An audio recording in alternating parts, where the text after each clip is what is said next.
Welcome back with some more Tainted Grail, Fall of Avalon. Last time we left off, we had completely cleared this area. Had some trouble with dealing with a weird knight, but no, we got it in the end. What's our practicality at? Well, so 3 more levels and then we can start working on a different stat. We'll probably do Perception for crit chance, maybe? I don't know. Could do Endurance, get more health and encumbrance and whatnot. But then I also might just take, I don't know, that's because level 20 also sounds nice, you know? Boom. Skill tree, spirituality, wands. Hell yeah.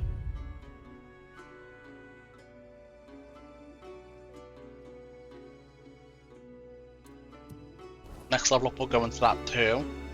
And then we'll see what I want to do with it.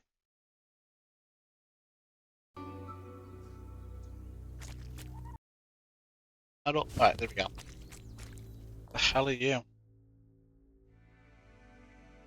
Okay. This map looks kinda nice, maybe.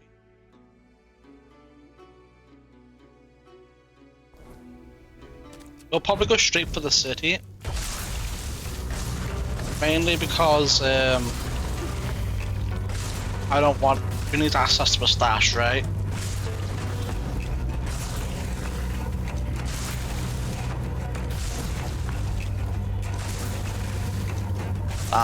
This guy wants to throw hands. Right.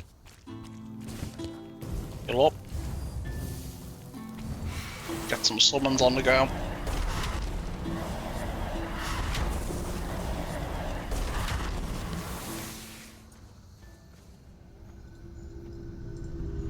What's up here? Anything?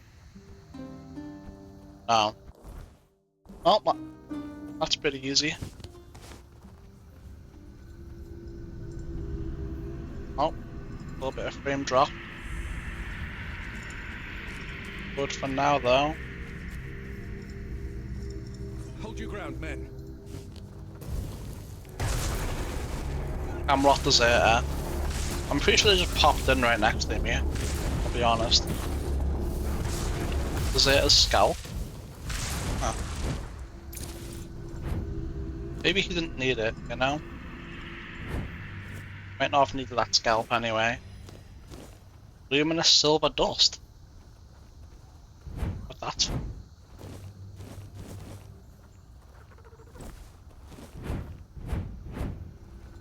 I feel like I'm flying with that. Status, dexterity, evasion. Damn. Maybe because I'm just low down. That must be it. Damn. Bro just fell over. Born, not bloodbound.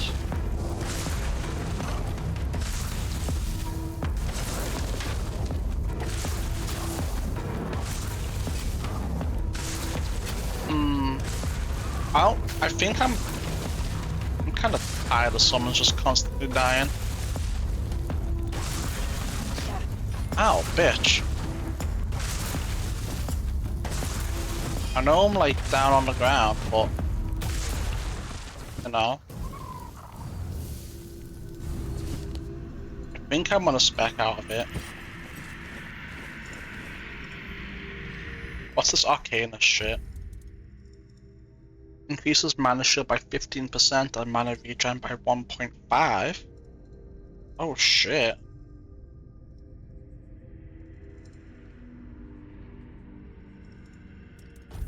And then what's the arcanist thing?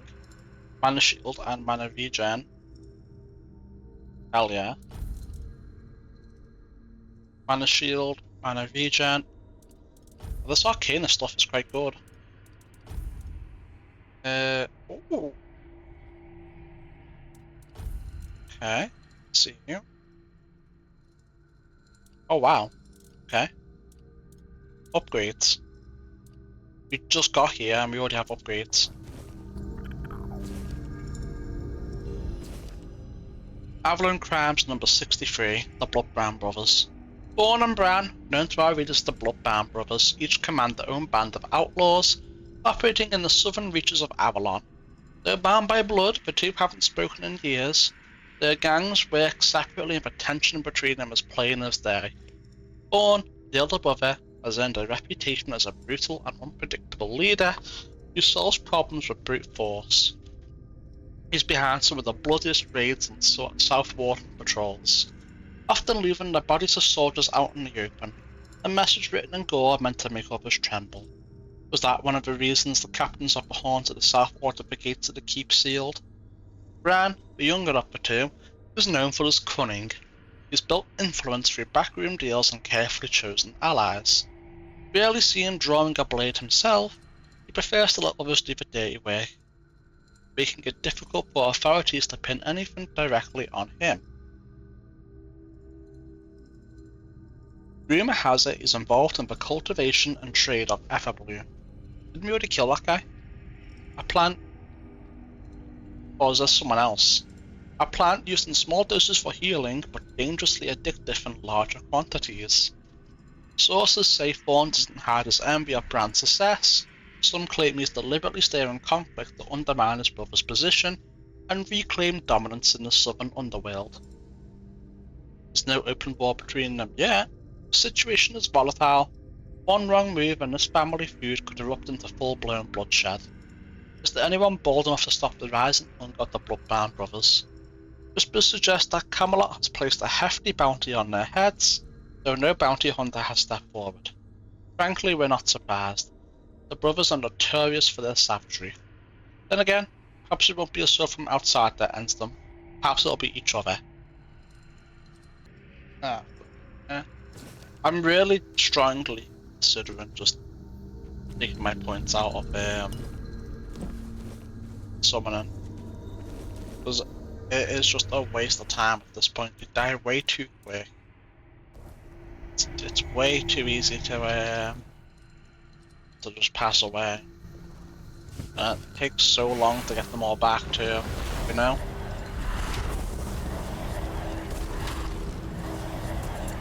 Like, I like them because it gives me spell power and mana regen, but it needs to survive longer, you know?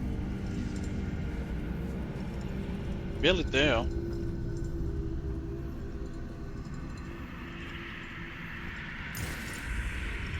What is this? Shrine of Brokemoor. Get 20% critical damage. Hell yeah. Have a look now. Attributes. Crit damage 196%. What the hell is going on? Why does this keep bugging out and giving me shit tons of... What the hell's going on here?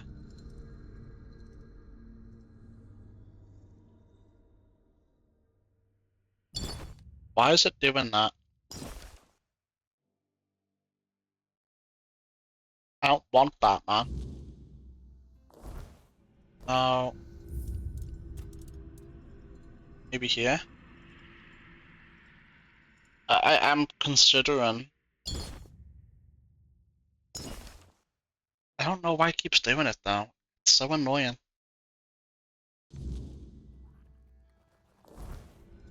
It's gone up. What the hell's going on?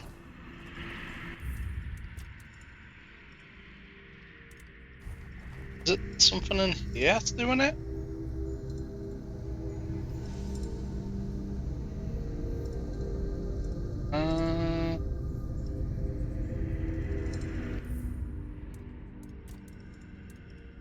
I just don't get it.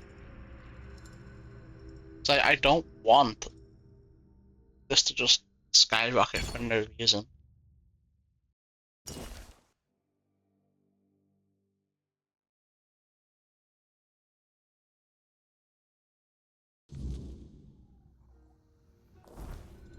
Okay, so here it's normal.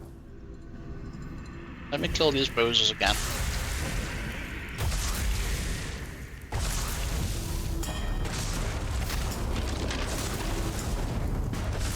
hopefully it doesn't bug out. The only problem is, if it's one of my plugins doing it, which one is it? Is it the unlimited fast travel one? What the hell just happened?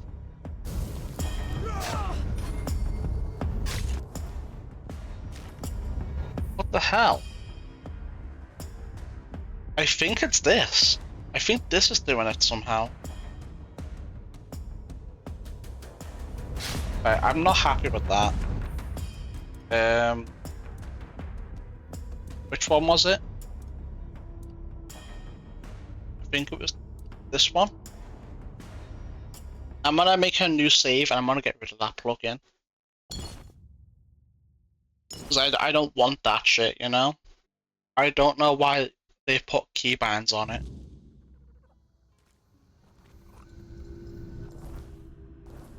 No, it's not that one. Is it this one?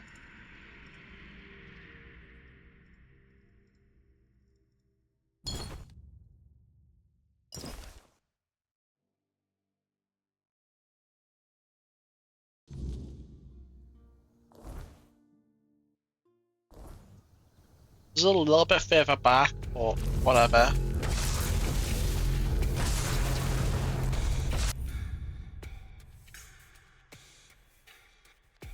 Oh, hold on, I think I looted this one, didn't I? Let me try this one. Okay, I reloaded back to here. I've got a quick save.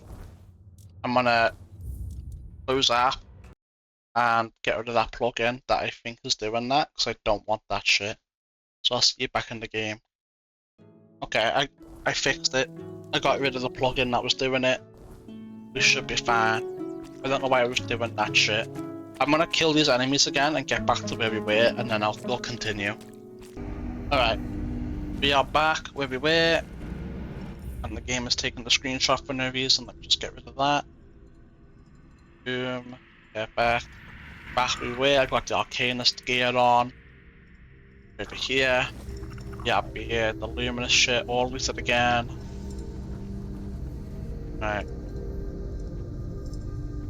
Let's go ahead and activate this again.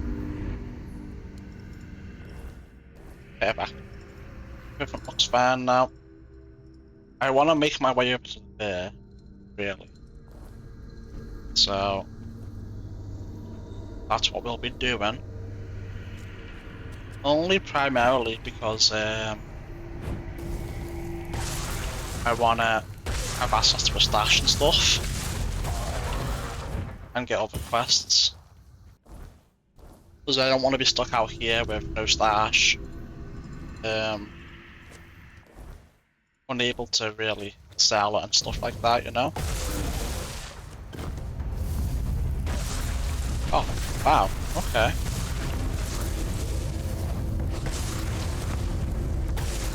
Oh, wow.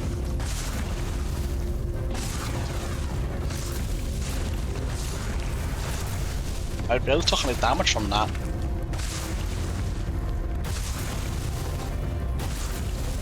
Oh, hell yeah. I barely taking any damage now. Isn't that great? I thought shit would hit like a lot before.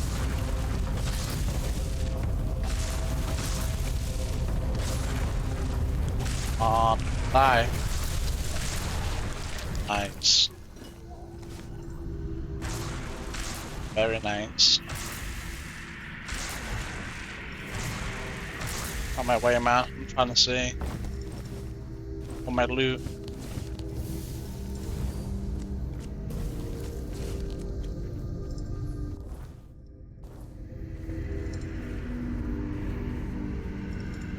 Is there something up here, maybe? Dungeon sorts, maybe? Question mark?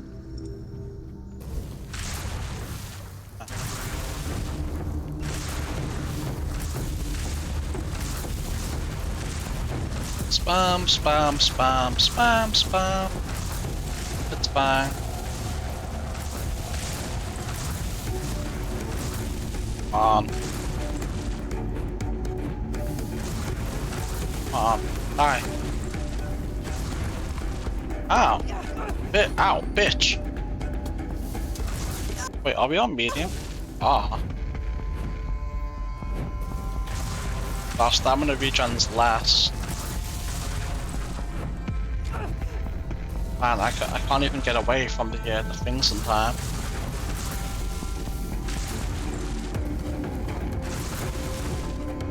Bitch. Die. You. Can't even read this thing. Heal up fully. Make an offering.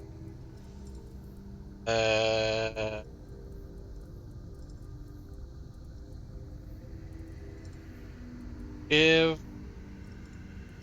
Antelope Claw 10 experience.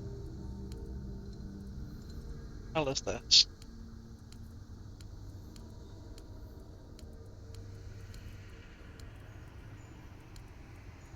What do you want?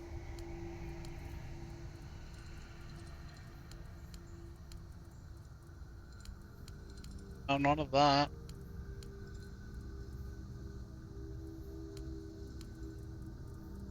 How about bird meat? Oh. What the hell does it want?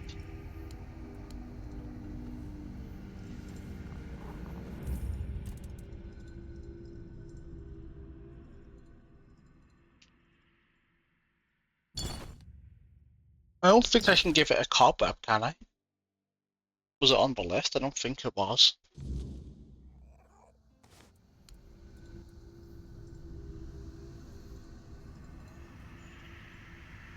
Oh. Strange. Right. But that's just how it is. Something might happen, but it's going to be able to find out.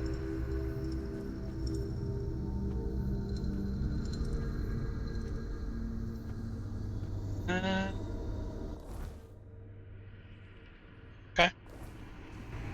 Well, I guess we'll try and remember where that is. That was something I could interact with, but no. Man, I do like no damage. This is just better, it's quicker.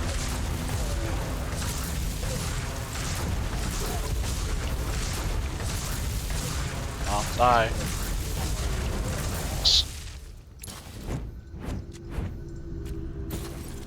I need to reduce the weight of this shit, man. It is painful being on medium.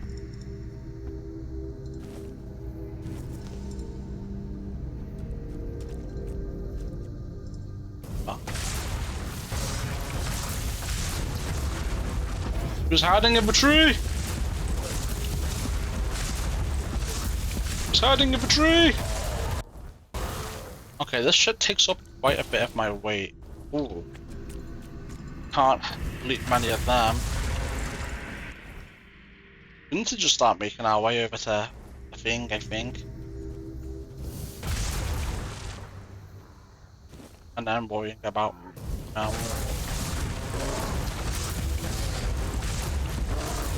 what's over here. Just follow the road for now.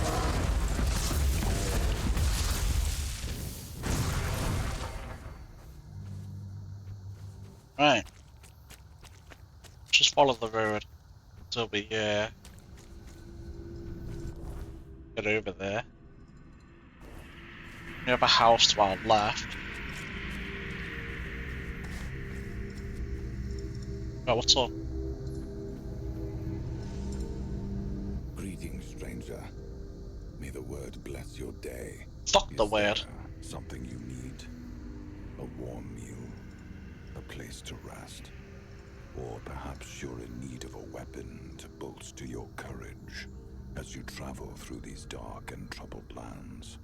I haven't gathered much, but you might find something useful here. Speak of the word. Do you remember the Red Church? At the end of his papacy, the 18th Pope of the Red Church issued the papal bull of calling. It's truly a sacred scripture. I often find myself going back to it, as the word therein moves me deeply. Out of all the verses, these are the ones that resonate with me most. May all those called by the word never be forsaken by it. If your way of the word leads you through thorns and whips, embrace it and become an inquisitor of penance.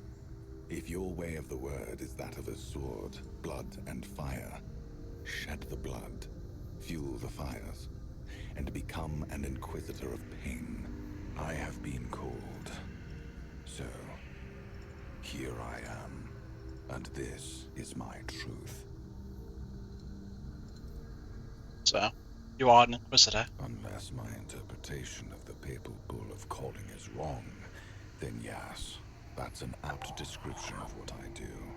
Therefore, if it's words of comfort you're seeking, I'm afraid you've come to the wrong person. I don't perform priestly duties. Alright, well, what have you Certainly. got? Summon Crystal Crawler. Master Assassin. Interesting. Give it a try.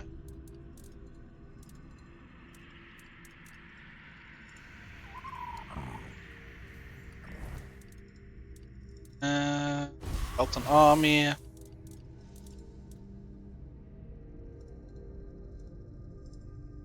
Master Assassin. Try. Not one. You survive. Then. Better, right? These can survive. Fights easier. Then. It's like I do so much more damage from them out, right?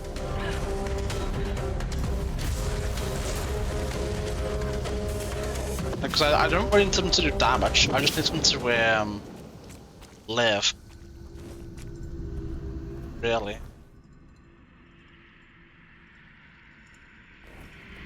Just need them to live. I can't go in there. Oh, hold on. Can I go up top, maybe? Let's see.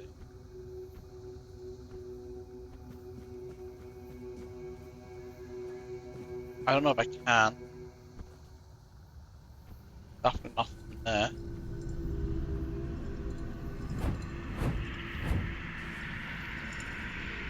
Oh, oh. Maybe here?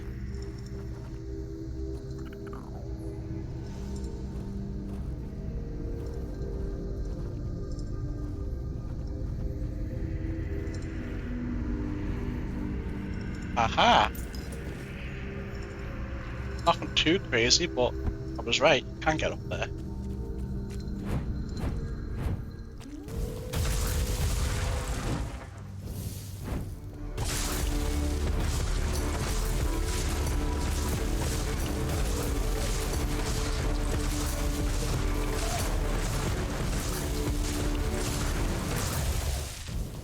So far, they're doing pretty good at surviving. Okay, let me check.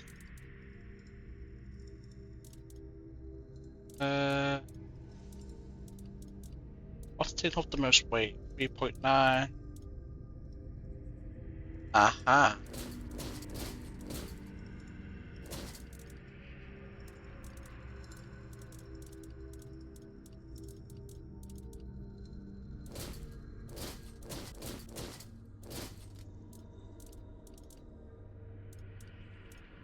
Okay, I see you. See how this works a little bit. So the weapons is the most, and then the armor weighs the most. The weapons are definitely most cost effective.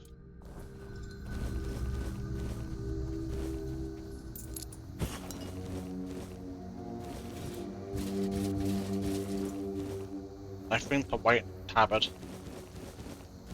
is the most in terms of carry weight.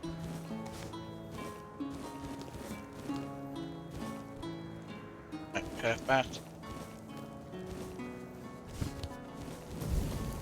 Oopsies, eh? What are you doing here? Get out of here. I'll be in that horse. What is that? Nature's caress? It's not gonna tell me. Okay, I guess I'll see for myself.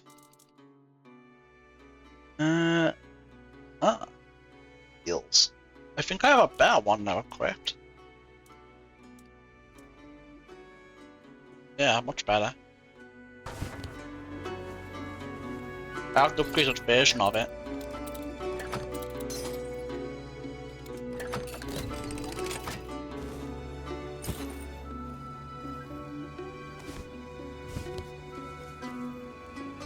What the hell? Oh, dryads? Weapon.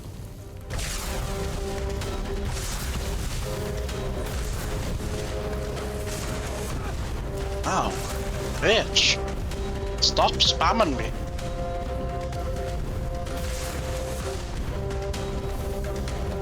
I would hurt if I, no. Didn't have this set. Probably would have killed me even, to be honest with you.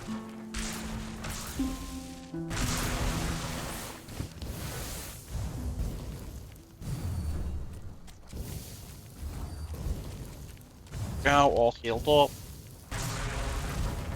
I think these are much better summons, because they're not dying as easily. They're not as useful for damage, but you know. Actually, they might be. Should they have like a really long time before they start, really? Oh shit.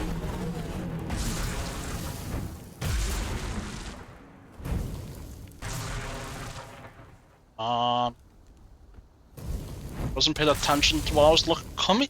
No, stop running. Come here. Belongs to us. Bruh.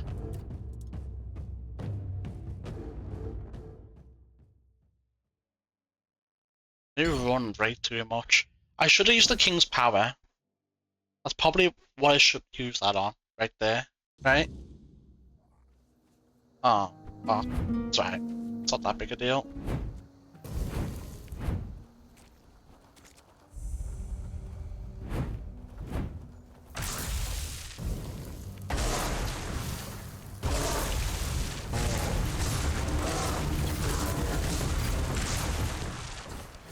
Alright, go heal up again.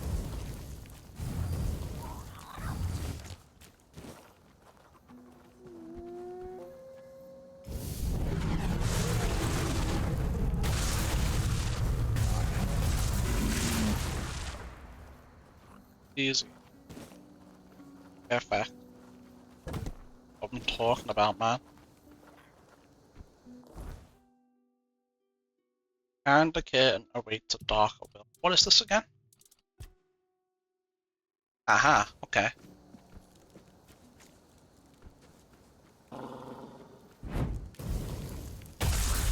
You made a... Stay focused. You're cold, my lord. Whose gold belongs to who? I must have missed it. Keep thinking they're outwards. Almost if I wait again, man. We need to make it to the city.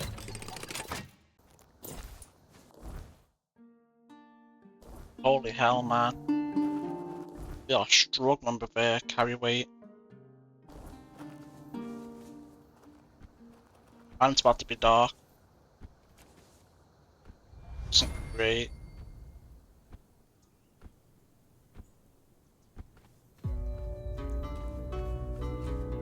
Alright, let me avoid them.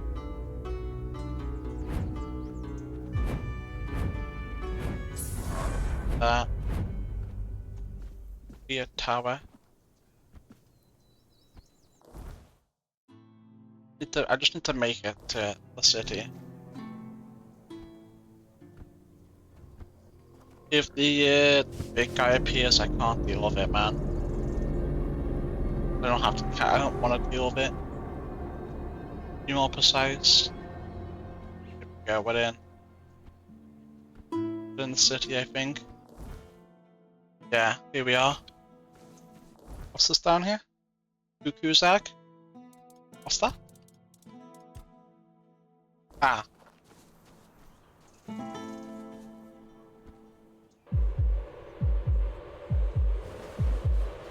How's going on here?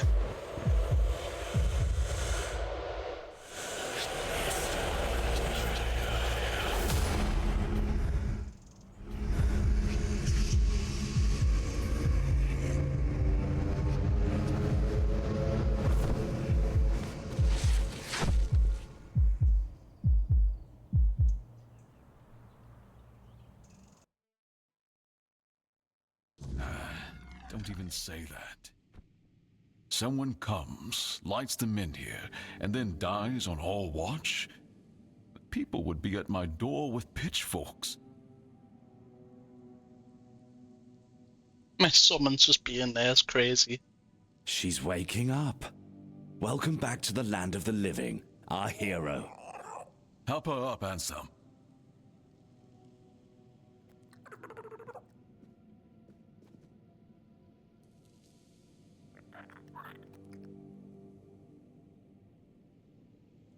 Welcome to my home. Quite a scene unfolded at the Menhir, with you at the heart of it. I can't decide if I'm more delighted or surprised. What was it that made the Menhir react to you? I carry King Arthur within me. I see. You have a habit of not taking things seriously, don't you? But this is no trivial matter, so I demand respect. Come now, you must have a theory. I'm being serious, but I guess we'll just pretend. I wish I knew too. The local Menhir here have been rather lifeless for quite some time. Then you come along, breathe life into what was dead, and, whether you meant to or not, alter the course of our history. That's how I see it anyway. Tell me, do you know what this Menhir represents?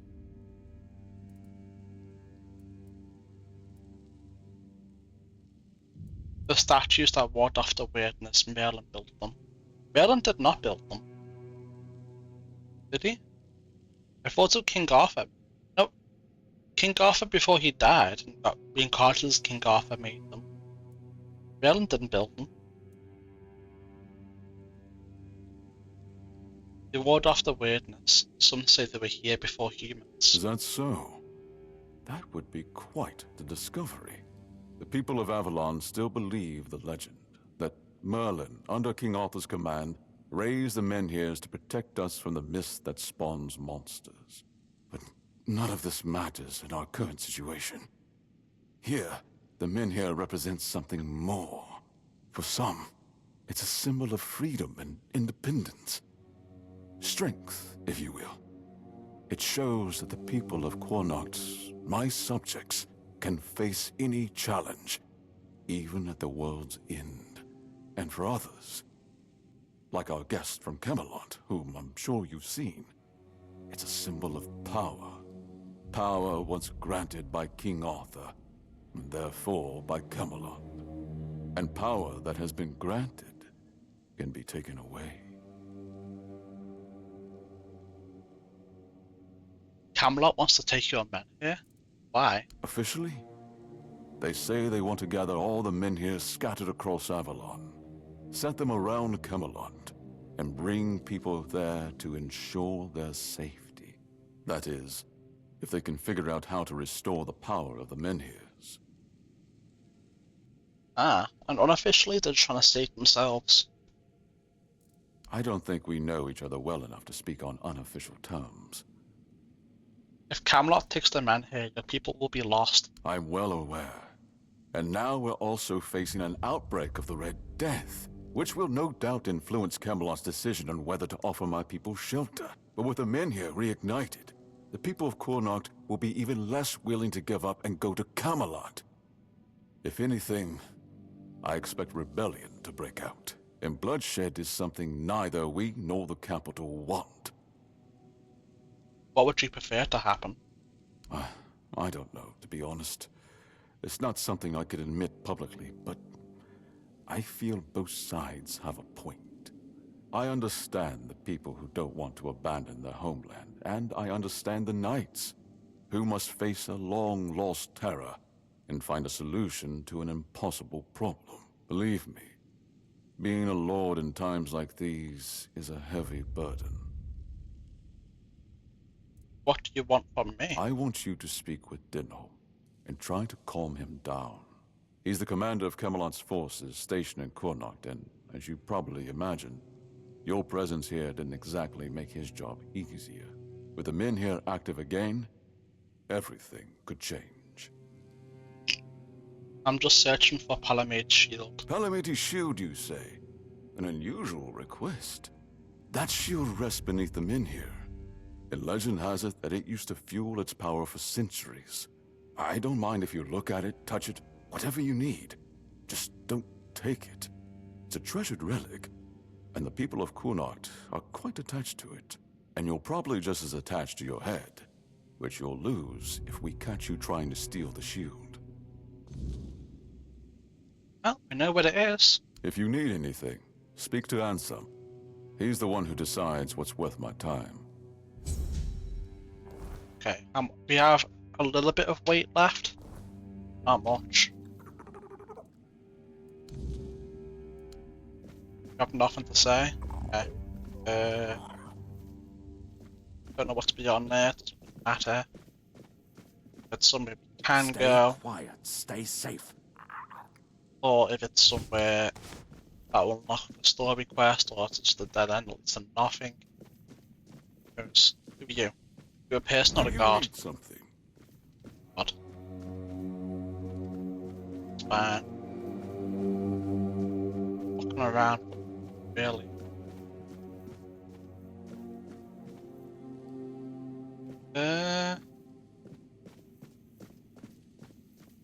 Oh, just guard. Okay. This thing's a little bit. Yeah.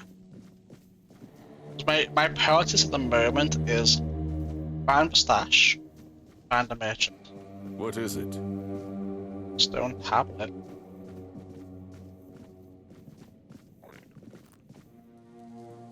Hey.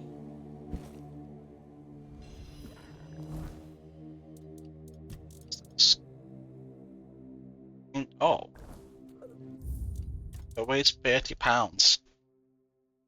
Well, we know where it is. We can come back for it at any moment. You don't need to take it right now.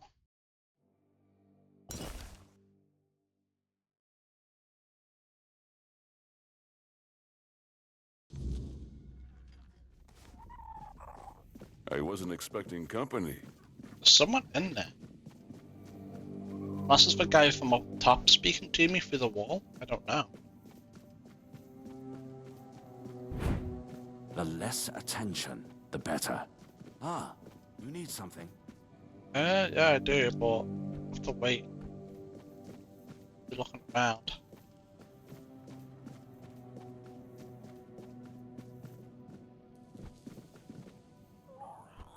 There's nothing up here. Do you need something? I'm sure that guy's a bunch of dialogue quests for me. Speak to him. If I just stay put, everything will be just fine. Okay, nothing over there. Okay. Ah, a new face. I am Anselm, Major Domo to Lord Yvain. Any business to be done in Cuanacht usually passes through my hands first. What kind of business? From managing the court's affairs to ensuring Cuanacht doesn't collapse under its own weight, it's my duty to keep things running smoothly. Not an easy task, given the times. And you? What brings you here? Wandering so close to the heart of Cuanacht's business. You don't strike me as the idle type. What's life like here at the court? Life at court is a delicate dance. It's calm on the surface, but underneath, there's always tension. Managing affairs, settling disputes, keeping the wheels turning. It's not for the faint of heart. Lord Yvain means well, but he makes decisions slowly, too slowly sometimes. Not that I complain. It's a role I've accepted, and one I'll carry out for as long as I'm needed.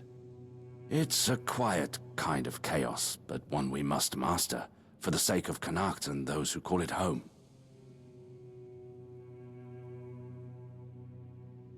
must be challenging to protect the court in these times. Challenging doesn't begin to describe it. The court is the heart of Cuanacht, and if it falters, the rest follows. That's a heavy weight to bear. But if I'm honest, it's the plague that keeps me awake at night. I've seen what it does, how it spreads, how it steals lives without mercy. I lost my family to it. The only reason I'm still here is because I was locked away at court while they were quarantined. Since then, protecting this place, keeping it safe, has been more than a duty. It's been everything. See. I'm surprised this guy doesn't have quests for us. Until next time, let's hope you bring good news. Ah, be well. Okay. I would have thought... I generally thought he'd have quests and stuff for us, but no. Also, I know I already said this in the last episode, but with the DLS swap here, and the driver update, it's definitely been a lot more stable. I don't know if it was there. I don't know if it was the DLS update that did it, or the driver update, or both. But definitely had an effect. Very positive one. If I just stay put, everything will be just fine. Connect.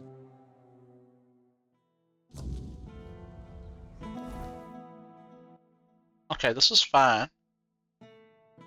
Make our way to here. And then find a merchant somewhere around here. Stash somewhere, you know. Etc. etc. We will have a good little look around here first though for the loot and such. I'm not gonna go through all the crates.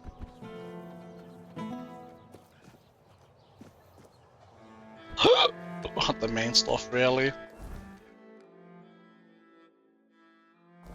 That looks like something I could reach from down there. Not there's any particular need for me to look down at this moment.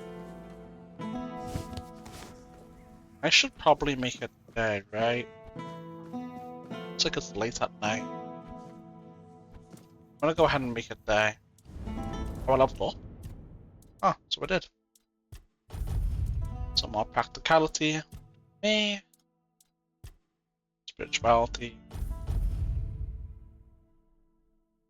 I'm not too bothered about this. So what should I put my effort into next?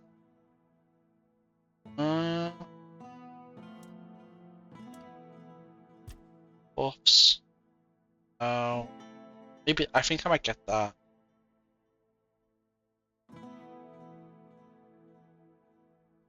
I think I'll get power and swiftness. That would also be good. So that would be decent too. So with that, good. Bad for now, but good when we have more points. A critical chance of me in.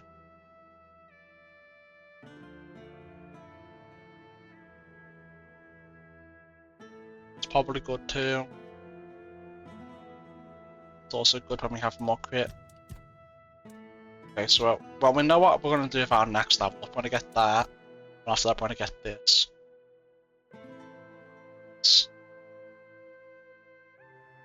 And then that's the next 3 levels sorted.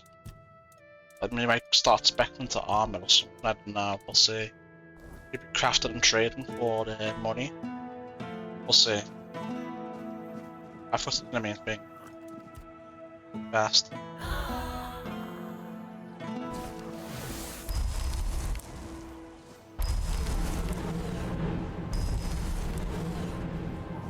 Yeah.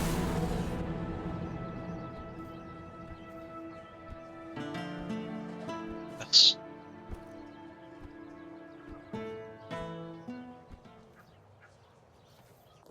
Can't go at the moment anyway. Matter. But we can definitely get from. But we can definitely get there from around. So.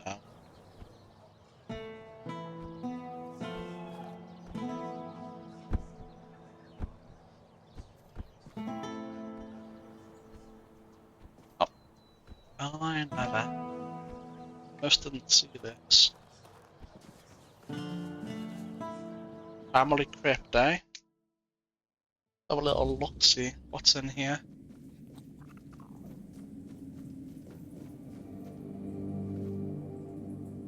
I'll take it. Make sure there's no one here to rat me out.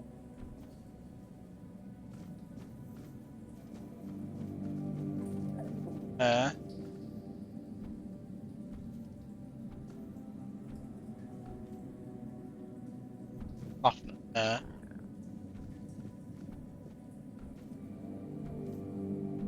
Nothing there. Yante.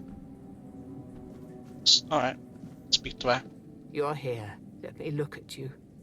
You seem to have recovered after whatever happened at the Menhir. The All-Mother herself must be watching over you. Are you not going to ask what happened?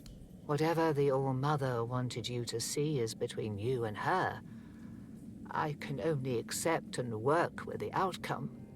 Besides, I'm more concerned with the impact your little spectacle had on the sentiments in the village. I wouldn't You've given worry about people that. hope. Only time will tell if that was misguided or what the consequences will be if it proves true. You sound like a politician, not a priestess. There is more than one way to spread the All-Mother's grace. Why shouldn't a priestess take part in leading the people she serves? Lord Yvain is in a precarious situation. He needs all the support he can get, and supporting him in this endeavor only benefits the residents of Cuanacht.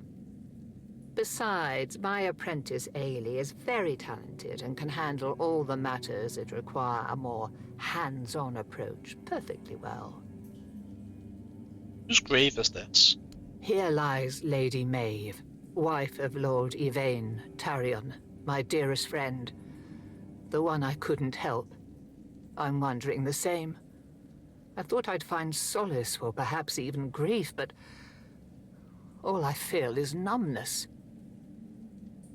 I see. Go with her blessing. May You have fun with that. Nothing. No. Alright.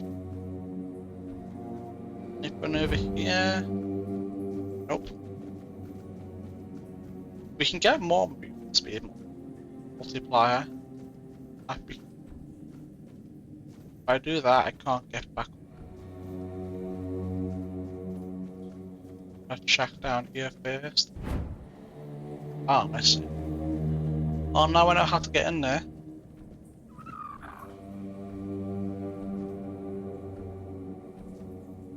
Hang on. Is this one minute? Yeah, here we go.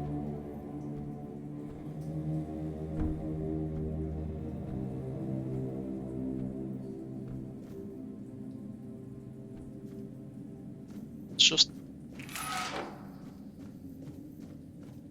Oh. Oh. Is there a sword there, or is it out? A gap in the thing? Looks like a sword there. It's probably a future quest here, but nothing I can do right now. Why is that room is just very empty?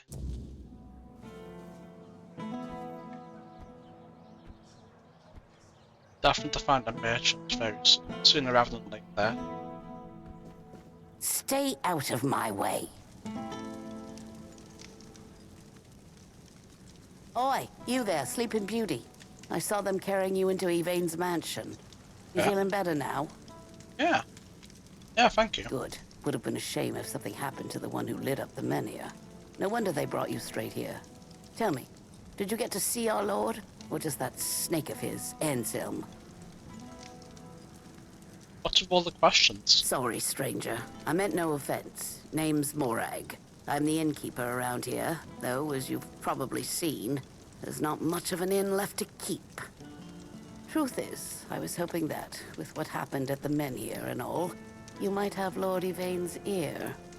Maybe you'd be kind enough to whisper a thing or two into it on my behalf?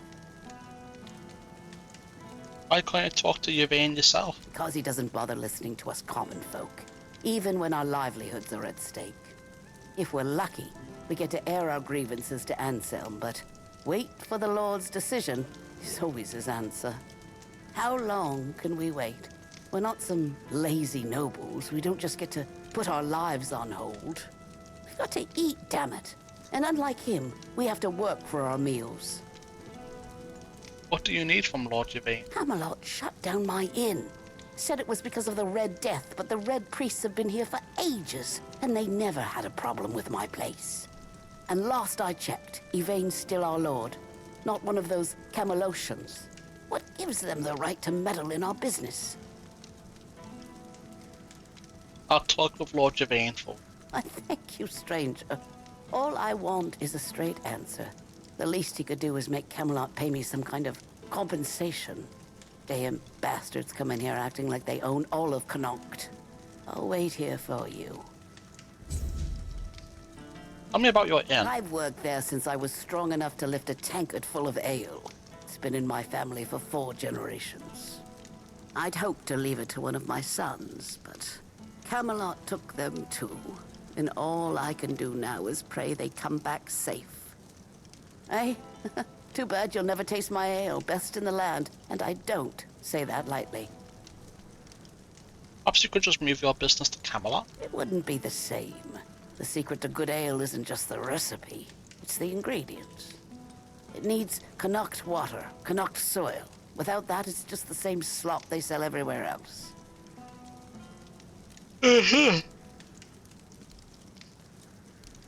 I'm pretty sure the water and the soil is mostly the same.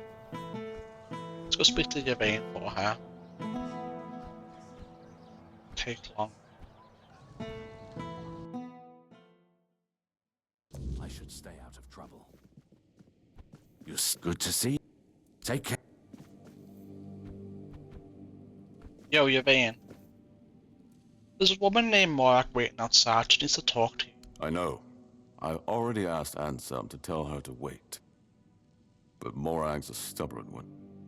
Honestly, what does she expect me to do? I'm not about to argue the legate over one inn.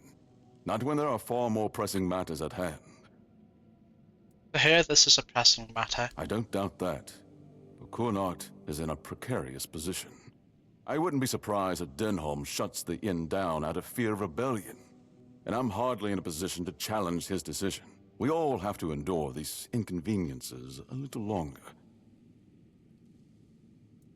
Inconveniences? This is a livelihood we're talking about. Well, surely she's been given some sort of compensation, hasn't she? No. She hasn't gotten any money now. Oh, that is unfortunate.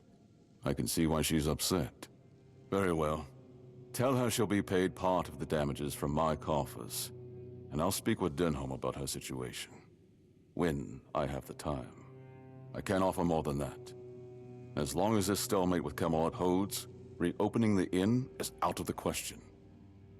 That's my final decision. Now, was there something else? Oh.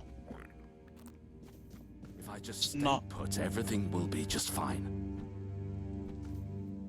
Should be pleased to hear it.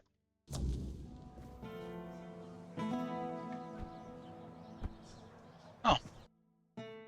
Cuanacht legend and silent protector of their people, may the memory of their deeds never fade. Free archery level up.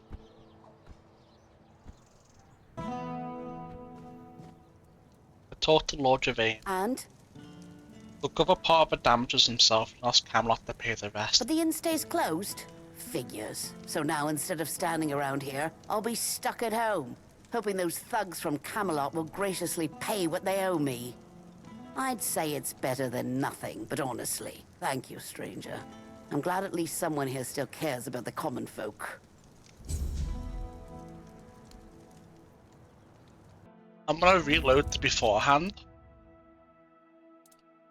And I'm gonna see if we can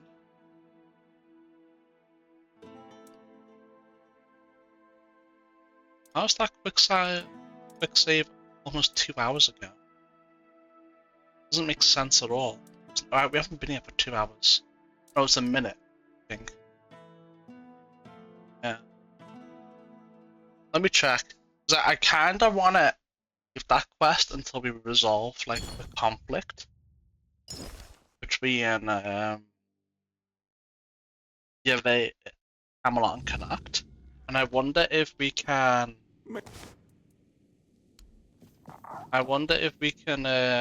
Stay the inn quiet, reopened. stay safe. And I think that would be a much better resolution, to be honest with you. We'll leave that for now.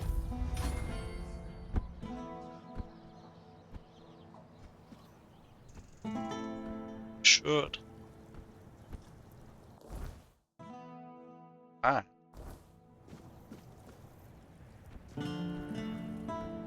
What's up here?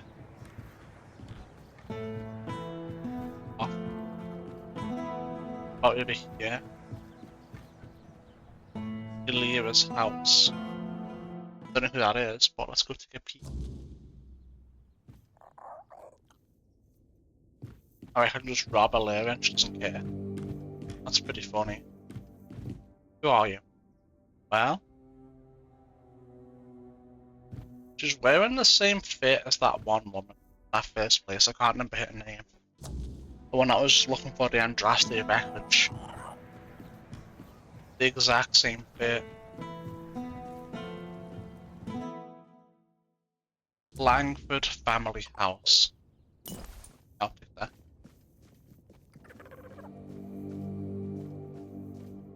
I'll partake. Yeah. Point situation. Do you need something? Maybe. Legends. Hold on. Yeah, we already read this. I don't... Welcome to my home, stranger. Thank you. Whatever brings you here, know that the Langfords were always known for hospitality. Even in times like these. Sit down. Have a drink with me. Thank you. Didn't expect that. This is precisely what you should expect from the Langfords. This place has seen better days, sure. Used to be full of people. Now no one bothers. Not since things turned sour. But it's still mine. I was born here, and I'll die here. Let those damn Camelosians try and drag me out. That said, do you have anything we could drink? Yeah. Some whiskey. Finally! Someone with proper manners. Everyone else around here just takes and takes. I've nearly forgotten what kindness feels like. But never mind all that. Come, sit, feel at home. What's the word out there?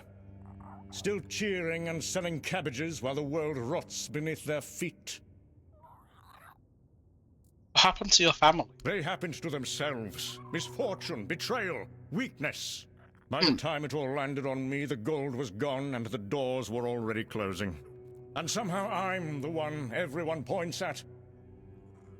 Why don't you leave? And go where? Wander the roads like some beggar? My family has lived in this town for centuries. I'd rather be crushed beneath the stones my forefathers placed here than abandon them. Don't you want to survive, rebuild elsewhere? Survive as what? A nobody scraping by, begging favors. Better to die remembered here than live forgotten out there. So you live here all alone? All alone? Not quite. There's one left. A servant. Stays up in that shed on the roof. She doesn't talk much, though. She's probably waiting for me to croak, so she can sell the place for scrap. But she'll be waiting a while. I've outlived better people. What caused your family's downfall? My uncle's betrayal is what started it all. He convinced my father to invest the family fortune in a new mining venture in the northern hills. He said the ore will make us wealthier than ever. The mine flooded, the workers died, and the council demanded reparations that bled us dry. Then the vultures descended. Merchants calling in debts. neighbors turning their backs. My father died of grief, and I inherited nothing. Seems like the Camelotians very much. The Camelotians? Upstarts and pretenders, the lot of them. And now they strut about, issuing orders about the weirdness coming. Convenient excuse to drive me from my ancestral home, isn't it? Don't believe in the weirdness. Believe? I've heard tales of the so-called weirdness ever since I was a child. Always coming, never arriving. Just another ghost story they use to control the weak-minded. My grandfather told me how the Camelotians used the same trick 50 years ago, to seize the eastern valleys. Danger coming, we must relocate for safety. And look who owns those fertile lands now. I wasn't born yesterday. This house has stood through worse than some mystical threat they can't even properly describe. Leaving already? Well, I suppose that's to be expected. Everyone leaves in the end. Go on, then. Back to your important business. But tell others what you saw here. The last Langford, holding his ground, while the world crumbles. Well, poor guy, I guess. Rip bozo. We'll leave him. We'll leave him to it. He probably just stole his last few coins anyway, so you know.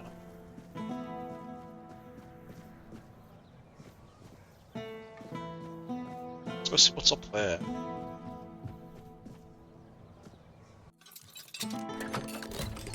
Easy. Haley's quarters.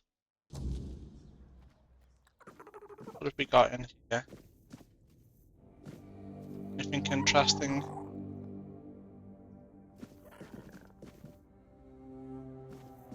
Doesn't look like it.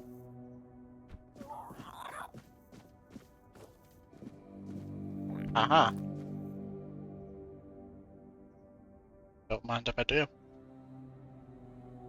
I'll partake.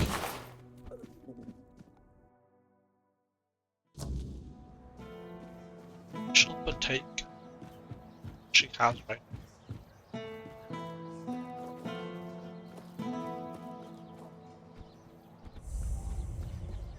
New location discovered. And yeah. Where's Nianti's house key? I don't read that. Just go for myself.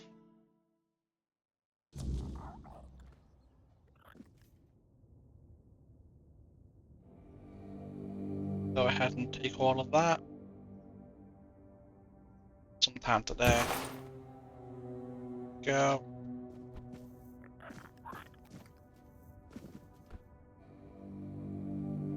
Niante's reading notes.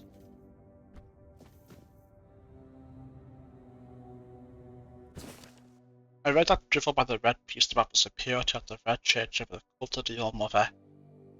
Of a goddess, what gibberish. It's hard to comprehend how anyone could spew out something so progressive and musty.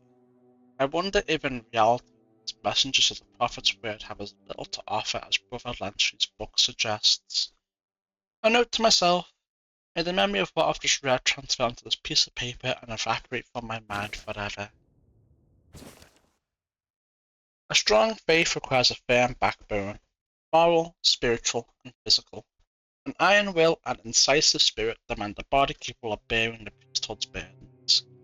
A uterus, however, is a frail foundation for such strength. It weakens the physical frame, and thus the structure of itself falters. This is why the leadership of the All-Mother's priestesses is fragile, susceptible to adversaries and vulnerable beneath its guise of values. In contrast, the Red Church's foundation lies in its strong arm, warriors of faith called by the word to guard the priests and their followers. Strong body, firm spirit, unbreakable faith. I really don't like the red guys. Welcome.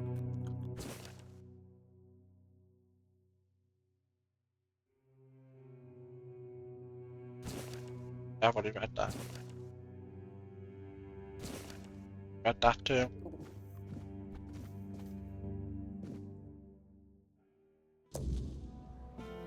Okay. Down we go. Making decent progress for this place, to be honest. Hospital. I wouldn't be surprised if there's a quest in here for me.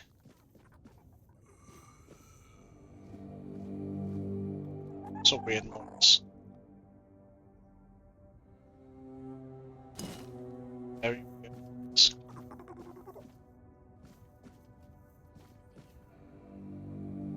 Orvan. Bilber.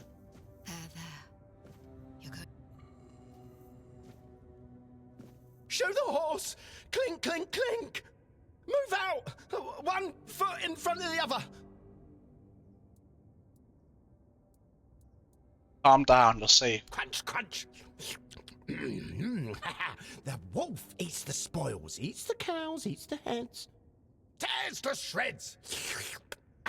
Ate the thigh. Hear the cry! Doesn't matter, get some rest. Crunch, crunch! Oh, the wolf eat. Clink, crunch, ding, ding! Drip, drip! Crunch, crunch! Alright, Bilber, what's going on here? Who are you? Oh, hello there. There. You're going to feel better soon. I'm just trying to help you.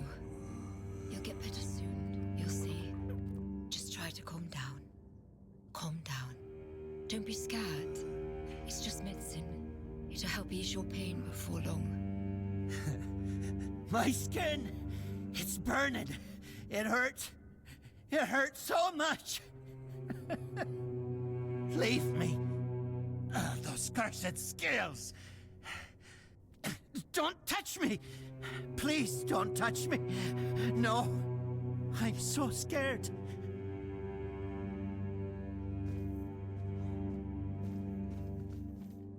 Ignatius. Ah.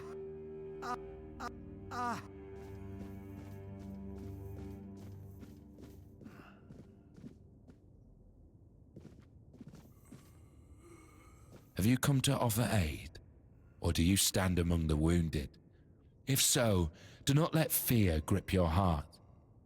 Your time will come. Trust the will of the word, and you shall shine. Who are you? I am but an empty vessel, yearning to be filled with the sacred joy of the word. Now I am perfectly blank and naked. Alone, I lie in this cold place, silently watching, patiently waiting. But soon, all shall be perfectly splendid. You said you're perfectly blank and naked. What's that? I have been marked, a gift given to me so that I may pass it on.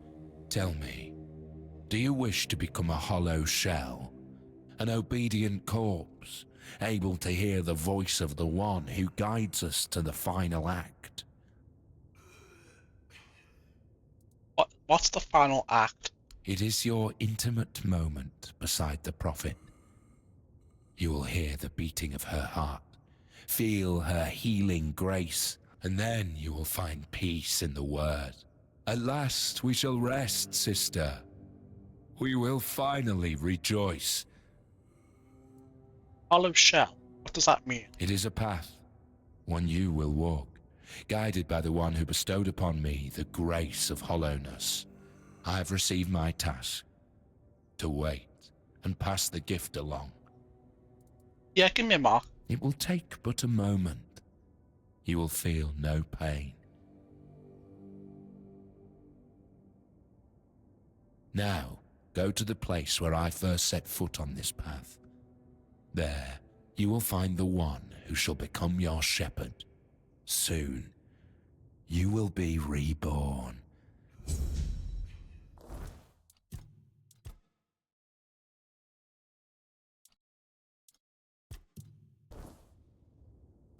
Seems very suspect.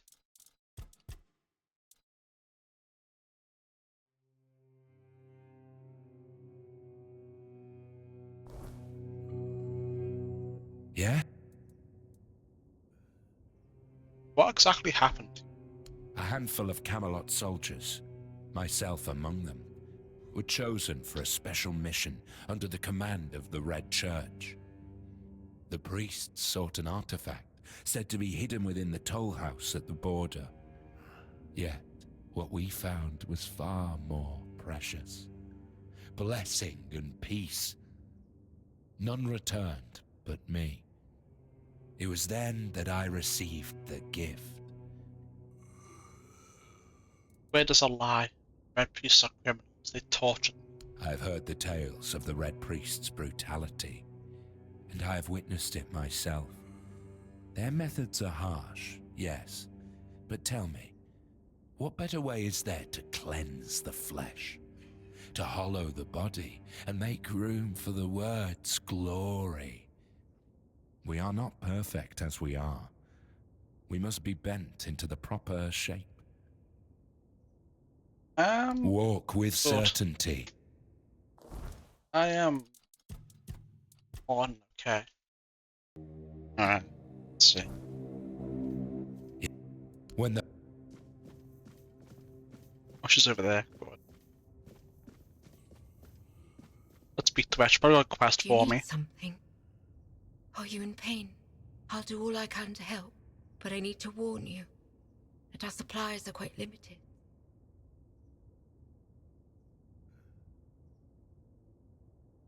You said our supplies. Is there anyone running this hospital besides you?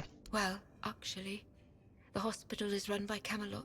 I'm just an apprentice to Neonte, the priestess of the All-Mother here in Cuanacht. But Oh, the yeah. herder from Camelot is dead, and Neonte spends most of her time at Lord Yvain's manor.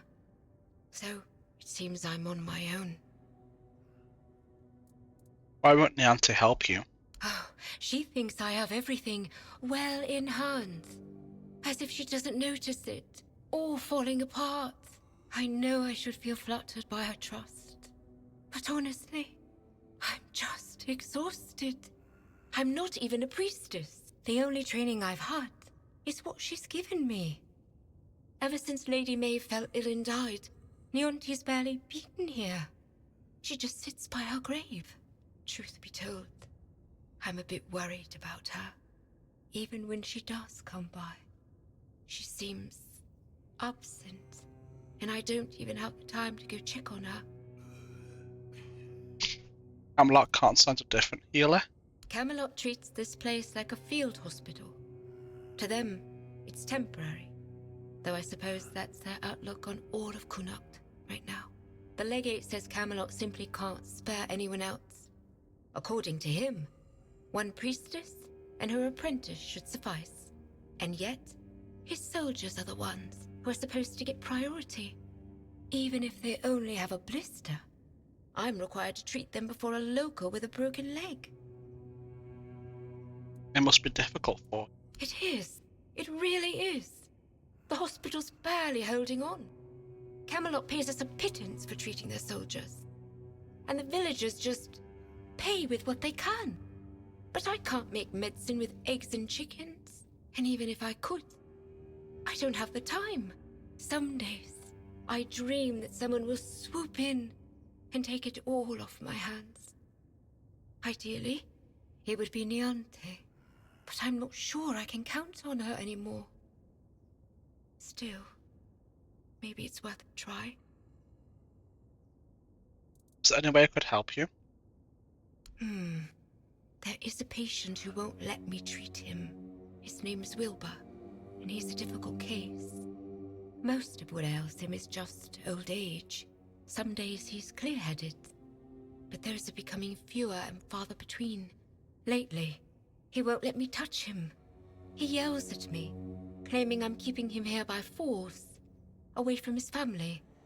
He's even stopped eating and refuses to take his medicine. Honestly, I'm at my wit's end. I don't know how to help him anymore without scaring him even more. Why is it so afraid of you? All of Cuanacht knows that I was marked by the weirdness. It's not as bad as people make it out to be, but some are superstitious. They believe I bring bad luck. When Neonte took me in, There were a lot of whispers, though it got better once I started working in the hospital. Weirdness or not, at least they have a healer. But I'm afraid that, in Wilbur's head, I've become some monstrous figure, keeping him prisoner. Maybe I could help you. You can try, if you'd like. Maybe he'll trust you more than he trusts me. Just, please, be gentle with him. He's been through enough already. What was that soldier? The one mumbling nonsense. No one knows. He barely speaks. And when he does, it's all nonsense. The poor man's lost his mind. I'm afraid there's no point in talking to him right now. Besides, he needs rest. Do you have any idea how that happened? You should speak to Legate Denham. All I know is they sent him somewhere. And when he came back, he was like this. If I had to guess, I'd say it's the effects of the weirdness. The weirdness? Why do you think that? He's a seasoned soldier. I'm sure he's seen plenty in his life. I doubt anything could scare him enough to drive him mad. The other soldiers said he was acting completely normal before. So it's not some long-standing illness of the mind. Unless he hid it very well. But I've seen similar cases.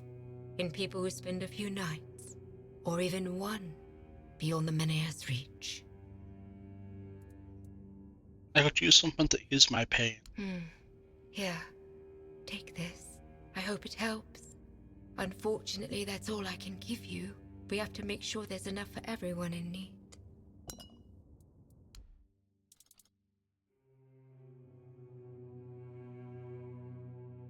Okay. I might buy that.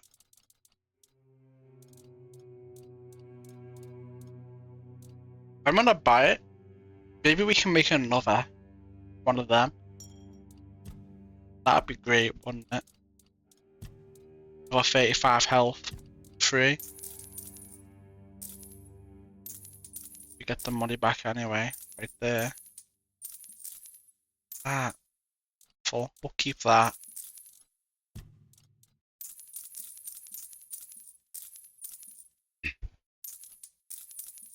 Gotta make sure not to sell stuff that I actually want to keep.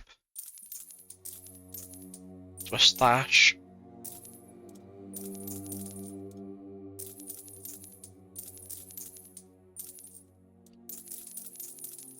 Look at that. We're up like 10k. It's beautiful. I guess our old stuff is what's weighing us down. Yeah. But now we have our now we're not burdened. Don't have to worry too much. Alright, let's see.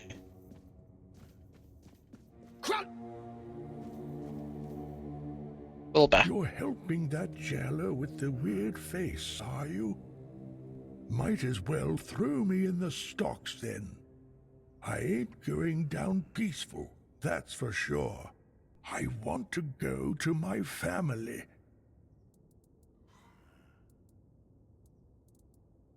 What about your family? They live in the lower district. I'll go to them, but that cursed wench won't let me leave. She.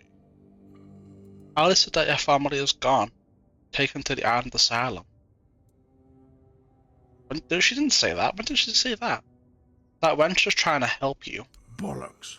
There's been no Red Death since King Arthur's times. I bet she's the one who filled your head with all that nonsense, eh? Don't listen to her. You can tell right away that nothing good comes from her. Good folk don't end up twisted like she is. The broken hourglass. Okay. Guess we're gonna go check that out.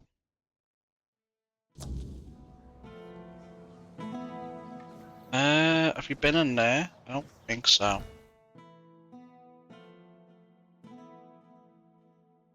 Blade in the Shadows. What quest is that?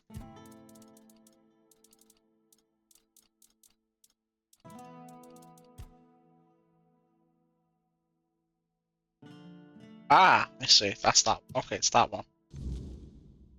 Do that next.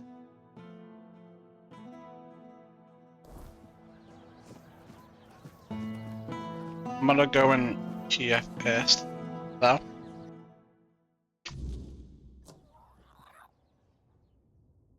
You startled me. Good.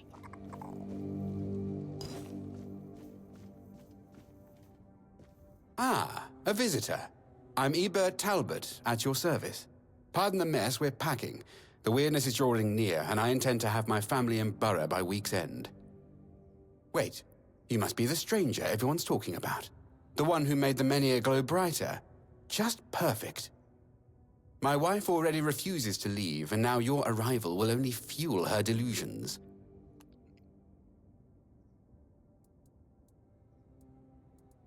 Why is your wife so determined to stay? Family legacy, ancestral home, take your pick. Her family has held this estate for generations. My wife can't see reason. She believes Lord Yvain will find a solution. Ha! That man can't decide what to eat for breakfast without a committee. So you support Camelot's plans? They're our best hope. And if they take the Menhirs from all across the land and dump them all in Camelot, well, one final sanctuary is better than scattered outposts falling one by one. Will it be crowded? Yes. But I'd rather my family live in discomfort than die in luxury. They know what they're doing. I trust them more than this dying town, and definitely more than our Yvain. I don't think they know what they're doing. I take it you're not a fan of Lord Yvain. A weak man bearing a great name. His ancestors were a great house. Legends say Palamedes stood firm against Arthur himself. Yvain can barely stand against a stiff breeze. You've spoken with Lord Yvain about your concerns? Multiple times. I've attended every meeting, presented rational arguments, offered to fund transportation for those who cannot afford it.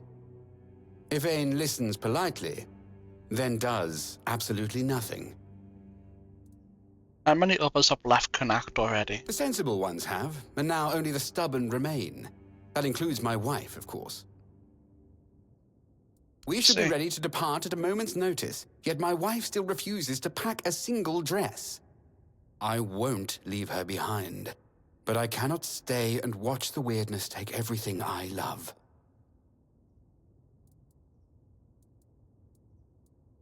Is there anything that might convince you to stay? Short of the weirdness retreating?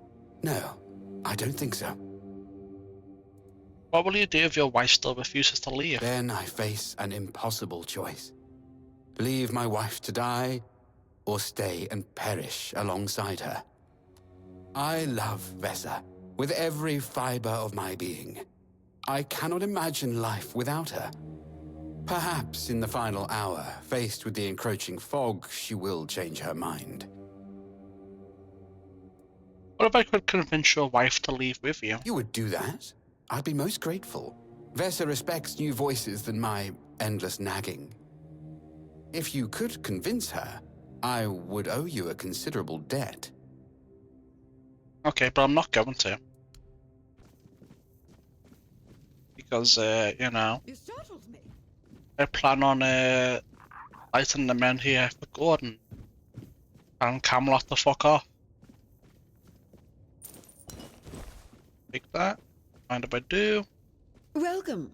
I am Vesa Meredith Talbot. Please ignore the crates. My husband's doing. He insists on preparing for an evacuation I won't join. 4 generations of my family have lived here. The wordness may take it from me, but I will not abandon it willingly. Why are you so determined to stay in Cuanacht? Each generation of my family faced a crisis, and each endured. What message does it send if I'm the first to abandon our legacy? What about your safety? Your husband seems concerned. Eadbert has always been cautious, but there are times when caution becomes cowardice. The Menhir still stands. Lord Yvain still searches for solutions. And I've heard that the Menhir responded to you. If such miracles are possible, why surrender before the battle is truly lost? Do you truly believe Cuanacht can be saved? I believe nothing is certain until it occurs. Hope remains while the Mynheer stands. You seem to put a lot of trust in Lord Yvain. Lord Yvain carries a heavy burden, and he's looking for balance. He's searching for a solution that preserves both our people and heritage. His heart is true. Well, at least that's what I chose to believe. But isn't decisive action needed now? Action without wisdom is merely motion. And what's the point in that? Your husband seems generally afraid for your safety. I know. That's what makes this difficult. He trusts what he can see and touch. Gold, contracts. He struggles to believe in possibilities beyond immediate danger. I love him for his caution, but some crises demand we stand firm. Do you compromise for his sake? Compromise how? Leave my ancestral home to be consumed? Watch Camelot tear our Mynheer from the earth? I've packed essentials should the worst come, but I cannot pretend to accept what I believe is wrong.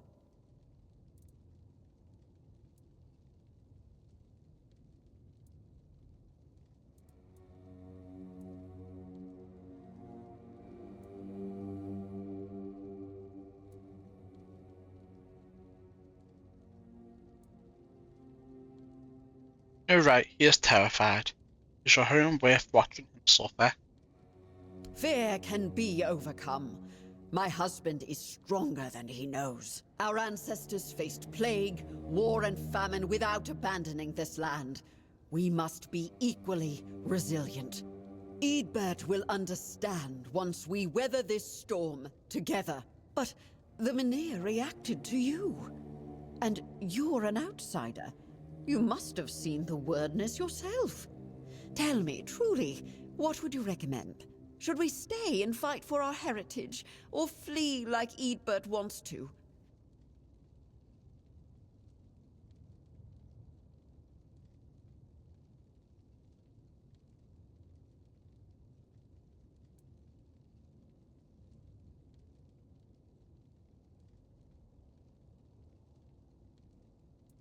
The Menhir's reaction suggests hope remains, but hope can't protect your husband if there's nothing left of him to protect. You're right. I've been so fixated on this place that I've ignored what's happening to Eadbert. The hollow look in his eyes grows deeper each day. What good is saving our home if I lose him in the process? I won't be responsible for destroying the man I married. Perhaps it's time I packed my things.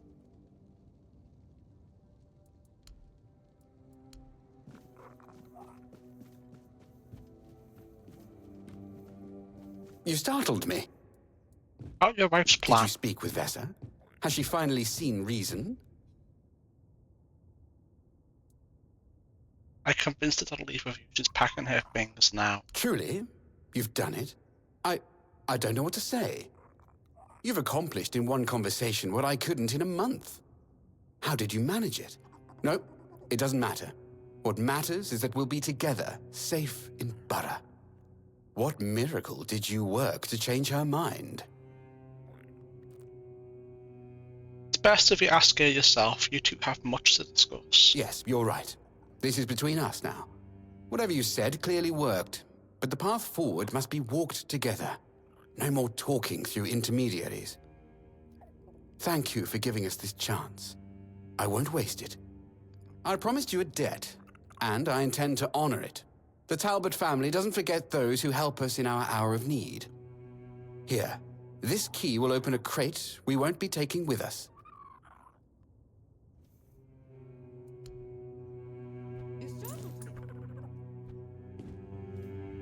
Okay, and now I'm gonna reload because I didn't want to convince her to leave.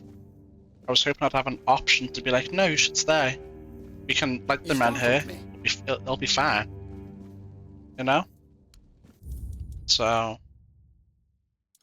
this one.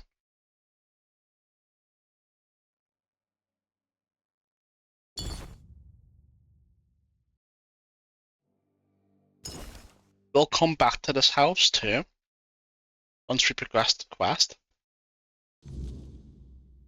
Like you can see, told you, you know. Just coming passing down through. here to grab this Good. again. Welcome, please. And his way. Yeah, that works for me. We'll leave it like that. Just passing through. Good.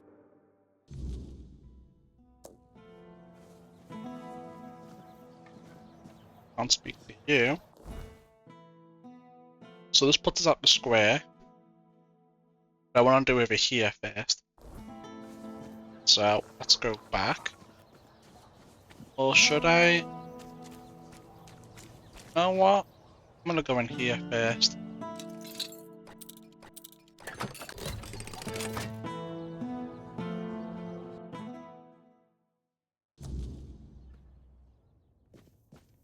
Should be going, yeah. I'm not gonna take anything, to be honest. It's just mainly curiosity. Yeah, these guys need that much stuff more than I do. Which is rare for me to say.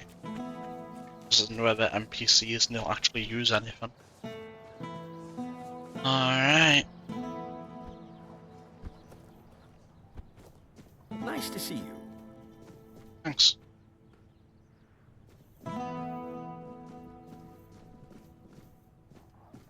Who are you? Oh, this is unexpected. You look beautiful, you know. I and know. You have a beautiful soul. Maybe even more than just one. I can hear them fluttering. I see their soft shimmer. Will you show me? Show me, show me. Trust me. Even though filth is filth, I can be generous. I want to be generous. I want to be good. And you should feel special. That could happen. What are you talking about? Souls, trinkets, all those that belonged to others, but are now yours. Because you dared to reach for them. For you. A blessing of sophistication. Or perhaps splendor. For those who have had something taken away. A blessing of absence. Even lack can be worth experiencing. Deeply and intensely. So souls are coins? Coins, items. Items become coins. They gain a soul. A man who is a scavenger, whether he's filth or not, also possesses a soul. Strong, shimmering, fluttering. A soul that yearns. Who are you? Nothing more than a mongrel. Filth. Yet I could just as well be a lord, reigning over the streets of Cuanacht. But no, that would be too much. The streets belong to everyone, along with their mud, sorrow, and cold. Filth? What a peculiar name. Where did it come from? Filth. Both a name and a title. One cannot forget about titles. There were people who made filth aware of my own filthiness. Good people. People who showed me the right way. Let it feel special. And beautiful. Okay. Oh, and one more thing. If you have anything that once belonged to someone else, I'll gladly take care of it. Oh, finally, a fence. You're a fence? First and foremost, I am filth. And filth is at your service. Heavy souls don't rest so heavy on filth. Guards don't see filth. Their eyes glaze over when they look in filth's direction. Okay. What are you selling?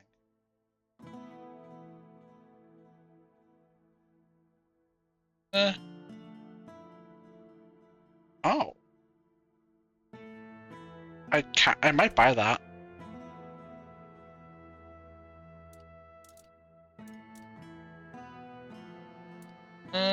Ooh.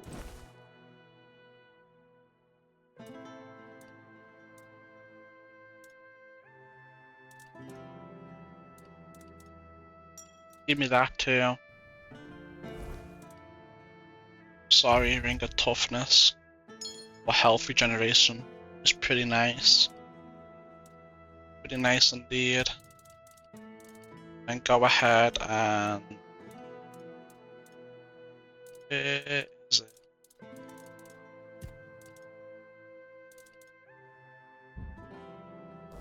Hell yeah.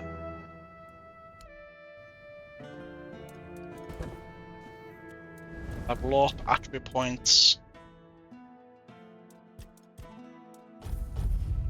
Perfect. Practicality is where I want it. I think I'm going to start pumping up endurance so we can get that encumbrance limit back. Probably get up to endurance up to 15. I don't know though, because I want perception too.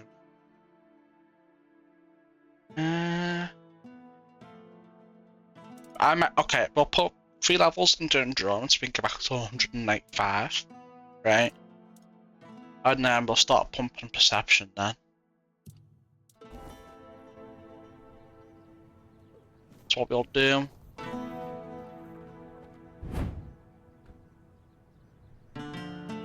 I was so confused for a second.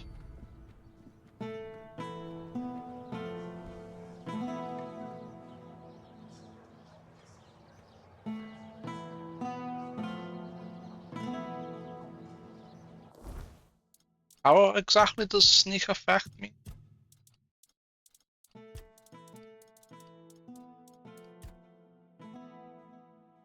Let's see.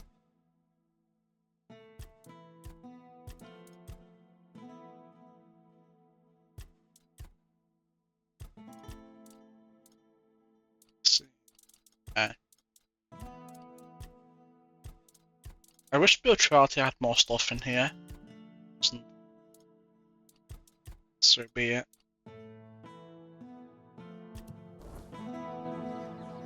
Oh, I want to know what's in here.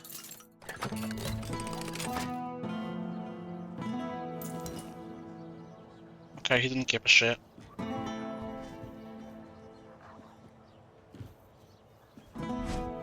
Oh no, he did give a shit. He's just not attacking.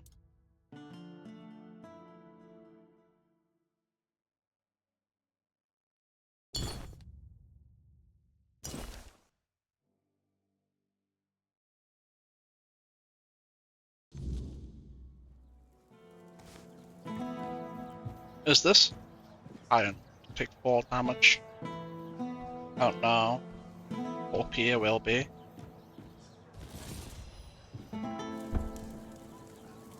Wow, that's just quite quick. Always a pleasure to see you. How can I help? I'm looking for Arden Shadowblade. Are you him? Oh no.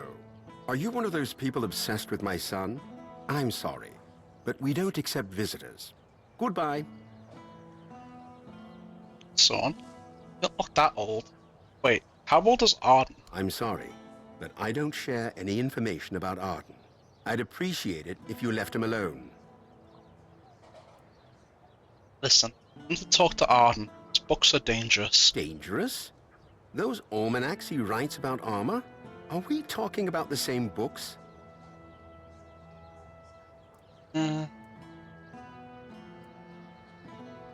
People are using his books to make armor and dying. Wait, I never thought. I mean, I knew Arden's books were out there, but I always figured they were just collecting dust in some forgotten corner. Who in their right mind would use those to make actual armor? By the gods, he's not an armorer. He's just a boy with his nose in a book.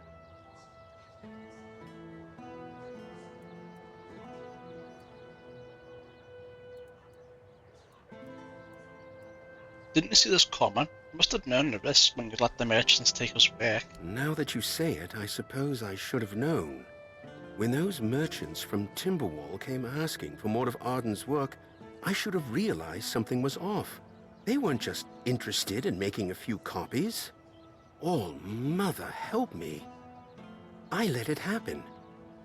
I just wanted him to feel, I don't know, recognized.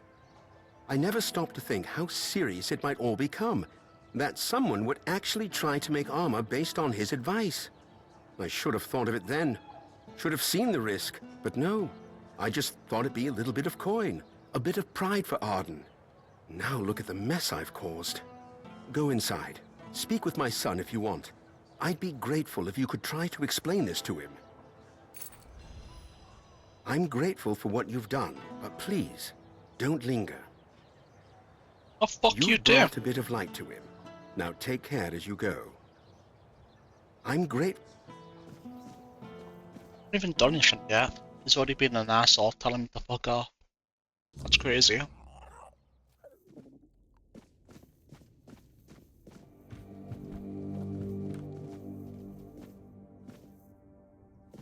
It is little bro. Well, at least he's trying, yes. I don't think you should be doing that. What about it?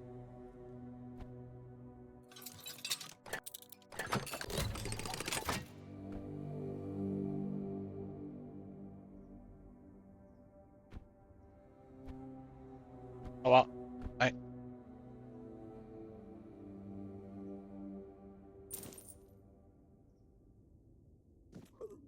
Okay, perfect.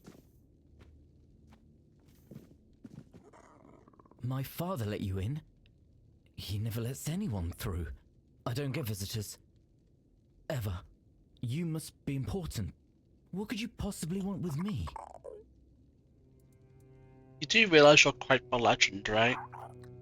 That doesn't make any sense to me. I just write about armorsmithing. I mean, I know my books are out there, but they're not special. They're just descriptions, really. I don't see why anyone would care that much.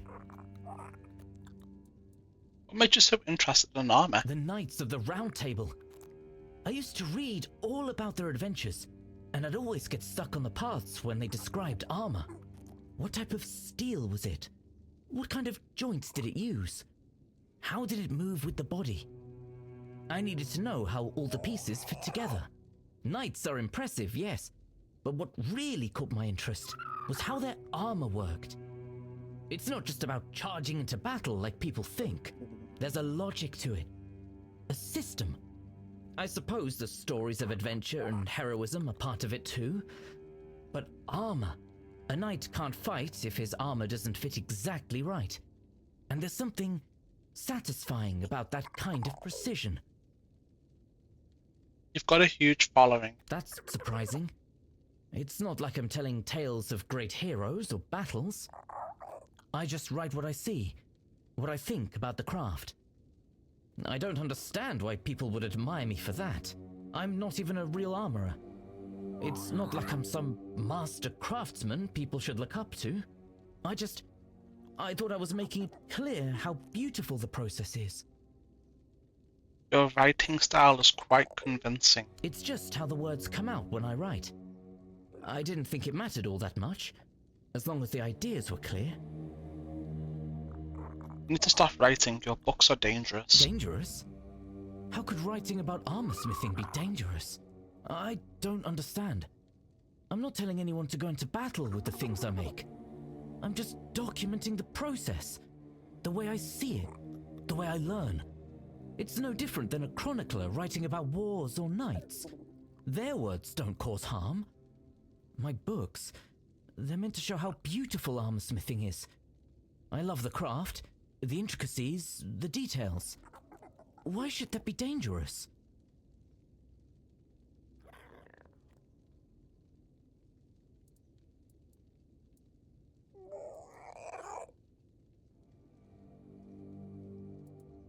People don't realize you're just experimenting. They see your books as expert knowledge. But that doesn't make sense.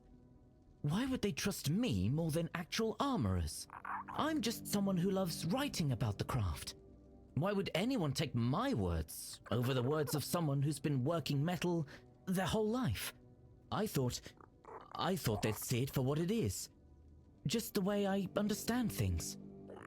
It's not meant to replace real experience. I'm perplexed.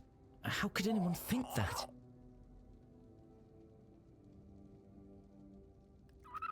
People see your name on a printed work and they assume you're an authority. But I never said I was a master. Just because my books are printed doesn't make me an expert. I'm clearly still figuring things out. It doesn't make sense to put so much faith in someone who's still learning. They should know better. He's right. I hear what you say, but it doesn't seem fair. I didn't want any of this. I didn't ask for people to treat my books like they're the law. I just wanted to share my ideas. If I stop now, then what was the point of everything I've done?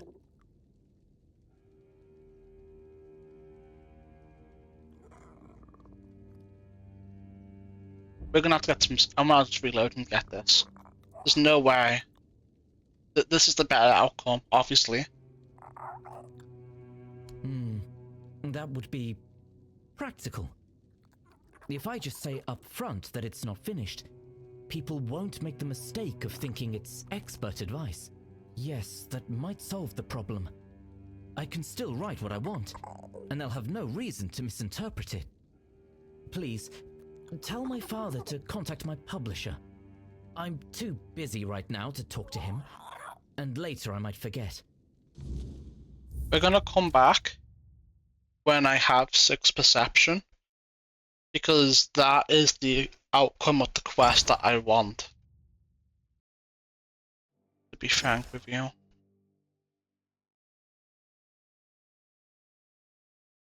So I've changed my mind, but not putting the next 3 levels into endurance. We're gonna rush perception up to 6.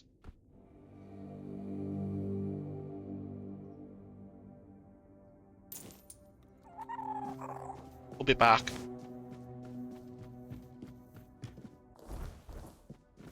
So we need, what, 4 level ups for that? Yes.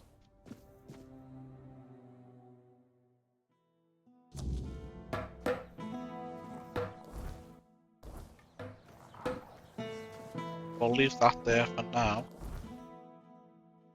That's down there, outside the gate maybe? Or no? No, because the gate there, the steps go down here. This goes down to the water. Yeah. But I'm not gonna do that right now. It's not part of what I wanna do.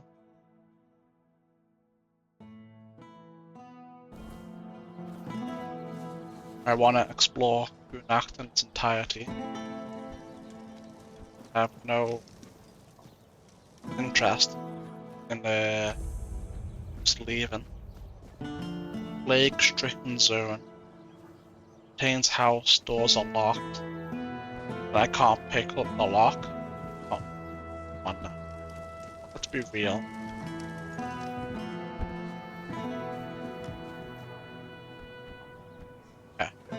Luckily, I have high enough jump height to get back up. If it was just at the start of the game, we would never be able to make that jump back up.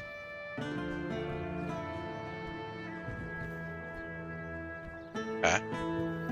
Perfect. 50k. Go crazy. I don't have that kind of money. Just not right now. Maybe in the future.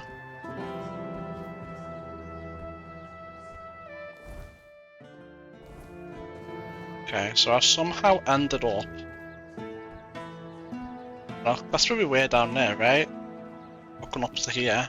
Oh, this actually works out perfectly then, yeah. Wolfrick's house. Alright, let's go in.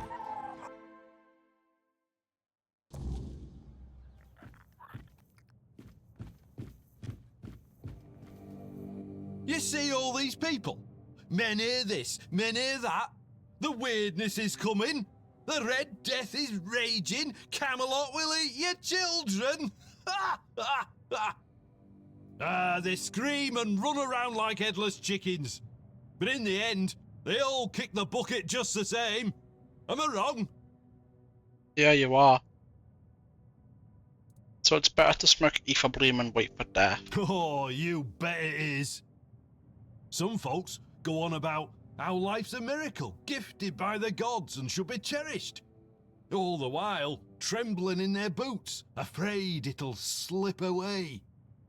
But I'm me, gonna slip it in you in a second. I'd rather have one more month with a pipe full of heather bloom and a smile on my face than 20 years of worrying about the weirdness, the Red Death, or some other crap. I mean, fair enough. If that's the way he wants to live, then so be it. You're wearing an interesting hat. Interesting? I call it bloody stupid. I traded some noble brat for it. Give him a bow. He said he'd need it when Camelot tries to take the men here by force. Huh. Poor fool thinks that's what matters. You can't explain it to someone like that. If you think it's stupid, why did you take it, eh? Exactly because it's stupid. One look at it, and my face lights up. Life's bloody dumb. We pull serious faces and pretend it's not, while the gods fart on us from above and burst out laughing. So I figured I'd just join in.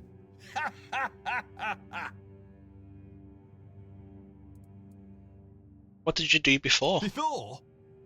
Before I took up smoking full time, I was Yvain's huntsman. Oh, don't look at me like that, it's true. Hunted game every day. Now and then I organised proper ceremonies for the Lord and his court. Oh, you should have seen it. Special garments, dogs, falcons, nobles everywhere. And me in front, leading, teaching. Ha ha! Oh, those were the good days. So why don't you do it anymore? The menhir's weakened. The forest's got less game. And there's more filth crawling out of the weirdness. So Yvain called off the hunts. Too dangerous. That bastard, with those words, it took away the greatest joy I had. So I thought, sod it. And now I sit here and indulge the second greatest joy. Alright, well, have fun. Off you go then. Go do something foolish while you've still got the strength. I will. The world hasn't eaten you. Go on, laugh at. Alright, you have fun, and I'll be off. Enjoy getting high. By the time you've finished getting high, all the problems will be sorted. That can be sure. Alright, anything here?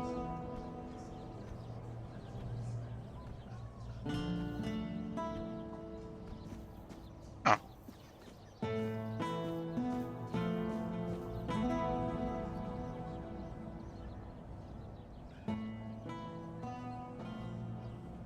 This is my shield, but there's no part of my soul inside. We need to look somewhere else. But I can feel the missing part. Close. Maybe it's the men here. Maybe it needs something from us.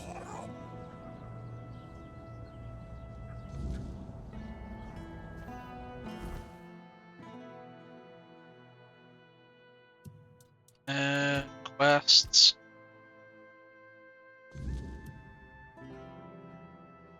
I don't think you know where it is.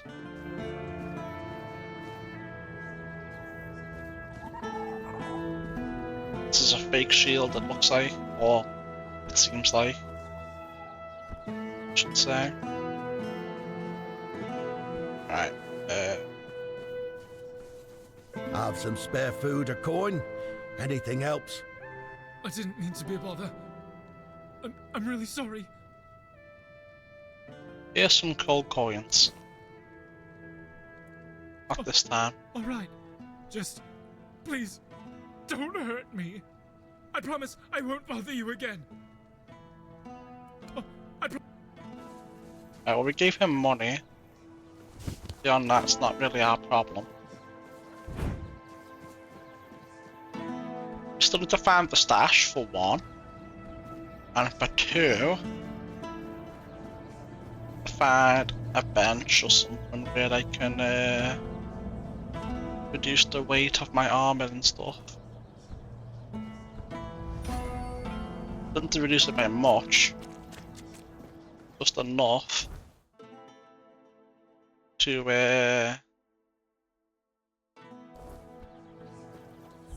get into light. I'm gonna go back up. I wasn't done exploring up there.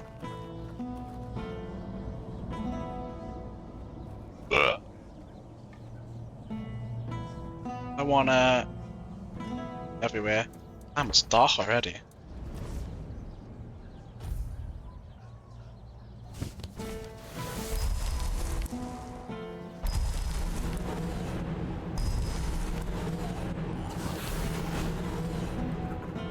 There we go.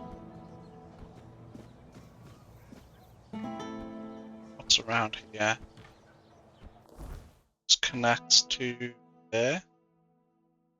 Which leads to somewhere that looks like it drops down to here, maybe? I don't know. But we'll do that later.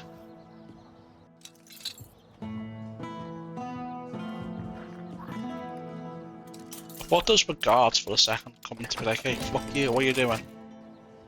You know?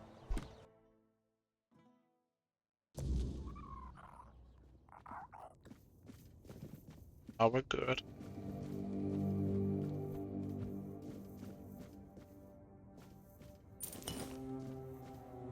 Oh, I got some coins out of it, so I guess I'll take it.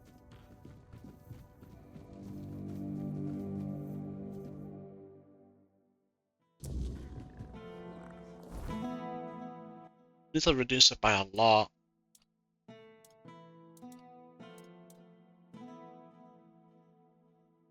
It looks like. Ah. Doesn't feel like we're wearing that much. Apparently it is. Spare a coin for. There's no. Everything alright? Look around you. Everything you see doesn't exist. We're not here. And the real Lord, the four-armed king, is lost forever. It's just greedy, deceitful lords everywhere. False kings. There is no king. Sagramore wanted too much. And Vane, he doesn't even know what he wants. Nothing. There's just nothing. Sagramore? Who are you talking about? I've seen his cursed kingdom. I've seen it haunt my endless nightmares. A kingdom now forgotten by all. An apparition that should never have existed. I saw it. He made them kneel and cry his name. Sagramore! Sagramore! Sagramore! Yvain, but the present Lord of Cuanacht. Present, but absent. Always absent. Always uncertain. Cuanacht is doomed, as is Yvain's entire bloodline. Alright, well, here's 10 gold. Gold. Ah, yes. Gold. The true nothingness. Gold, the true. But it's not getting any more out of me.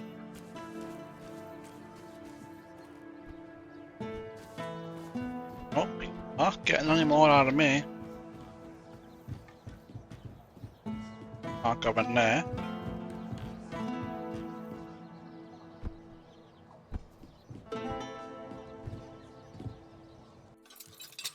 potion for me. Thank you.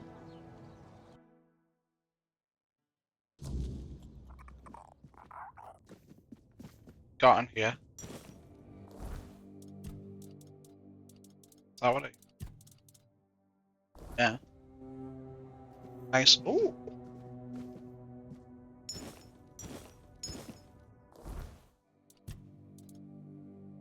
Oh, oh my! Why will I never? Well, I never indeed. Facing monstrosities from the weirdness unarmed is madness. A blade's fine for red caps, but when a Croakmar charges, distance means survival. For that, you need a weapon of precision and power. The reflex bow fits the bill. Elegant, yet deadly.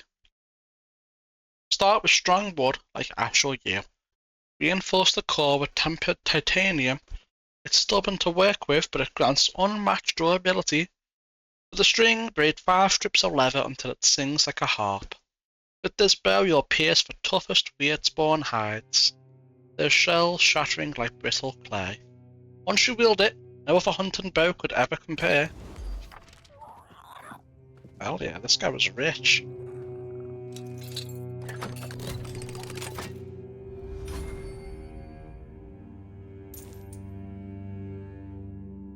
Oh, I'm gonna take all of it. Well, that's good stuff right there.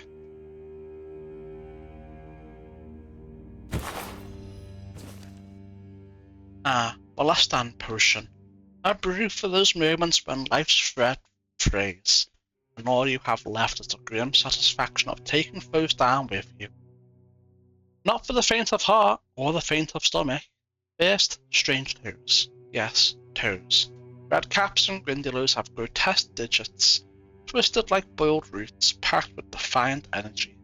Grind them to paste, don't sniff it. Next, a fresh acorn, the symbol of resilience, borrowing strength from the mighty oak. Finally, 4 shrooms of any kind will do. Boil it all in the moonlight.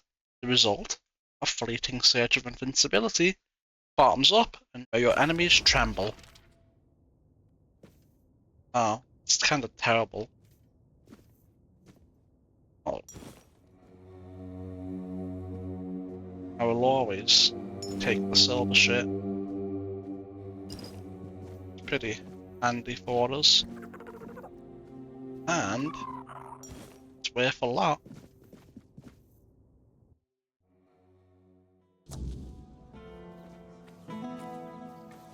I don't know why some poor guy in the middle of a town has it, but you know. And here, vault. Interesting. Have a little look.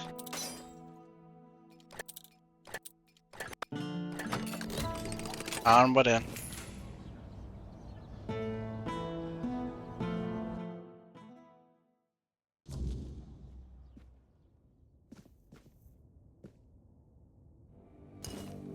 Shrine, spirit. Wine.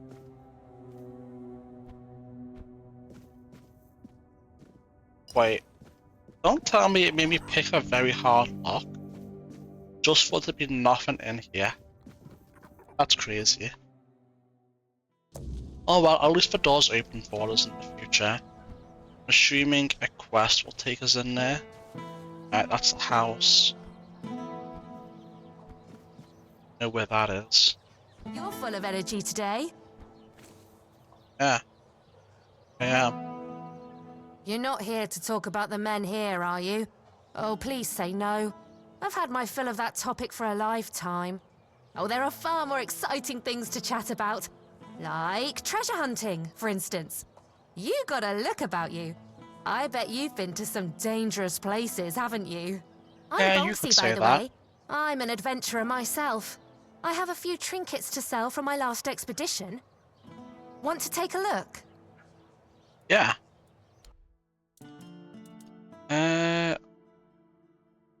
That's pretty good, but I'll pass. I'll take that.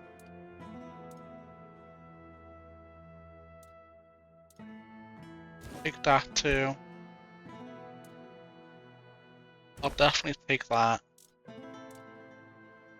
I'll buy that while I'm here. Some good stuff, must admit. Our bag. Symbol. I did not mean to eat that, but whatever. Does not matter. Spirituality. No, not you. You. Perfect. Good to see. What's this talk about the men here? Oh, I'm not entirely sure. I'm just passing through. From what I understand, Camelot wants to move it to their place along with the inhabitants, but they prefer to stay. They want to live in one place their whole lives. Can you imagine that? How's business going? Slowly but surely. In Cuanacht, fewer people than I expected are looking for artifacts, potion ingredients, or adventuring gear, so I'm counting on travelers. Like you. You must be interested in unique enchanted items, right? Oh, of course you are. I've got something, well, peculiar. But it comes with a fascinating story. It's a piece of armor I found on one of my expeditions. A beautiful, knightly breastplate with just one tiny flaw. It screams in pain when it's struck. It's kind of funny, but I'm afraid not many people have the sense of humor to wear it. I'll let it go for a mere 200 coins. Sure. Wonderful. Here it is. Oh, one more thing. This armor came with a letter. I found both in the ancestral tomb of the Gévaudan family. Oblivion I'm a little quest jealous, incoming. to be honest. This sounds like the beginning of an exciting adventure. Indeed, I chased it the does. trail myself, but first, I need to sell off my finds so I can travel light. With a full coin purse, of course. To my son, Sunrek, as you know, I've devoted my life to the ideals of King Arthur. With his name on my lips, I've fought countless battles, leaving wives without husbands and children without fathers. Now, as my life wanes, I wonder whether the gods will see my cause as righteous or condemn me to eternal damnation. This thought haunts me endlessly. Even the absolution of your mother's priestess brings no comfort, for who can know the will of the gods? I could not risk my soul's fate. I sought out experts in magic and ancient rituals. They anchored my spirit to a tangible object, my faithful breastplate, ensuring demons cannot drag me to the afterlife. If the spell succeeded, my soul is bound to the steel, safe from damnation. I entrust you with protecting this armor, for not even the gods shall decide my fate. Ethelric Gévaudan. Quest? No? Guess not.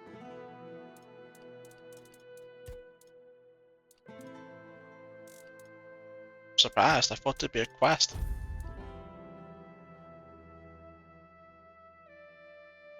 It's pretty funny. Pretty cool too, but you know, I will be keeping my armor.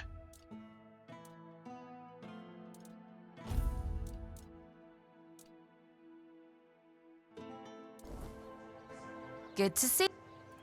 Adventure, huh? What kind of adventures are we talking about? Oh, all different kinds. Like the ones where you crawl through damp caves or cold tombs, dodge traps, and hope whatever's growling in the dark isn't hungry.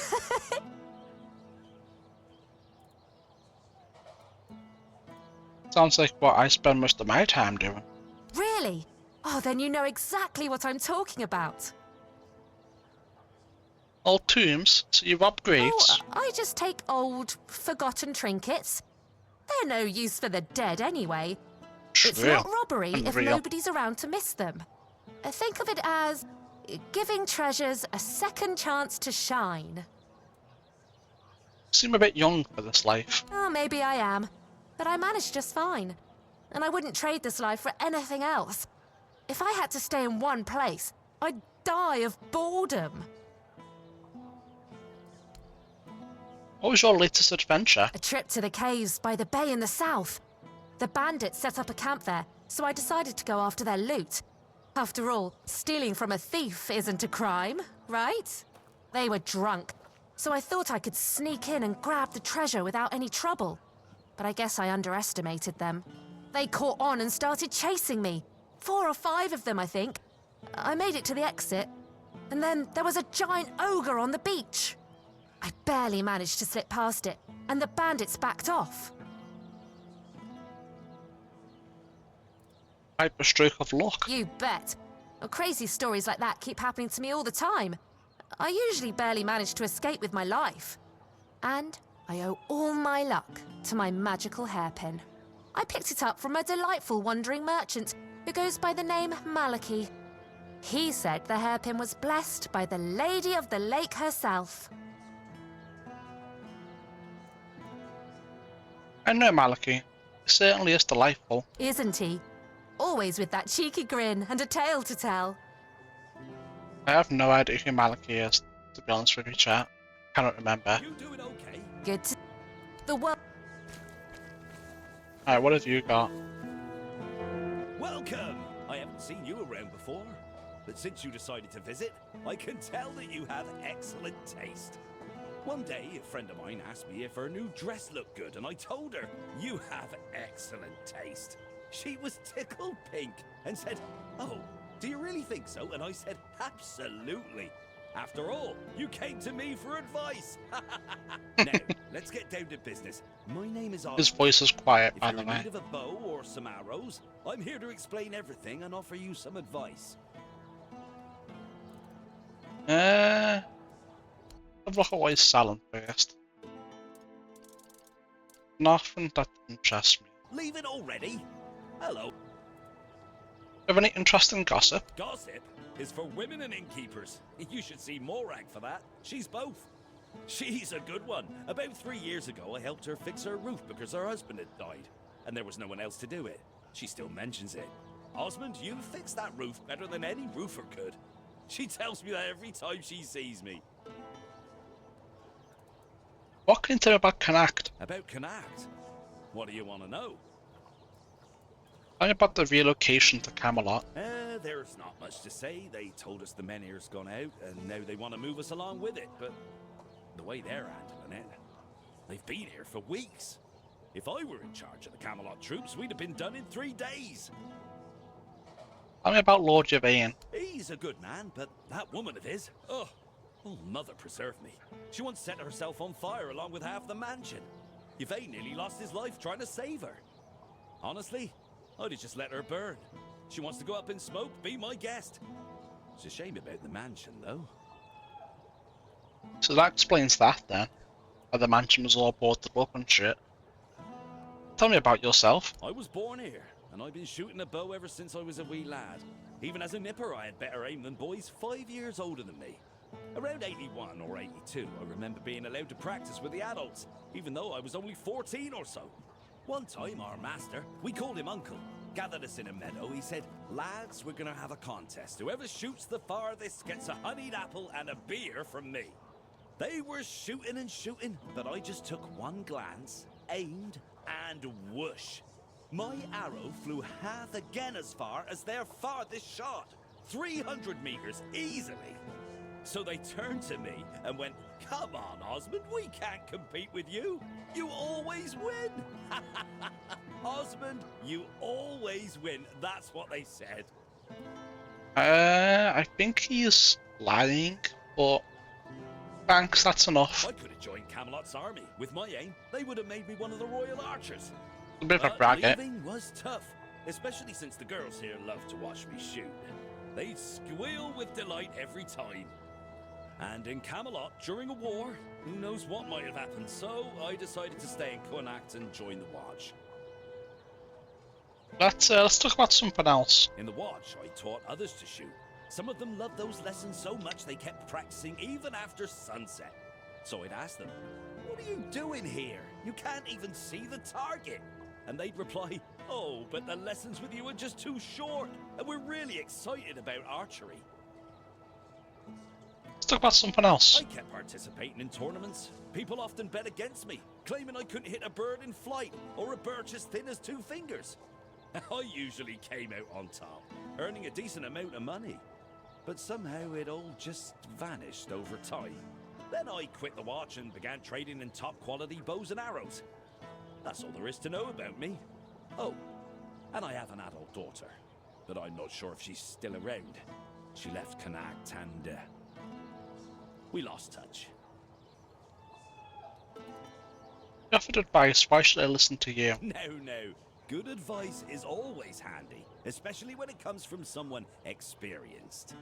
And believe me, when it comes to archery, I'm not just an expert, I'm beyond that. In fact, I'd be surprised if you found anyone on Avalon who knows more about it than I do. Really? And what makes you the greatest expert on Avalon? Well, find me someone else who's been doing this for over 40 years. Every aspect of it. Back in '84, I was chosen to represent Cuanacht in the team archery tournament. And I wasn't even a lick over 18 back then. During one round, we were shooting at targets 100 meters away. The target was the size of a small apple and the wind was blowing from the left. So, I took aim and wham! Right in the middle. Even the captain of the Camelot team jumped up and asked, "Have you got any more like this one? Maybe the boy would rather shoot for us." If you're that good, then why haven't I heard of you before? If you were older, you surely would have heard of me. I could have been the first of Avalon's archers. They almost knighted me. But as it happened, I joined the watch, got married, and... well, that was that. Hey, if only I'd had the common sense back then that I have now. You have any work going around here? It's definitely just like... As it happens, there's something you can do for me. I've written a letter to Lord Yvain, a few suggestions on how, in my view, he ought to handle this whole business with Camelot. Figured he could use a bit of advice from someone with strategic sense, a head for negotiation, and a touch of military experience. Would you take it to him? You've got younger legs, and I'd rather not leave my stall unattended. I'll give you a few coins for your trouble. Sure. Brilliant. Here you go. Just don't lose it. I've only got the one copy, and I've no mind to write it all out again. Lord Yvain, I watch as all these creeps closer to the edge. Camelot is pushing us around, the people are going uneasy. That's why I've decided to share my considerable experience and offer some advice on what you ought to do. Firstly, if your lordship has no intention of handing over the men here, you must make that absolutely clear to Denholm. No more of this, we are still considering or weighing the circumstances business. Thank them for their visit and send them on their way. Secondly, if however you are thinking of surrendering the men here, then let it be on our terms. Provisions, medicine, and monetary compensation for the people of Cuanacht. A written guarantee of their safety, and a proper home in Camelot for every family. Without that, there's no deal to be made. Sincere regards, Osmond, merchant and master of the bow. Hello. Come. Hello. Hello. About that letter for Lord Yvain. Oh, how did it go? Did he read it? What did he say? He hasn't got it yet. So what? You're keeping it tucked away somewhere, waiting for the perfect moment. Just Something remember, like that. The longer you put it off, the less that letter's worth. After the fact, even the best advice means nothing. Something like that.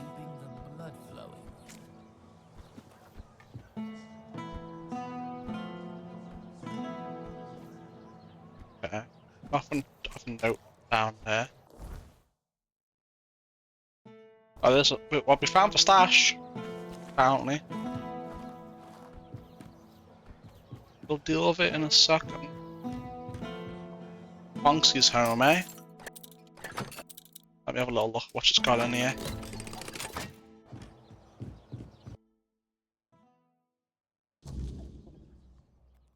Have a little look. What has she got in here? Any silver stuff? Probably not.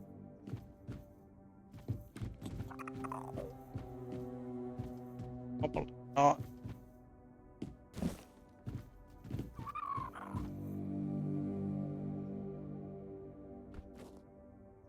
Nope, nothing interesting.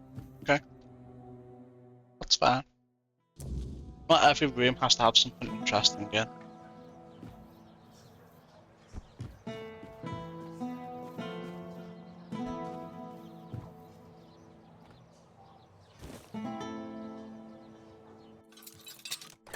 What's in here? Alright, I'll take it. Bag.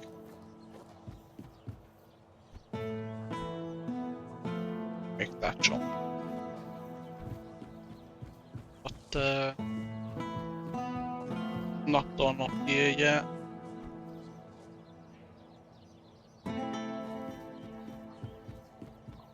Done up here yet. Booney's family house. Alright, who's this?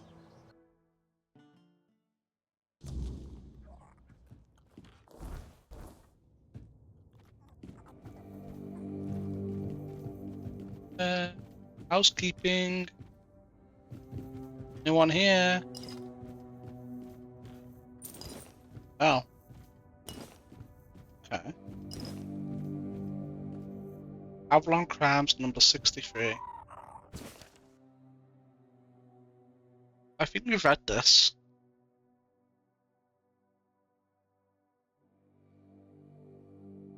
Yeah. Everybody read that. Alright. Out we go.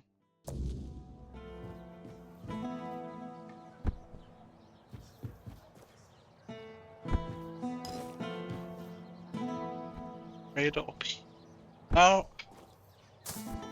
Wasn't really done up there, to be honest. But while we're here, go ahead. Shit away. So I no longer need it.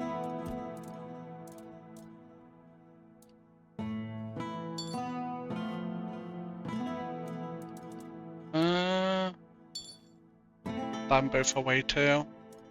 Alright, perfect.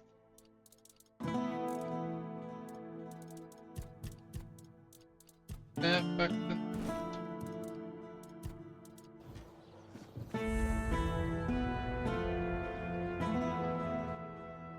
I order of Legate Denholm. This tavern is closed to prevent the spread of the Red Death. There has to be a way to get that to reopen. Yeah, huh? Ah, yes. Yes, now I remember. I remember it all. On the 14th day of the month of Oak, a procession dressed in red passed through. They dragged people from their homes. Eventually they came for us as well. Me and my Brianna, our possessions. They took everything. Took it all for themselves. Now, I have nothing left. I'm just a poor man. Please, save me. Please. What are you talking about? Back then I lived in the borough, near Camelot, you see. I was there when the priests came with a crowd of penitents, dressed in robes made of parchment laden with the word. The priests cracked their holy whips and delivered fiery speeches. No more Red Death. No more suffering. Were you infected? No, but I was cured nonetheless. I gave up everything for the cure. I gave up Brianna and all my possessions. I had to cleanse myself. Yes, now I am pure. Can you see? Can you see? Yes, now I am pure. Can you see? Here's some gold coins. Thank you. Thank you. May the word of the prophet guide you. Okay, you have one. Alright, so what is this? The bookstore. I hope there isn't as many books in here to read as I think.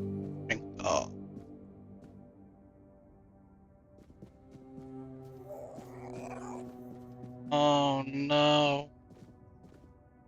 Oh no.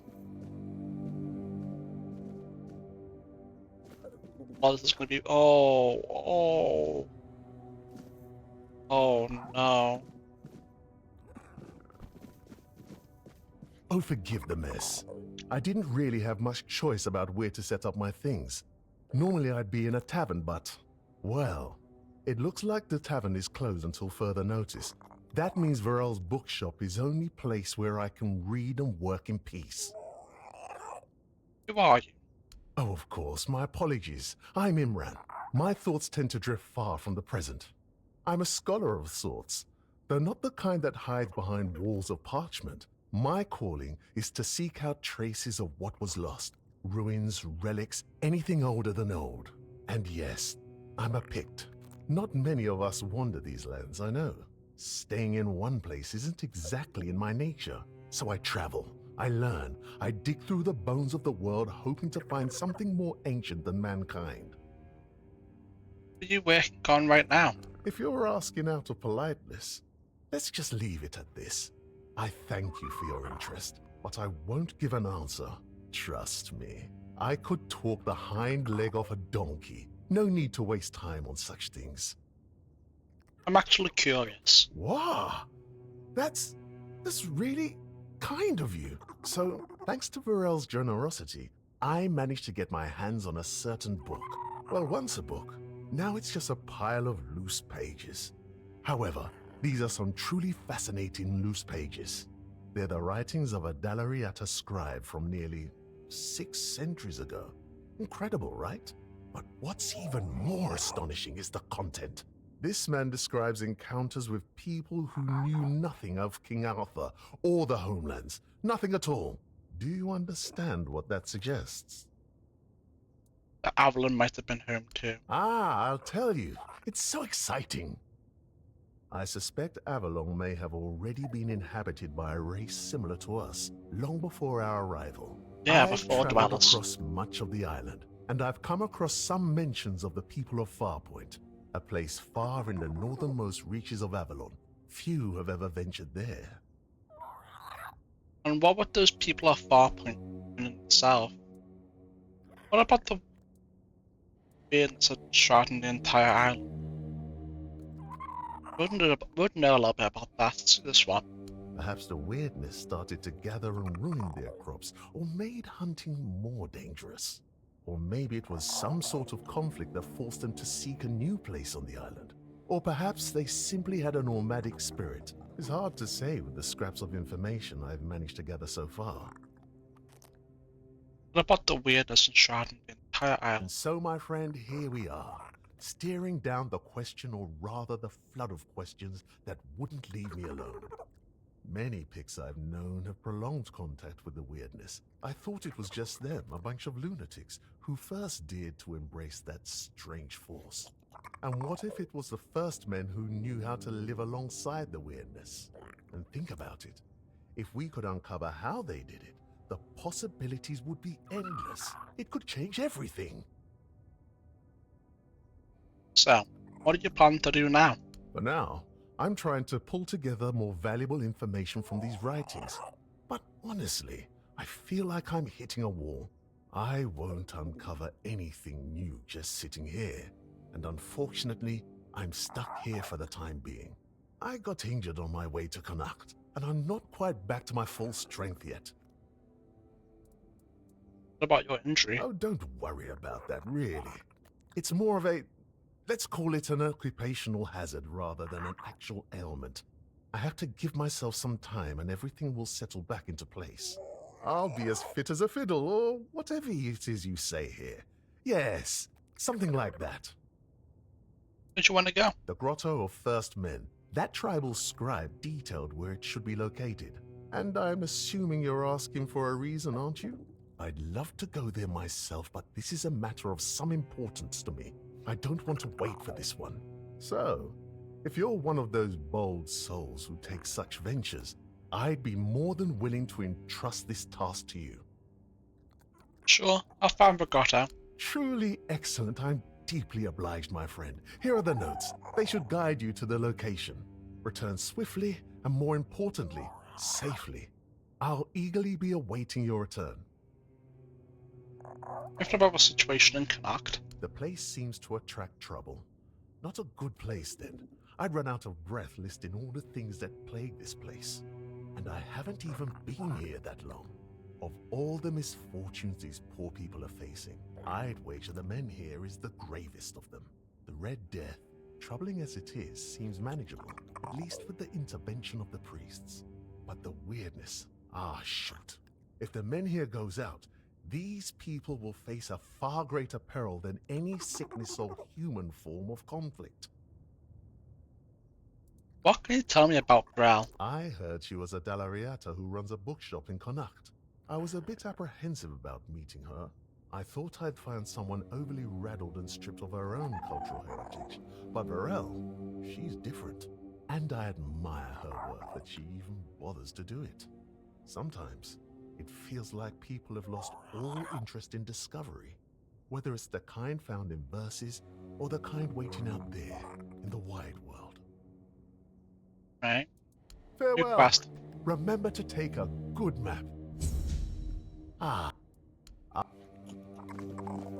Another quest, hell yeah.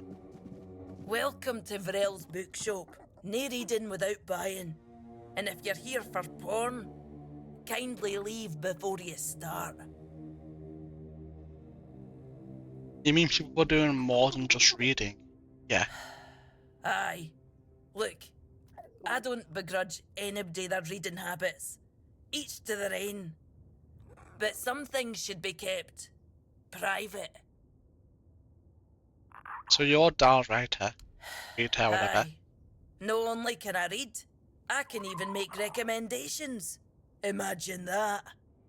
So, if you have a joke to tell, don't bother. I'm pretty sure I've heard them all.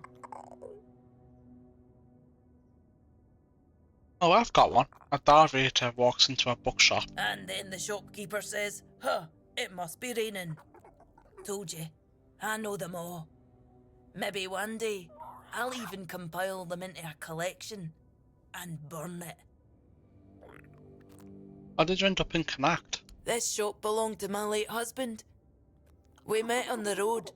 I was a mercenary hired to protect the caravan. He was a fine older gentleman, fascinated with a Del Rita lass who shared his love for books. It was a lethal combination for my poor heart.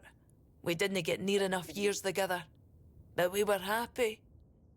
We didn't have much family left, and they couldn't care less about this place, so he left it all to me. And why stay here? Well, I can't just take the shop and hitch it to a cart, can I? Although I suppose that might be more or less what I need to do. I didn't hate living here, you know. It was fine when my husband was still alive. I even thought people were starting to warm up to me. And then he died, and the respect died with him. And then Camelot arrived. Everything just went downhill for there.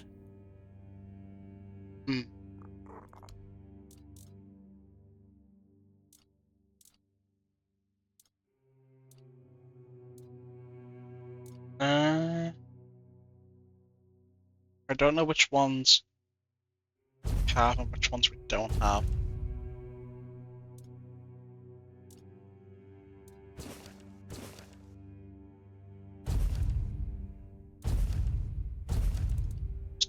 I want to have everything. And then readable, newest. As sentiment towards the Dal writer grows colder with each passing day, I would like to remind my colleagues not to listen to those who call the tribes mindless savages, capable of only of destruction, not creation. I have been a guest of the Ulfair tribe myself, even have the honour of speaking with the famed Stone Wardens, whose skill in the craft is unparalleled and far exceeds Camelot's own. They live and breathe the forge with a devotion that is truly inspiring. It's true they keep many secrets, the art of forging weird steel being the one I coveted most, but they are not entirely unwilling to share them, so long as one shows proper respect to them and, more importantly, to the craft. It will be a sad day indeed if we were to lose the knowledge of our Dalriata brethren forever, all because of the bigotry and political machinations of those who care neither for us nor for the forge.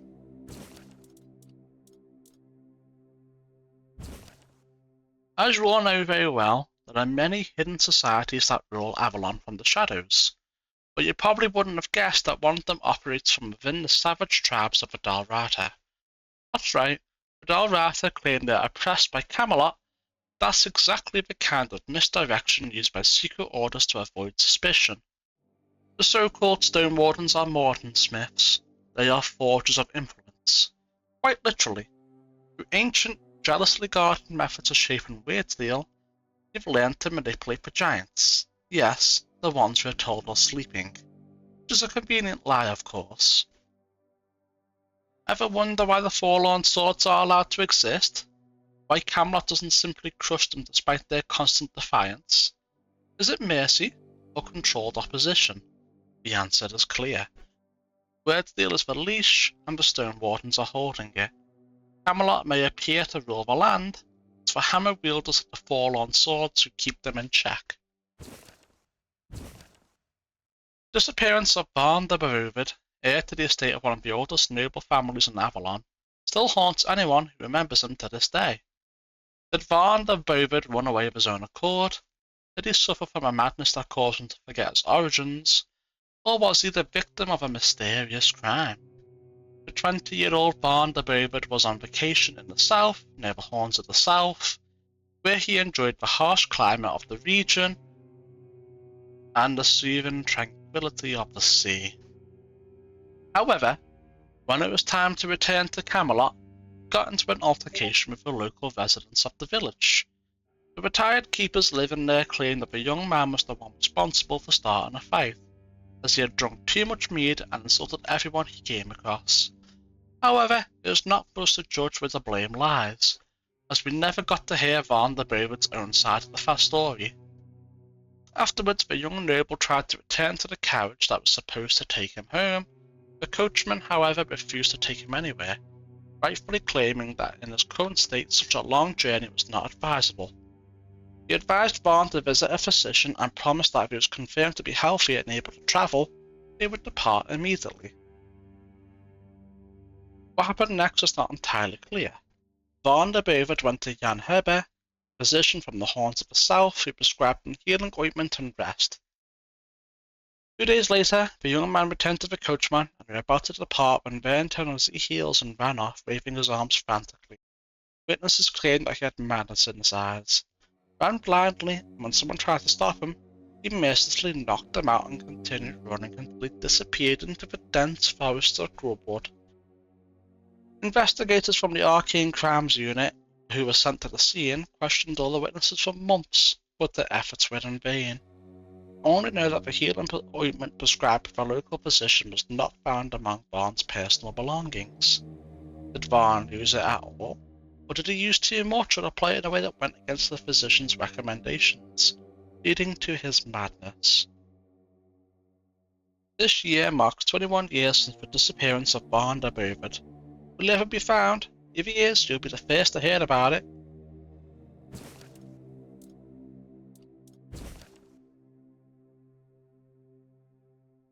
I think we've read this, right?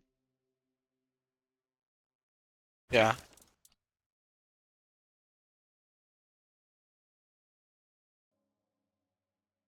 Liliana drew closer to the girl, her left hand sensuously beneath her bare back as her right arm wrapped around her delicate neck.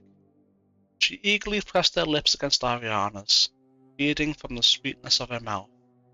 At first Ariana hesitated, but soon she responded with equal fervor. Lilia's right hand began to explore the smooth, honey-coloured skin gliding along the plump hills of Ariana's curves. She pinched and stroked her quivering peaks while her lips now pressed against the exposed flesh of her neck. You shouldn't, Ariana protested. You're my stepsister. But Liliana was undeterred, capturing her mouth with hungry urgency. Ariana's body trembled with a desire, her whispered protests giving way to a sensuous moan that filled the room.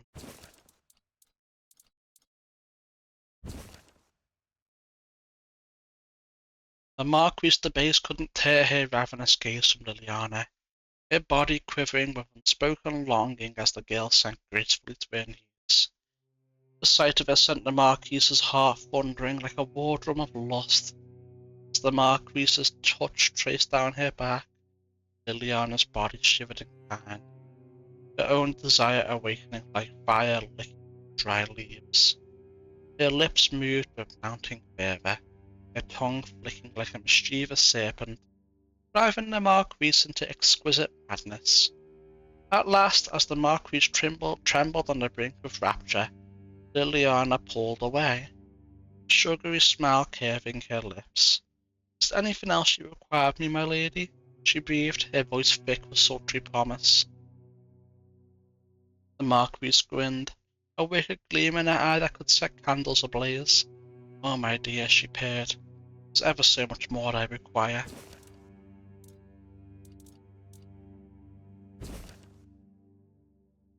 As the tall, muscular giant turned around, Liliana's breath caught in her throat.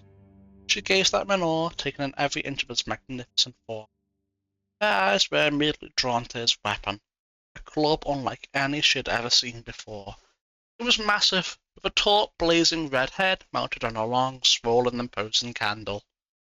Liliana couldn't help but feel a rush of excitement at the sight of it. Even though fear still gripped her, it was quickly replaced by a growing sense of desire. As the giant approached, his shadow falling over the woman huddled against the cave wall, Liliana's heart raced with anticipation. She watched as he extended his powerful tattooed arm towards the plump, red-haired girl, ample, soft peaks. Reminding her of delicate pillows filled with sheep's wool, the woman whimpered in terror. "Leave her alone," Liliana spoke, her voice shaking slightly. "Take me instead." The giant bared his teeth in a foul grin, his eyes gleaming with hunger. He grabbed Liliana by her restrained wrist and hurled her onto the bearskin spread out by the fire.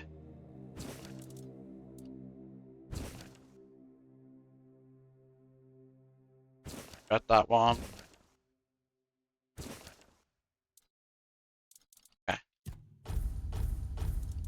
Read them all.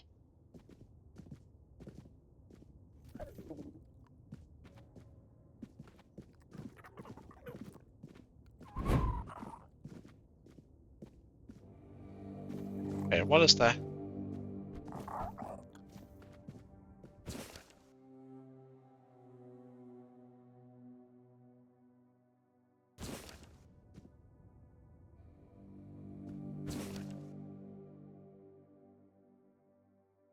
Dearest maidens of Camelot, your loyal fashion advisor Adelia has news of Farshire's regal trends. West in Farshire, all noble women bear the title of Queen. They wear one distinct symbol of their status, colour blue. No subject may don this royal hue. It is reserved exclusively for queens. Through the ages, the shade has varied, but the tradition holds firm. If you visit Farshire, beware wearing blue, lest you be taken for a lawbreaker. Thankfully, Camelot follows no such rule. Should you desire to embrace this noble shade, my workshop will craft a gown to match your natural beauty, free from Farshire's restrictions. Be bold, be regal, and wear blue. Okay. I'm gonna make it night, and we're gonna break in and get any of the books that we haven't got. That's what I'm gonna do.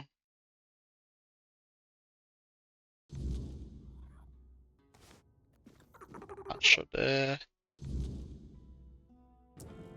trick. Oh, hello there. Rest.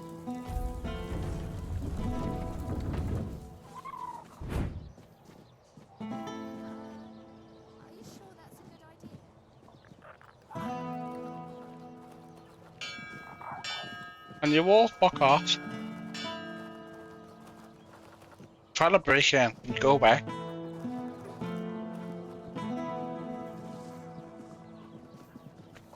Bruh.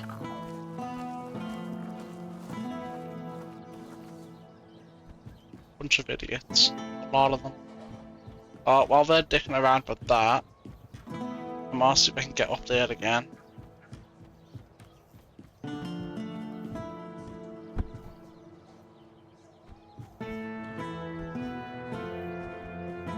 Aha!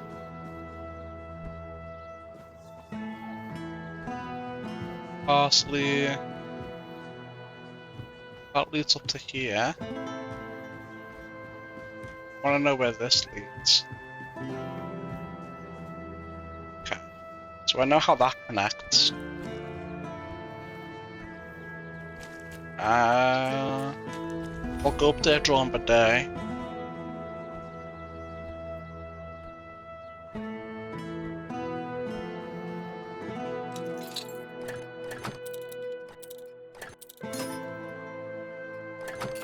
Easy my ass.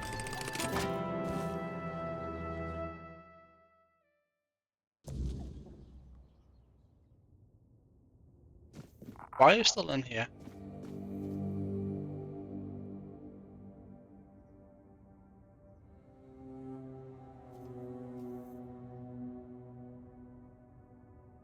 Yeah. There's books in here that I haven't read but can't take. Because they're both in here. Or if I make it even later.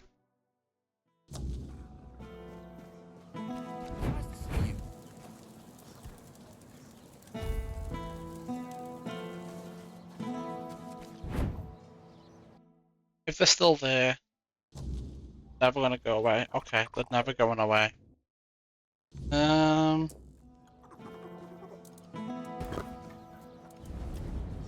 Guess we'll make it day again.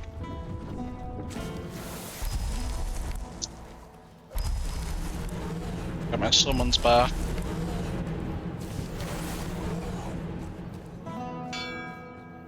And then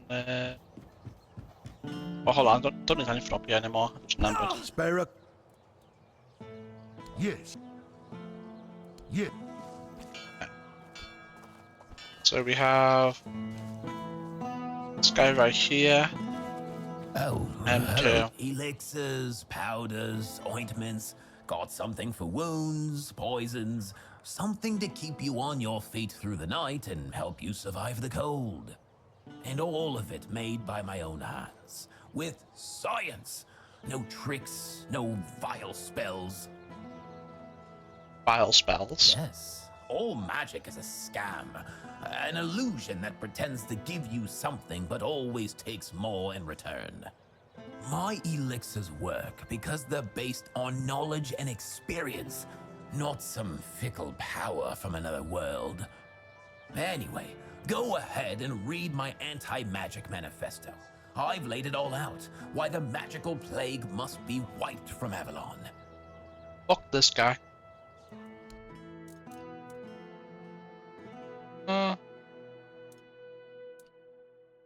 That's insane.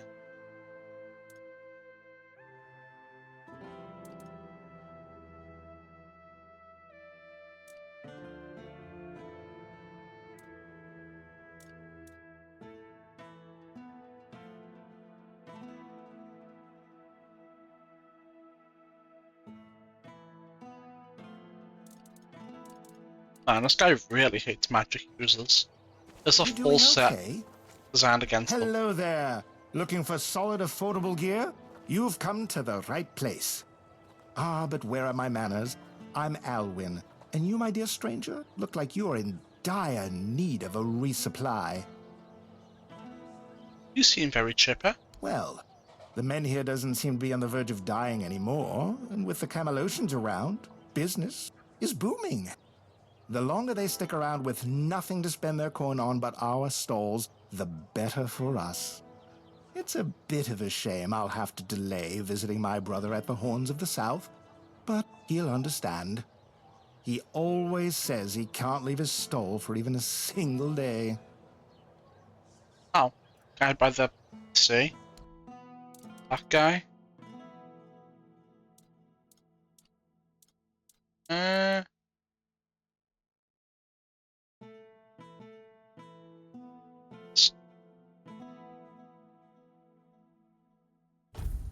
Ah. We'll leave it in the store until we get a quest that needs them. Because we know they're here, so no biggie, right? We can come back for them anytime. I mean, they're expensive, so like, you know. We'll wait.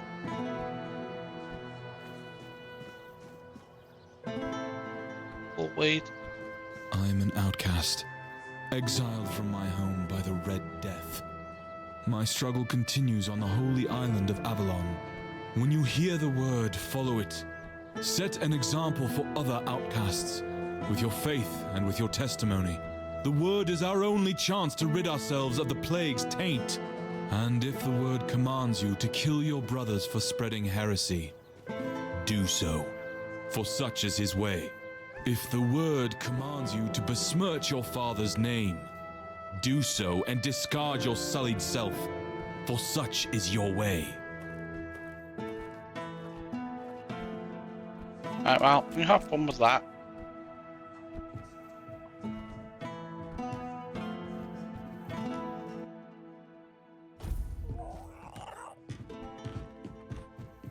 We'll check inside this house then.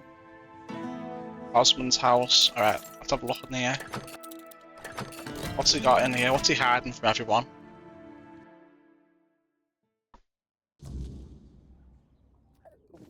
Interesting. Oh.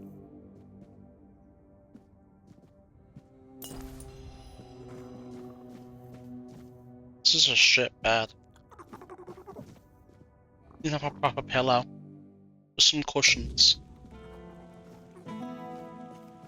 Rip Bozo. I'm an outcast.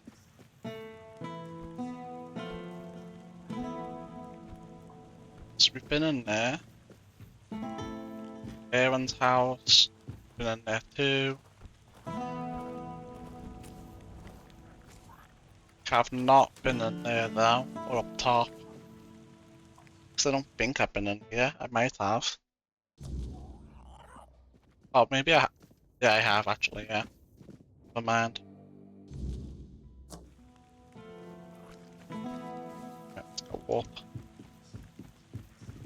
See what's up here. Nothing.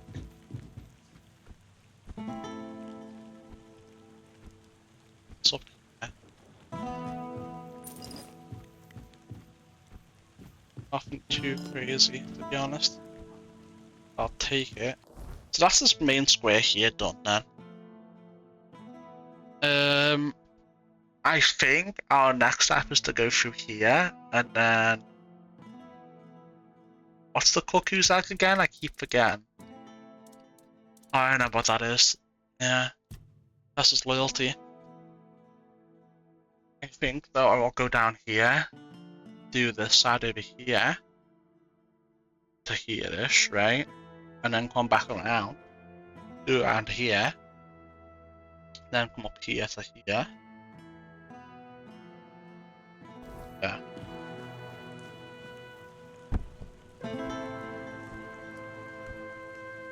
Oh. You're full of energy today.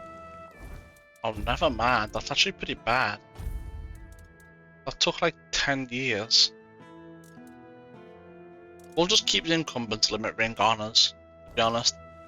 If we need it, we'll just slip it on, you know? Too worried about it.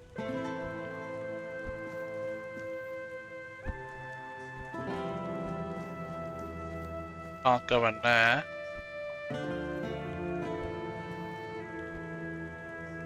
Alright. It's the gate to leave. I'm gonna start with over here.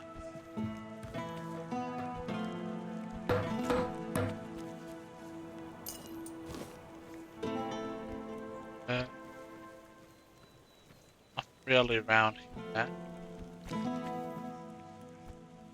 Talk. No. Alright.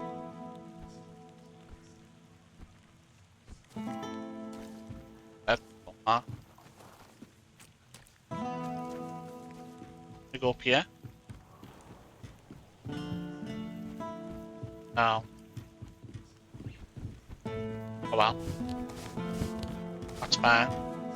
X marks the spot. Treasure, right?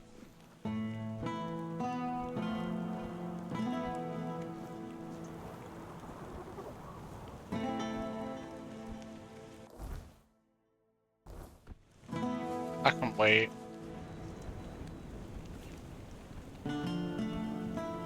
know what? Let me track this.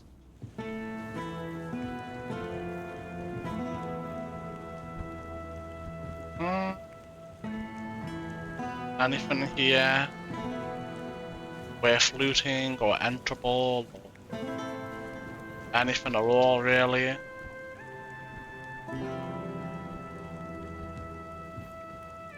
Not really, so far. Ruined house. I'll take a peek in a sec. It's for the quest. I'll leave it till last. In his house.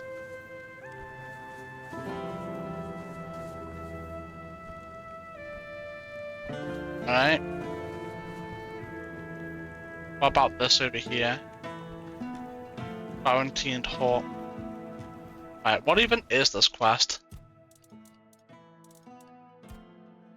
Okay. Wilbur's family. O All-Mother, keeper of day and night, shelter us in your embrace. Oh, I hope I'm not bothering you. Who are you praying for?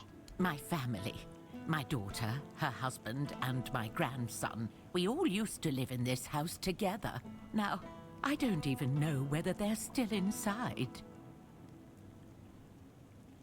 You were living together then, how can you not now? I was visiting my sister in the borough for what might have been the last time. She's 2 years younger than I am, but she's always been sickly. When I got back, the plague was already raging. The Red Priests either took the others or drove them away. Nobody can tell me if they took my family to the island asylum or if they're all lying dead inside, with flies crawling all over them. So I sit here and pray. What else can I do? You rather went to the island asylum? Yes, of course. They heal people there. The Red Priests really know their stuff. Oh, indeed they do. I've been there myself. And now you're healthy. I prayed to the All-Mother, although maybe I should start praying to the Prophet too, that the priests watch over my family in the asylum. Maybe we shouldn't tell her. You don't understand, I was tortured. The experiment with the weirdness there. That's nonsense. Admit it. You've taken some of Maggot's mushrooms, haven't you? Scaring an old woman like that? You should be ashamed of yourself. If you don't have anything useful to say, then leave me alone. Let me pray in peace. I told you. Go. She didn't like that. So we should probably see. Maybe if we lie to her, she gives us a quest to check on her, check on them for her.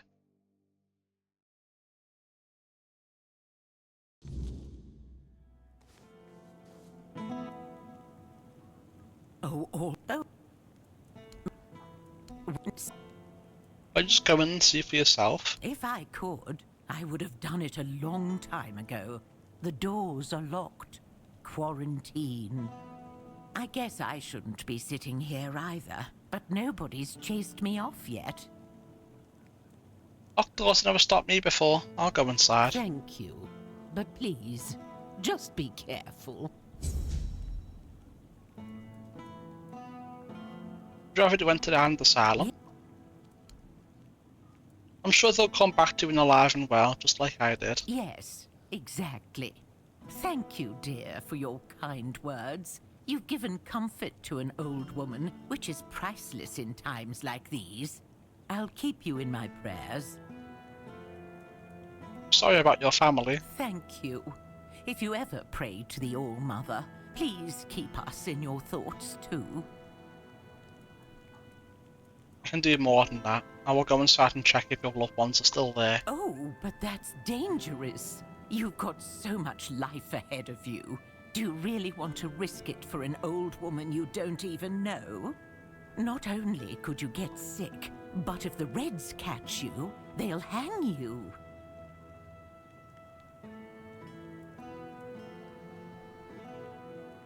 Don't worry, I'm immune to the Red Death. Really? The All-Mother must have truly blessed you. All right, thank you. Just be careful that the Red Priests don't catch you. I knew she'd have a quest for me if I didn't say the wrong shit. No? Move it.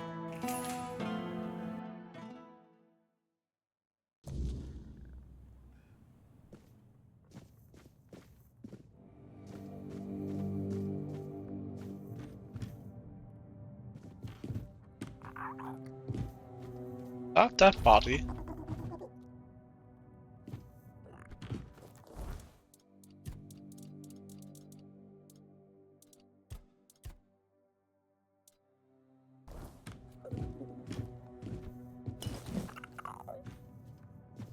Aha. Granny, we're going to a real land of the sea because Papa is sick and he can go in there. You should come with us, Boyd. Mum, Ryan got sick. The priest says the Red Death. They're taking us to the Island Asylum with the others. Don't worry about us, we'll be fine. I hope we'll be back soon. I love you, Emma. Oh. Not good at all. Just gonna get tortured to death. That isn't great.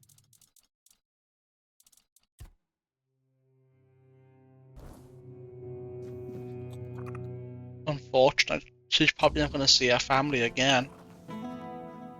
Tragic. I went inside, your family isn't there. I found their letters inside. Thank you. You're a good person. Now I'll pray to the All-Mother for my family to come back safe, and for you too. Yeah. Uh-huh.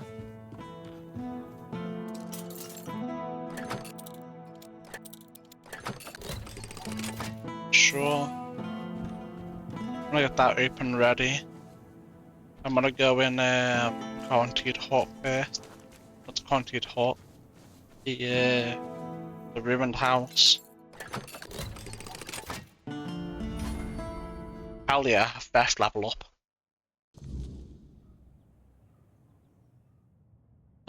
Time to search the place, eh?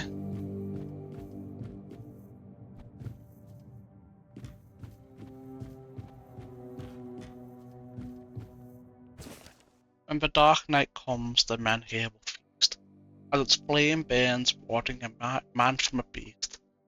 But the wicked foe dares cross our floor, brave Campar will chase it away, fear no more.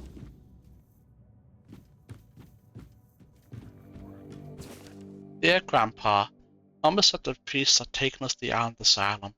I left my stuffed toy. One you made me after Dad went to meet with your mother. Wanted someone to stay here and wait for you. I know you told me to always keep it with me, but I want to be here for you when you come back from the hospital with that nice lady. Love, Roy. This guy's family's pretty much dead too, so they get tortured to death on the island.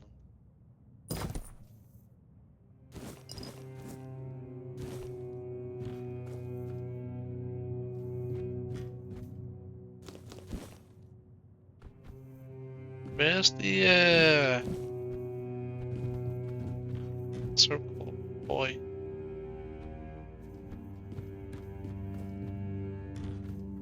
She said she'd left it. I don't see it.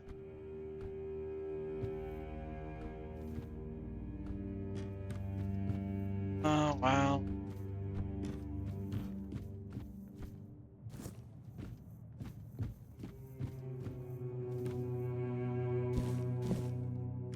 Oh well indeed.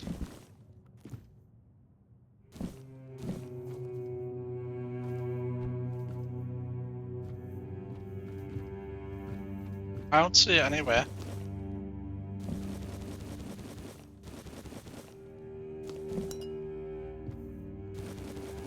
spamming E, see if I accidentally grab it. But no such luck. Oh, there it is. Found it. Perfect. Glad I found it. Probably important. Right, I'm gonna go in here now.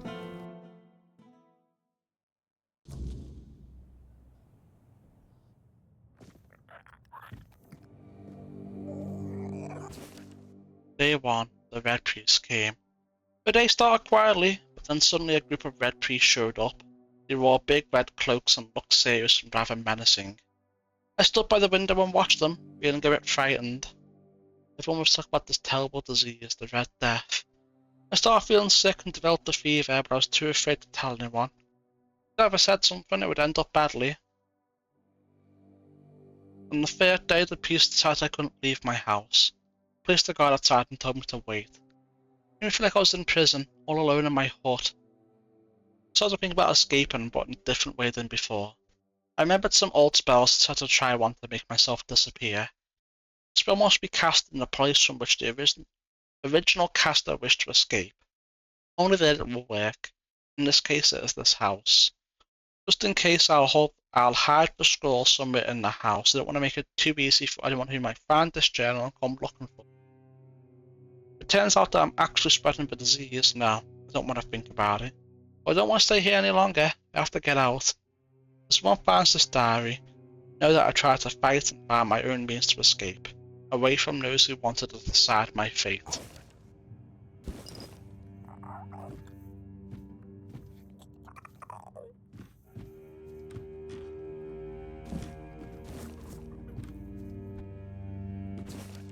Shadows deep and night so still, guide me past this worldly ill. By the red death's grip I shall not abide. Take me through to the other side. Let this body find reprieve. In your hands my soul I leave. What's this? Probably have to cast this. Or the whatever the hell this is.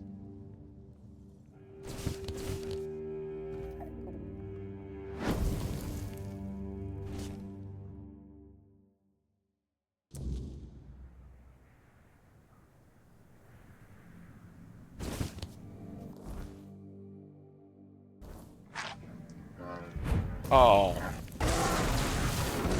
Fighting the bear then.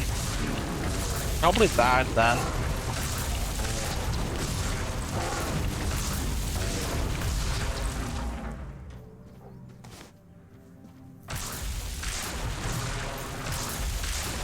Yeah.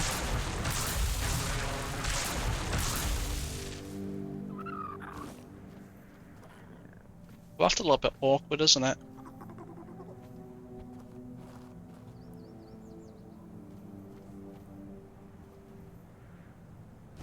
Well,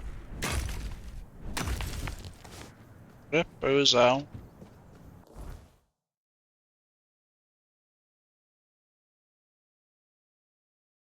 Goof moment right there.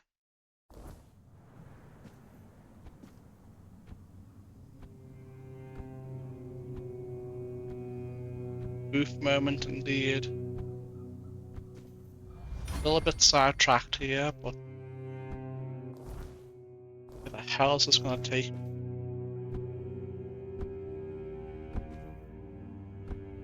Wanted to keep exploring Cuanacht.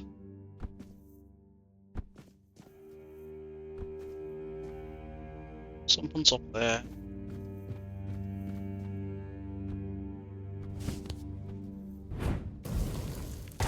Just a flesh wound. Is it? Is it just a flesh wound?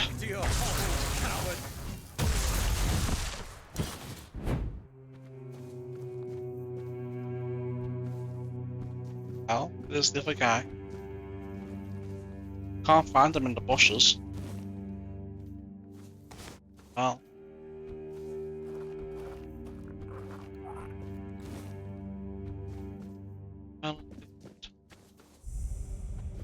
Hidden cave. I don't even want to really be on here. Oh, fuck, man.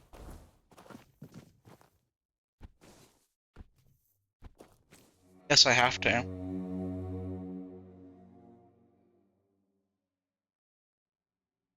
I want to.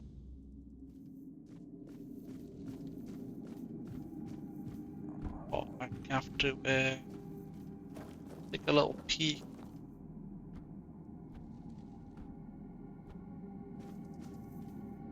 What's going on here? Oh.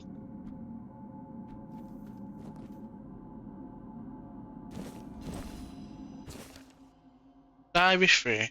Observations on Bogey and my new friendship. Came again, my begun friend. Oh, he's so lovely, so big, so majestically lopsided. I don't understand why people scream whenever they see a Bogard. Can't you see how his eyes shine when he stares straight into your soul? Today, I brought him a gift, a person. I didn't know him well, but he complained a lot and he wasn't very nice. So I thought this Brigand deserves better than fish. I tossed him down on the stones by the sacred stream where my buggy likes to sit. And guess what? He ate, and then he gave me a pat, I think. Maybe it was just a gentle nudge for his nose, but it's the thought that counts. I think we're friends now. He didn't eat me, and I think that says something. People say Brigands have no soul, they're just teeth and meat and howling, but I know better. Because I haven't met someone like me. Time to show him his new house. I'm guessing he eventually turned on him and ate him. Diary 4. Day, who cares? The other day, Bucky brought me something. Looks like a leg, a human one maybe? Or maybe it's a gift. Maybe a Bulgarian culture could mean respect.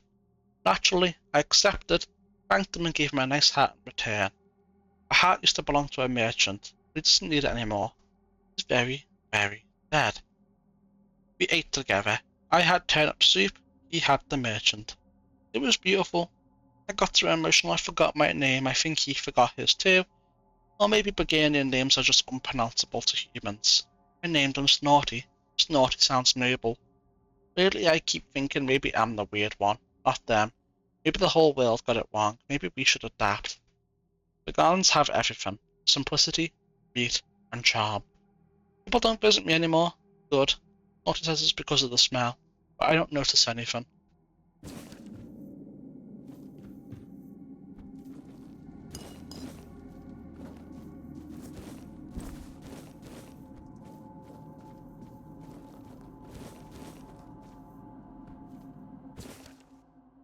I don't know if it was a dream or not, but lately Snorty started talking to me.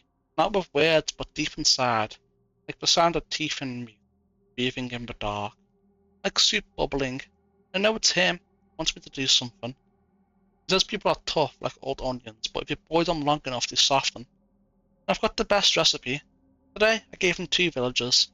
They didn't ask many questions. Nobody understood. Nobody knew. Maybe they were ready. Snorty was ready. He smacked his lips, he purred. He wrapped his tail around me, he hugged me. First hug I've had in years. If I jump down there, how do I get back up? Oh well.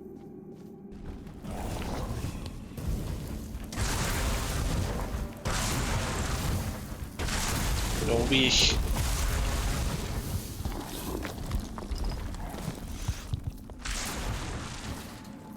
Abandoned helmet. Give me the titanium. Emery's tag.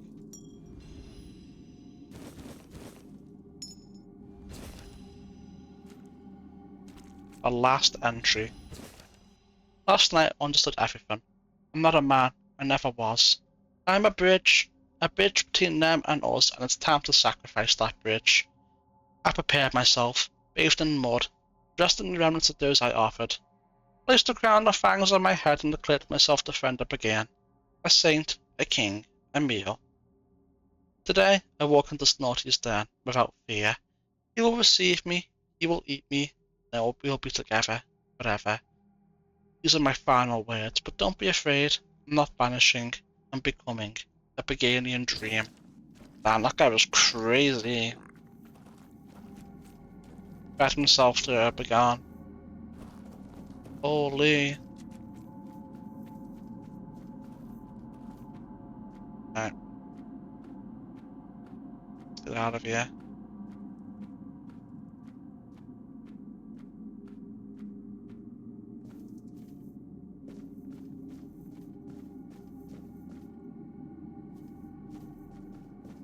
I don't think that thing's alive.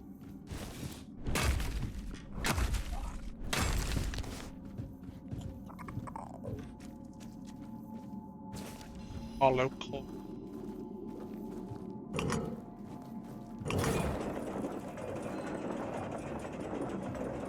Wait, no, go back down. Oh.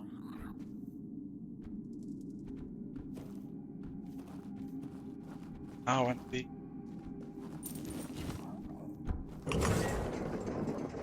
There we go.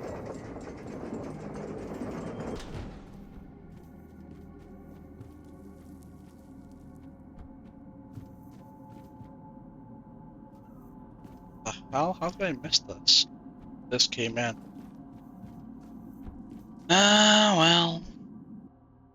Looks like we're done with that mysterious cave.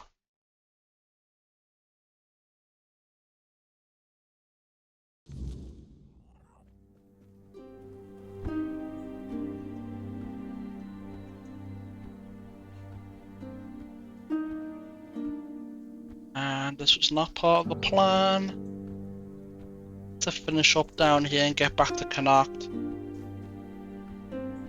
I want to finish exploring the town and getting the quests and what have you.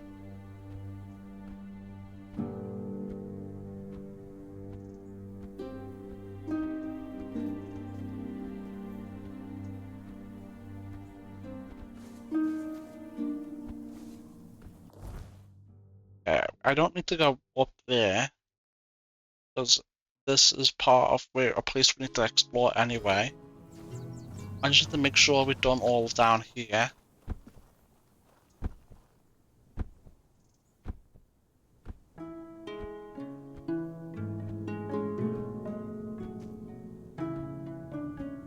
Oh fuck! Yeah. Oh my god. Why, game? Why?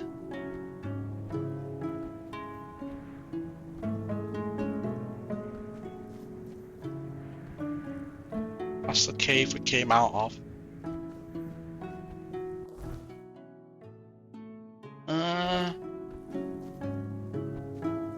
It's a shrine there. Oh wow, you have quite a bit of health. Can't even hit you because my summons are in the way.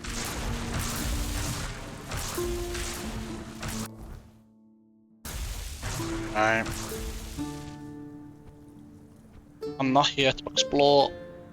I'm here just to get this little side cliff face done. And then we're gonna go back to Cuanacht. Face everything.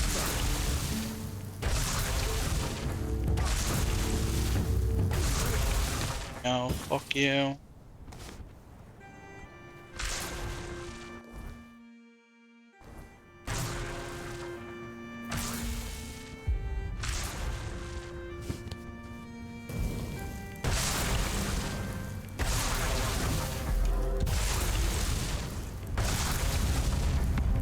You know what? I think we're good. Because we can do all this pretty obviously when we're exploring this place for real. Let's fuel our bonfire, identify what shit we have here, and then fast travel back up to here. Perfect. Let's make a day again.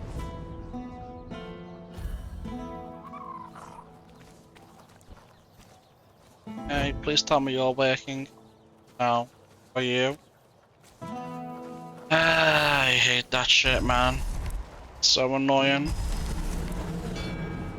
Okay, I think she's been back away. Good to see. Well.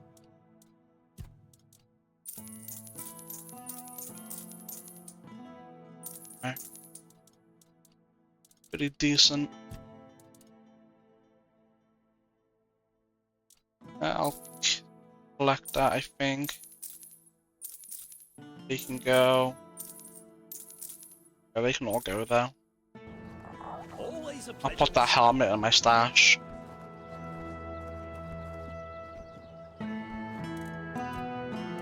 Oh, boom.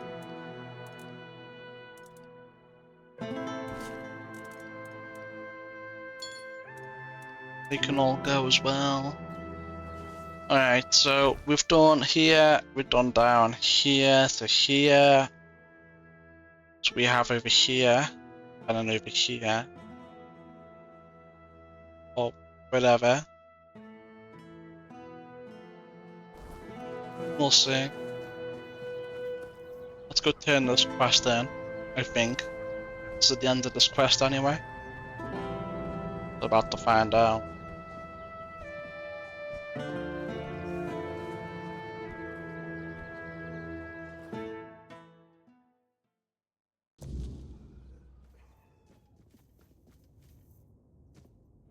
Oh, is that you, Roy? Have you finally come to visit your grandpa? Yes, it's me. What took you so long? Did you lose that toy of yours again? I remember you wouldn't go anywhere without it. But I see you're all grown up now, so it's probably long gone. I still have it with me. Oh, good. That's good. You remembered to always have it with you. Do you remember why you got this plushie? You gave it to me when my father died. Aye. Don't forget about him. Remember, family is the most important thing. No matter what happens or how things are, they're your kin by blood, and you can't fool that bond. I've always been there for you too. Oh, by the way, do you happen to remember that rhyme I wrote for you? When the dark night comes, the menhir will feast. Shit.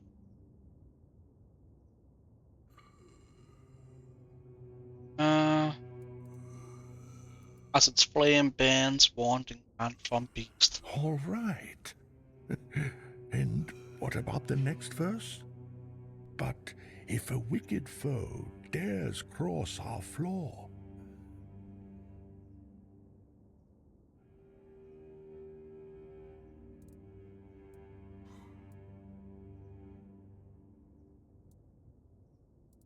Kind grandpa will chase it away once more. do you really think I'm just some mad old man? I can recognize my own grandson. I've seen through all of you. I hope every one of you gets what's coming, damn it. That's it. Good. Fuck. I thought that was it for sure. Man, oh man.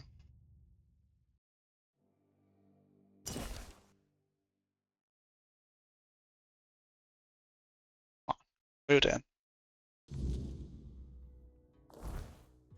Back.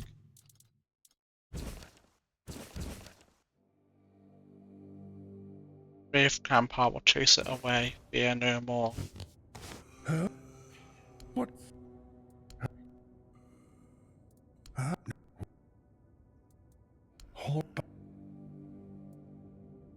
Oh, it is really you. On the All-Mother, you have grown. How much time must have passed? Something must be really messed up in my head.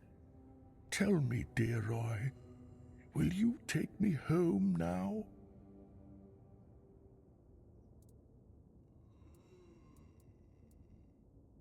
Please let yourself be treated by Ali. She's a good healer. You're serious about this? Fine, then. If you say so, I'll trust you.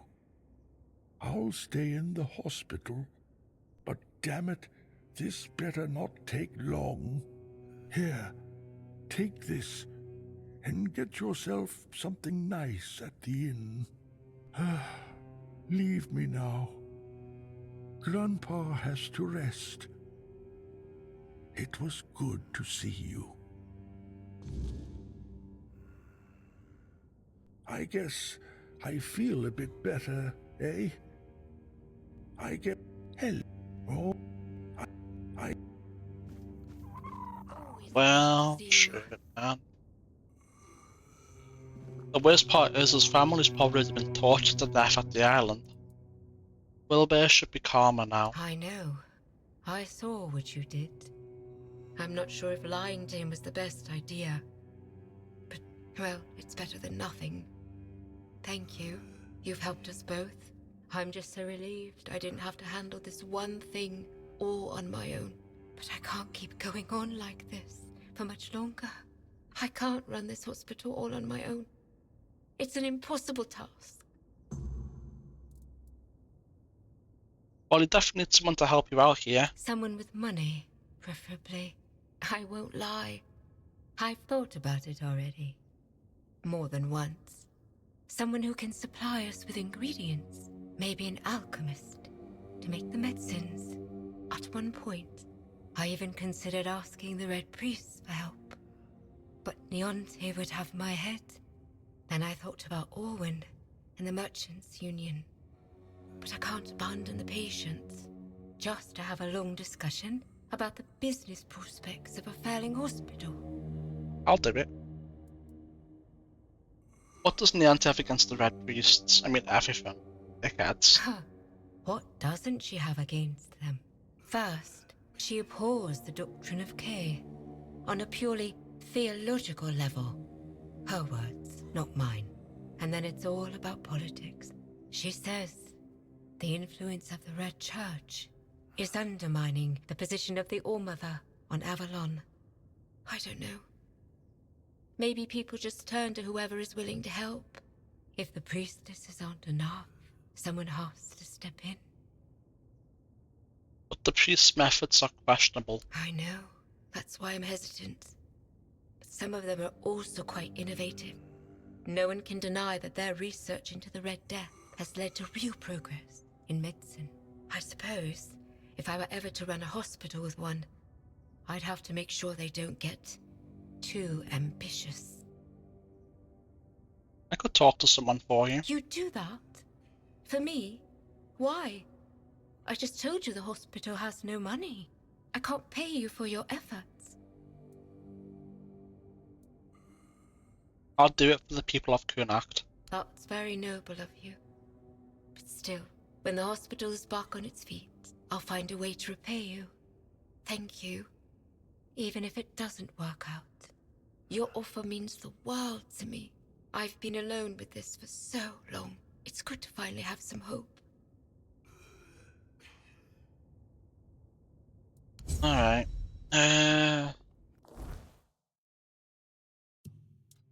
Quests. Talk to merchants, eh?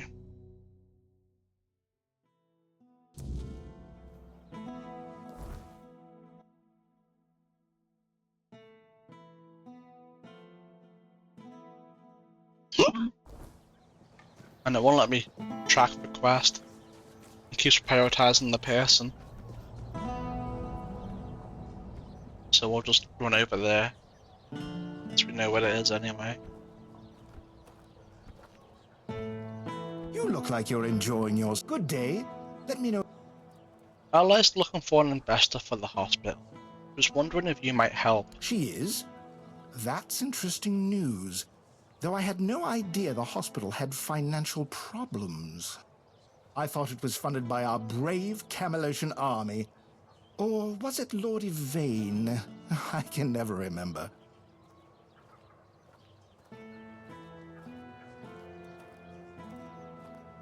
It's run by Camelot, but Lord Yvain appointed Niante as the head of the hospital. Who in turn dumped the entire responsibility onto her poor apprentice. That sounds like a complete disaster of mismanagement. Still, with a bit of restructuring, it might not be entirely hopeless. That said, a hospital doesn't exactly strike me as a lucrative venture, and I'm not in business for charity. When I invest, I expect a return. And here, I just don't see it.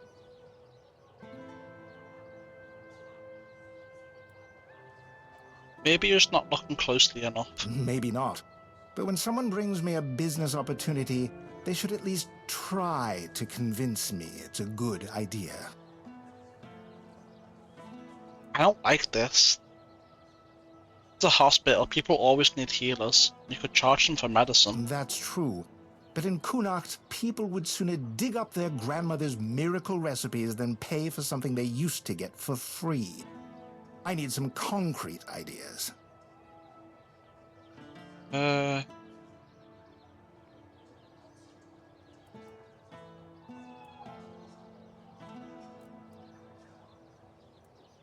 don't like this.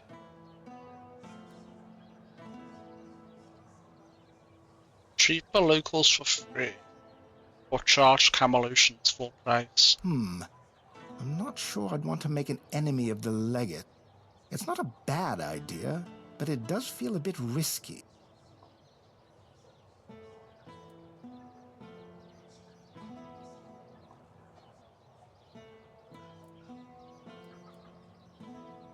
You're right, maybe we should look into other investors. That might be for the best.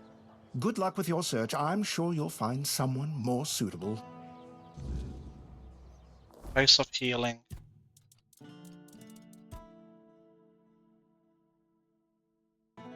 What if I can be the investor? Is that possible?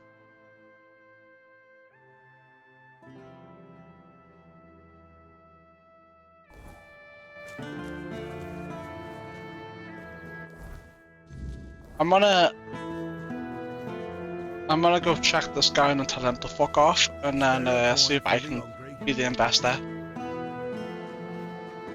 Oi, you! You're new here, aren't you? I don't think I've seen you around before.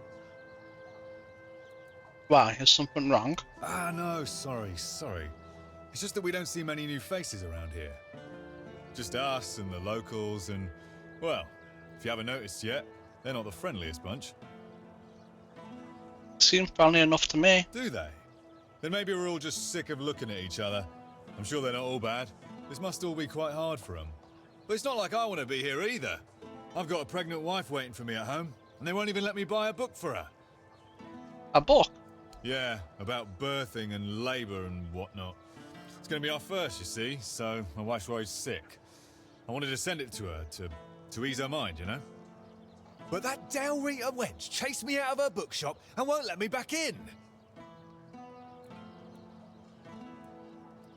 Why were you chased out? Ugh, because she hates Camelosians. Why else? I mean, I know the folks ain't exactly happy about us being here, but Vrel? She's Dalrita. They're taught to hate us from birth. That's all there is to it.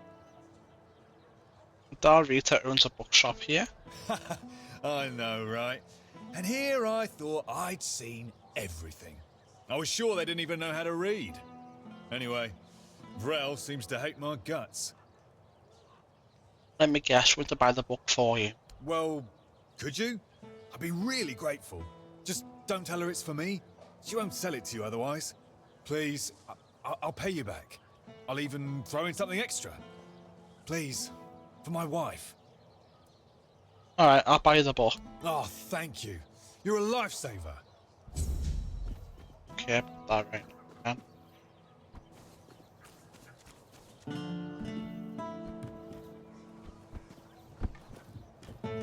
Yeah?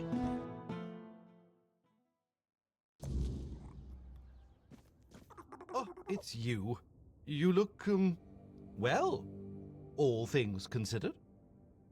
I always knew you had to have survived. There simply wasn't any other possibility.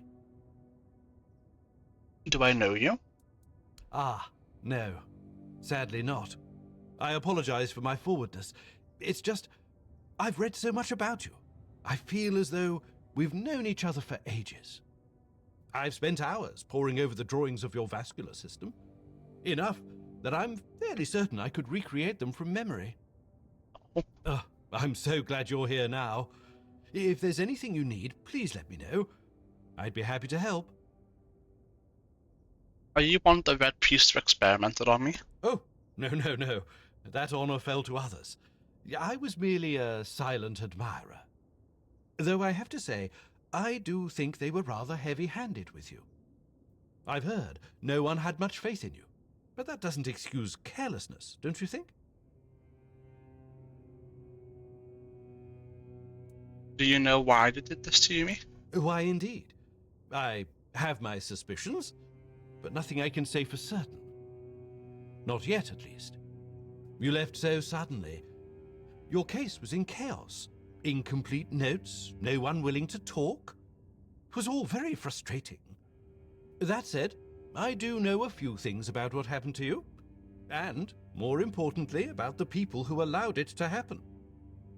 I'd need to dig through my notes, though. In the meantime, there's something I'd like you to help me with. What do you want? Straight to the point, I see. Oh, I do like you. You've got a sharp mind, and I'm really glad they didn't break it by accident. I need items touched by the weirdness. It's a personal fascination of mine. The way the weirdness reshapes even the most ordinary things is incredible. It can take something entirely mundane, like, you, for example, and turn it into something extraordinary and unrecognizable. Bring me a few of these items, and by then, I should be ready to share what I know about the experiments. Now, is there anything else? Ali's looking for someone to help her run the hospital. Ah, the lovely young lady touched by the weirdness. How fortunate. I've been meaning to speak with her for some time now. Though, I had a feeling Priestess Nianti wouldn't be too pleased if I showed up uninvited. Has that, changed? Nianti's not interested in the hospital, and LA can't do it alone. That is an intriguing proposition. However, if the Red Church were to assume jurisdiction over the local hospital, it would need to sever its ties to the All-Mother. I'm not suggesting removing young Ailey. She's far too talented to let her go to waste. I'm talking about something symbolic. A shrine to the Prophet, perhaps, with a reliquary holding the sacred fingernail of Sir Esther the Protector. Yes, that would be perfect.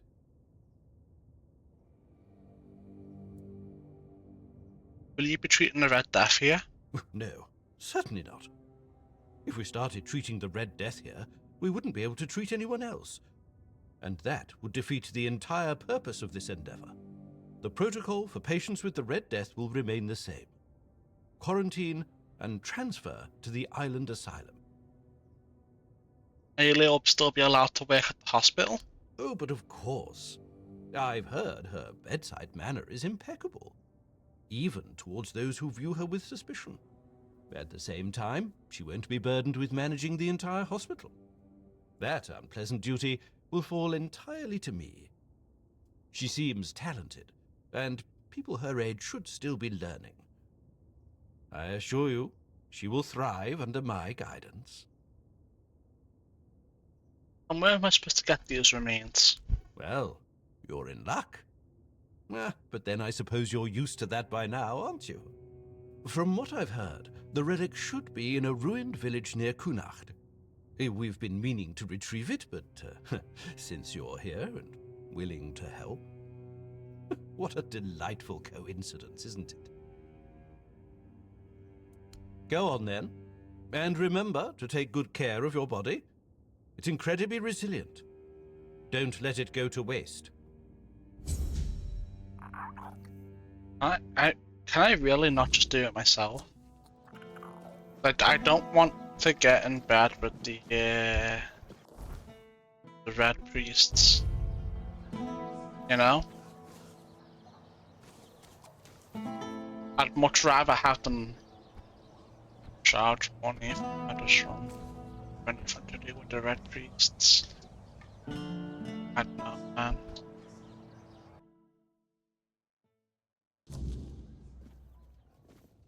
Oh, wrong place.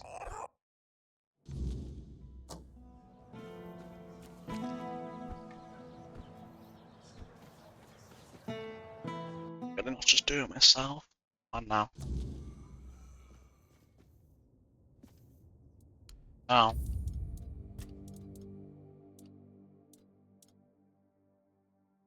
How far back? 10 minutes back? Sounds about right-ish, I guess.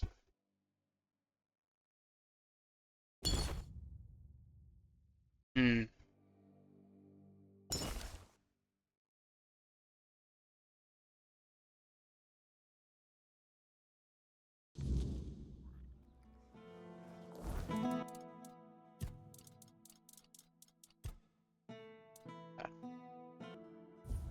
What if I can just talk to a different merchant? So I don't want to do the red priest way. I don't want to charge for medicine. If I could, I would just bankroll it myself, but the game doesn't give me that option. Having fun, are we? No, not you. Hello. Not you. No, it doesn't work. Hello. I might just ignore the quest for now.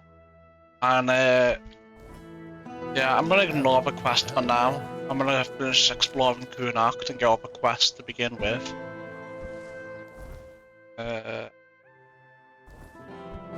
Not there right now.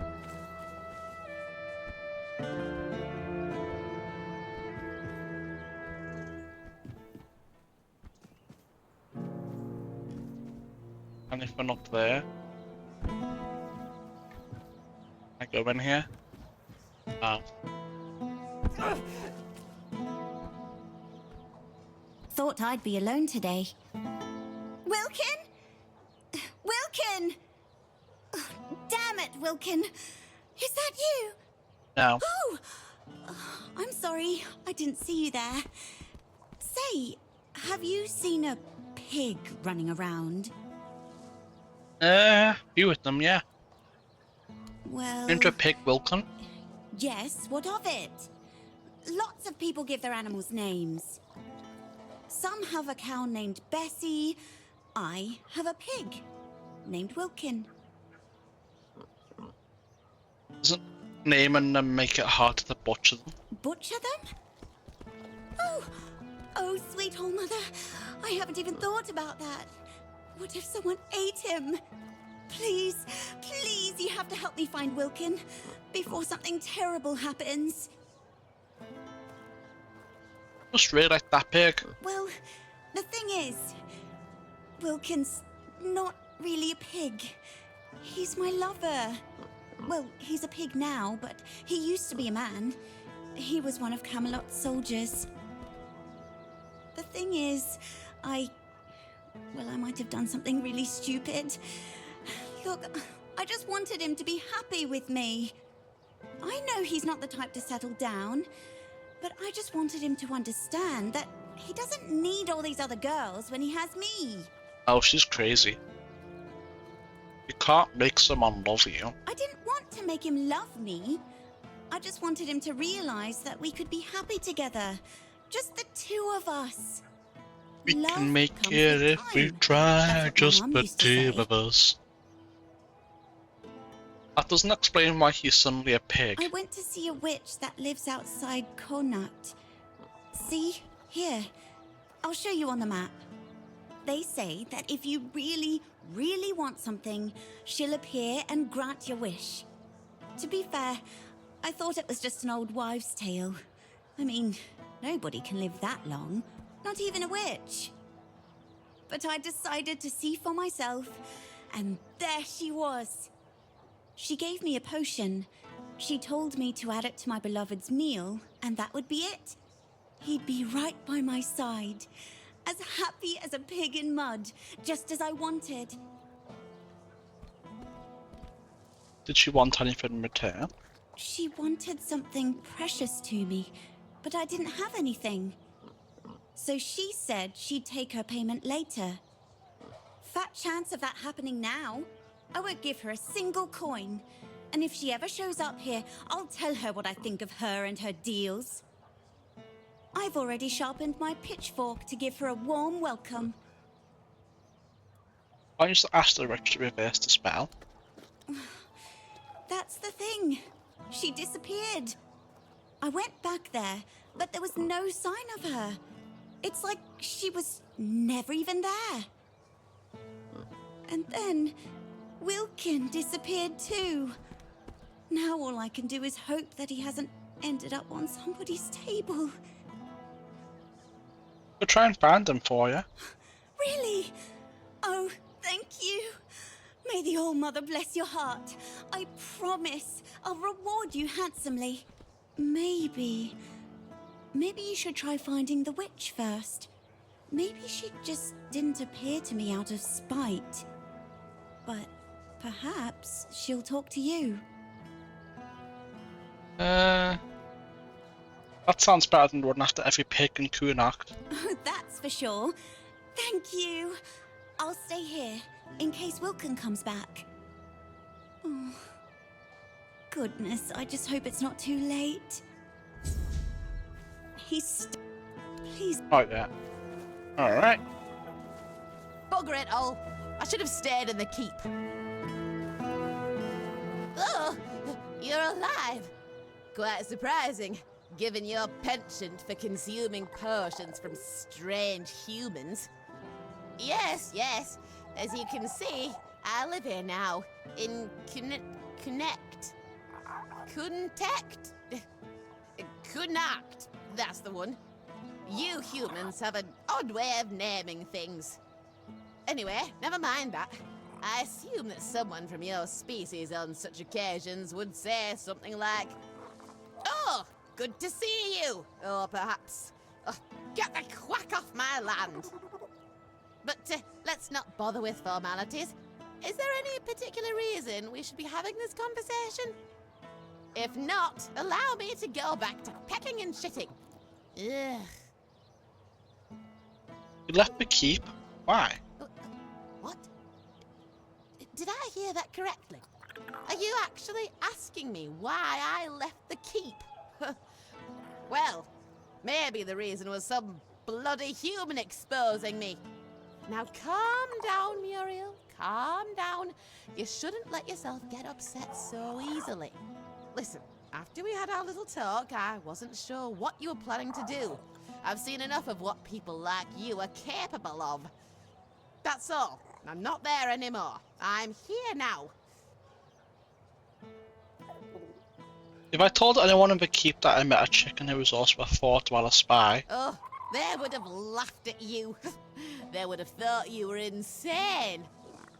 Yes, I considered it a possible outcome, but still, I didn't want to skip. What if one of those loons took you seriously? I could almost feel their growing fear. And their stomachs were growling louder and louder. Muriel, it's good to see you too. Shoo, shoo. Fine, spit it out. Save it. All day, every day, all I can hear is, "Here, little chickies," from that woman. Ugh, it makes my blood boil. I can't take it anymore. False niceties, all of them. A few days ago, I saw them cut Mike's head off. The poor son was alive for a bit after that. He ran around, kicked his feet. The humans came to gawk at him for a while and then left.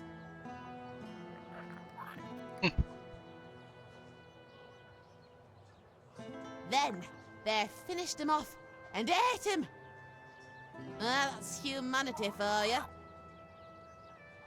I see. Can you tell me anything interesting about the situation here? You humans are painfully predictable. I found out nothing new about your lot. I've learned that the local lord has a problem with making decisions. Decisions that must be made, and quickly. The men here in this village is going out. And the weirdness is nearing. If everything continues as before, I think you can guess how it all might end. What do you know about the man hairs? You must be joking. I am the spy here, so I should be the one extracting information from you. Besides, I'm sure if you look around hard enough, you'll find your answers. Your species has achieved exceptional skill in sticking your noses in everyone else's business. I gather you don't like it here all that much. I don't like it anywhere. Nothing but sad faces and disgusting scenes. This place, though, grime, crime, and slime. Loads of beggars pecking at scraps thrown at them by other humans. Just like me. Alright, well, alright. Oh! Just... That's already outside the village. Well, I mean, I guess it is a village, so yeah. Apt description.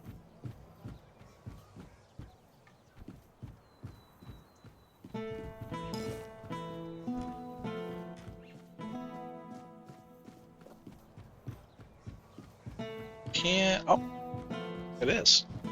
Alright, I'm gonna go in.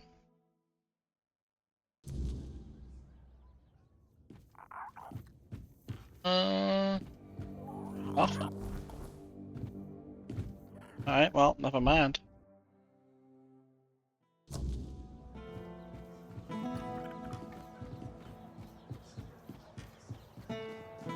Prison. Shit. Go back a little bit first. That's up by the tab of the inn. Warehouse. Alright, I'm gonna go inside the warehouse.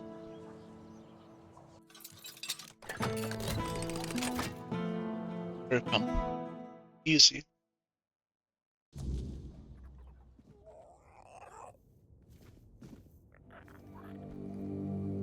Must be some good loot. Yeah, I'm into warehouse, right? There's gotta be something good. Some good stuff at least. Could just be a bunch of food though.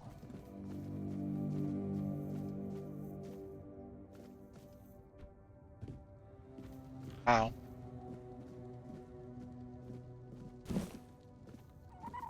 I'll take them.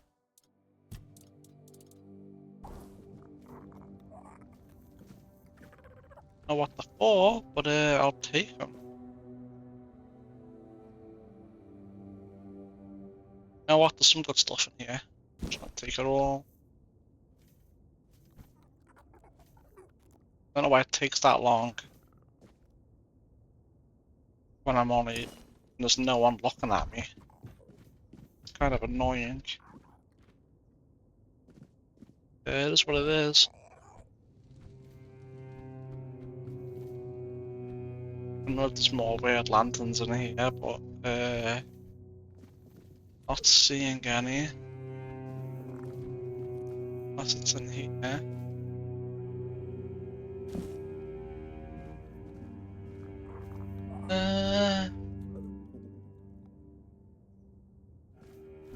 Decent stuff. I'd take them if it didn't take for so long to just grab it. Right. Good.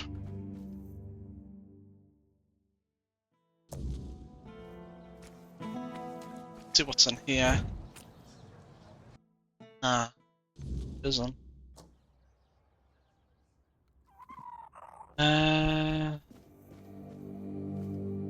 I swear, just a moment longer and I'll go knock some sense into that madman myself. Why, who is he? Why was he locked up? Some lunatic. He's been going on about a giant crow flying over Cuanacht, claiming he's going to slay it. Sure. He was standing in the middle of the square, chucking stones at the sky and shouting that he'd chop its head off. When we tried to calm him down, he started flailing and screaming, "The beast! The beast!" So we locked him up. He could have hurt someone. And now he keeps yelling to let him out. I can't take it anymore, I swear. I also saw that beast. He's not lying. No, he didn't. I'll talk to him. Oh, be my guest. I wish you luck. Unless it means the beast from the first area. Hmm? Who are you? Really? You walk into the prison and ask the one man in Camelot soldier gear who he is? Oh, that's a good one. Well, stranger, I'm Flan, and I am a prison guard. Fortunately, I'm not terribly overworked, now that most people have either left for Camelot or died of Red Plague. Oh, was that insensitive? My apologies. It's good that you're not. It's good you're not overworked, though, isn't it? Well, it depends. Take this for example. We have a beggar here, all mother bless his soul, who figured out that committing only minor offenses would land him here rather than at the gallows. This way, instead of begging on the streets, he gets a roof over his head and a warm meal paid for by Camelot. How clever must you be to come up with that? Pretty clever, I'd say. I probably would have done the same if I were him. Oh, good for him. No. There you go. Guessing that's the back door. Makes sense.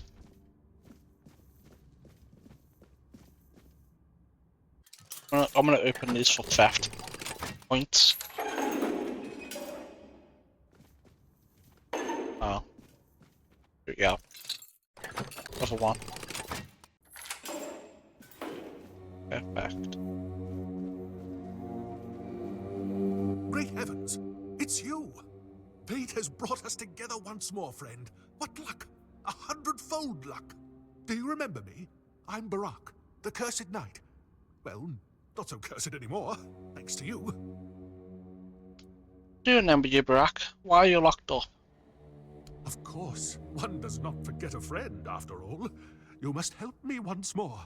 These fools have locked me in a cell. They refuse to believe the beast is a danger to them. I just wanted to slay it, for I fear nothing anymore. A beast? What beast are you talking about? A giant crow. Harbinger of doom. A keeper of misfortune. I wouldn't be surprised if the very existence of that monster is why the people of Cuanacht are faring so poorly. Just as I was cursed once, they might be cursed as well.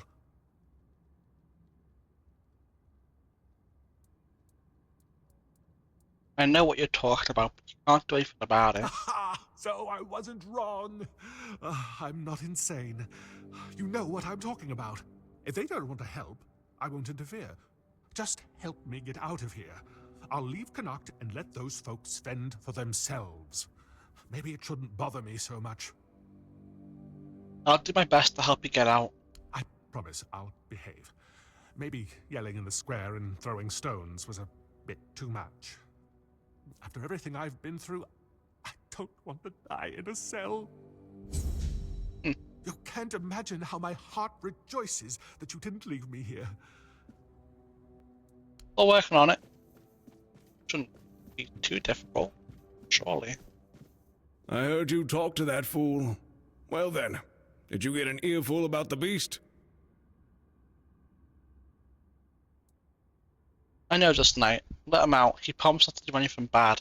No. That's not how things work around here. You do something wrong, you pay a fine. And if you don't have the coin, you serve your time. That knight is a pauper. Not a single gold coin to his name. He has to serve his time. I pay his fine? Well, yes. But I don't see why you'd want to do that. Besides, it's not exactly a small amount. This fellow's fine comes to a neat 5,000 gold. Impossible. 5,000 gold? He was only throwing stones. Yes. And beyond that, he endangered himself and others. He made loud threats directed at something undefined. He disturbed public order. Do I really need to go on? Pay or don't? This isn't a market. There's no bargaining here. Can't we work around this somehow? No. Well, maybe. What do you want? I could use a stiff drink. Moonshine, whiskey, gin. My throat's dry as a bone, and I'd kill for a proper meal. Those Camelot folks dress me up in their fancy uniform, but they won't even give me a soldier's ration, damn it. Get me a hearty feast and a good drink, and I'll consider the fine paid. Bet. You'd really let him go for some booze and a meal? Well, not just any meal. I want you to prepare Camelot's delicacy for me. Do you know the last time I had a proper dinner? Exactly. You know what to do. Unless you'd rather pay the fine. Be my guest. I'll come back. I'm not delicacy and some ale. I'm not paying 5,000 gold for that shit, man. That's crazy. Absolutely ridiculous.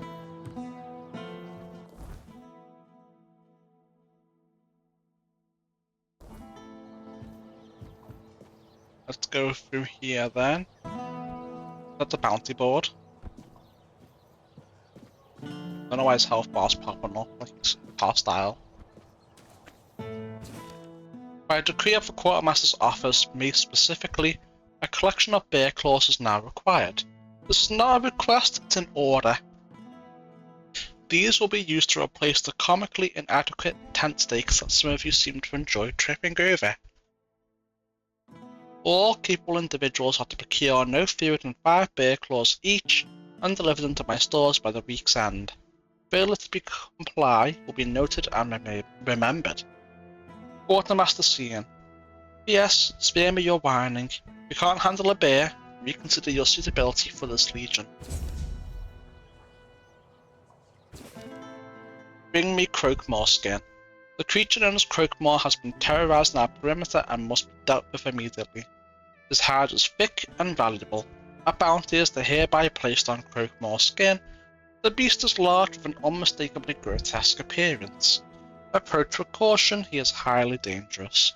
Proof of kill must include his intact skin. Reward, substantial payment in coin and supplies. Consider it worth your while. Failure is not an option. Do not waste my time with excuses. Cian. Effective immediately, I require 10 wolf pelts to repair the sorry excuses for blankets we've been using. Since hunting might be the only task some of you are good at, it should be a suitable use of your boundless enthusiasm for mindless tasks. Quartermaster Cian. Yes, this is absolutely necessary. No, I'm not available for complaints. Attention all capable hands. Maragasts have been sighted skulking near our borders. Their shells are crucial for reinforcing our armor. You don't want to die out there, you'll bring them to me. These twisted abominations are not to be underestimated. Bring back their intact shells as proof of your kill. You'll be compensated handsomely with coin and vital supplies. Do not return empty-handed. We have no room for failures. It was a little bit crazy with it, you know? Thought I'd be alone today. Well, you know, look. I'm here. Hell yeah.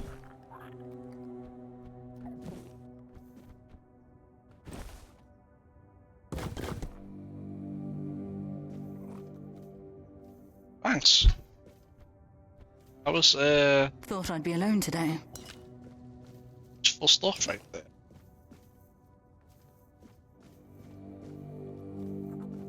Just having a look around what else we got. Talk to you then. What else do you have? Hell yeah. Just passing through? Yeah, don't worry about it. Just taking these materials you have. Pretty good materials. Alright, I'll come speak to you now. You need something? Thanks for the interest, but I'm not taking commissions anymore. Commissions? For what? Frescoes, sculptures, sometimes paintings. Gilding the ruins. A lie to distract from the suffering. Go on in, if you've got time to spare, and nothing better to do. Who even are you? If you don't mind me asking. My name's Delia. I spent years working in art. Mostly decorating walls and ceilings, though I carved a few statues for Lord Yvain as well. It's only recently I realized what a waste of time it all was. Recently? I used to spend entire days in the studio, carving, painting, cutting off from the world. This whole business with Camelot opened my eyes. The men here was just there. I never thought it could go out forever. Get the feeling you've lost all faith in art. People have lived on Avalon for 600 years. How long have we got left before the weirdness swallows us whole? 5, maybe? How does art stop that? Has it ever protected anyone? Fed anyone? Driven the weird back? Or whatever crawled out of it? I want to do something. Help somehow. But what am I meant to say? Oh, your house is on fire. Don't panic. Come see me, I'll paint you a nice landscape. Don't you think art can inspire people? Give them hope and strength to carry on? I was an artist for, what, 15, 16 years? Believe me, most people just want a nice mosaic on the wall so their neighbors get jealous. At best, art lets you forget the world for a moment. But it's just that. A moment. Doesn't change anything.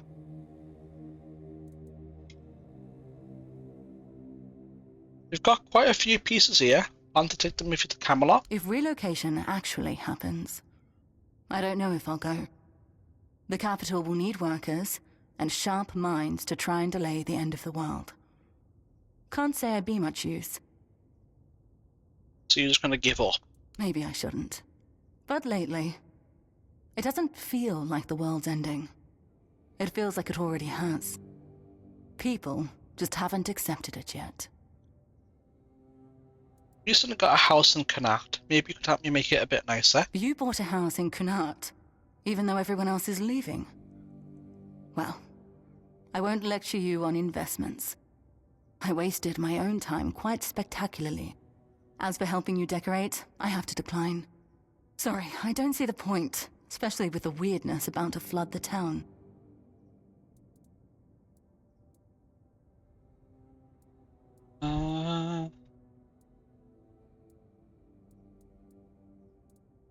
Create something beautiful, a gesture of defiance against the inevitable. You mean go out with my head held high, face the end, and laugh in its face? There's something seductively romantic in that vision. Like shouting into the oncoming void. I'm still here. I still think and feel.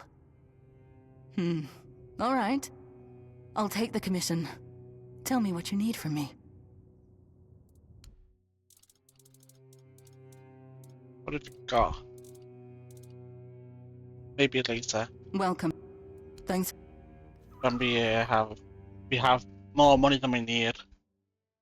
I mean, we haven't even bought a house yet, so like, maybe have a shitty one in the starting area. But not exactly what I had in mind.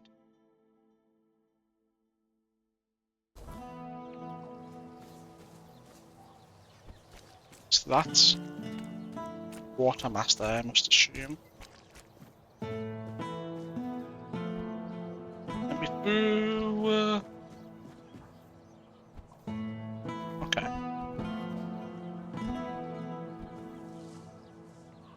Requires key to Camelot's warehouse. Let's see. Alright. I'm not bothered about what's beyond the confines of the city right now. I'm trying to get everything set up to a basic level, so the next time we play we can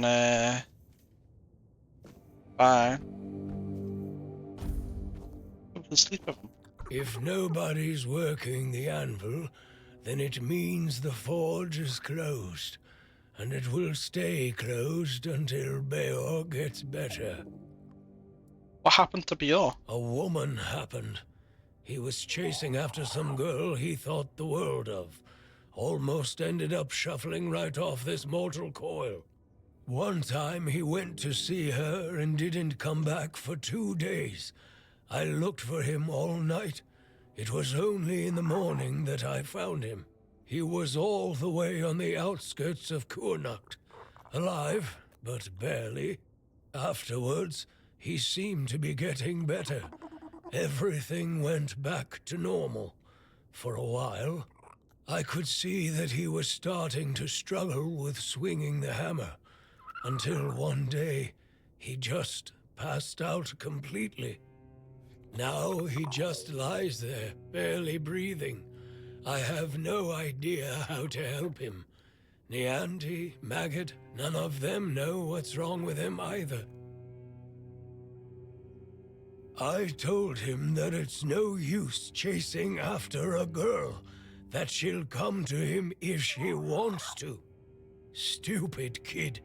I feel bad for him. And the girl? What happened to her? What do I care? Whatever happened there could have been her fault, so excuse me for not running to rescue her. I only know that she wasn't from here. Beor's wound wasn't caused by a mere boar, oh no. Hell knows what happened there.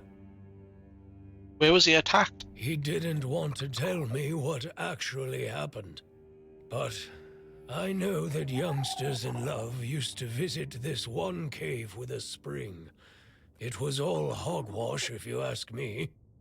Maybe they went there and were attacked by weird beasts or something. I don't know. To be fair, I don't give a damn now, and I didn't then either. I only cared that Beor was alive. Okay. Another quest. Perfect. That's what I'm here for. Pick up all the quests. So when I play next time, we can just go straight into doing it, you know? Weight reduction.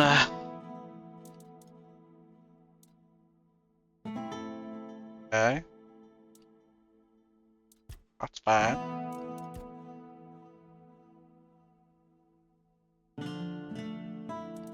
It's also fine.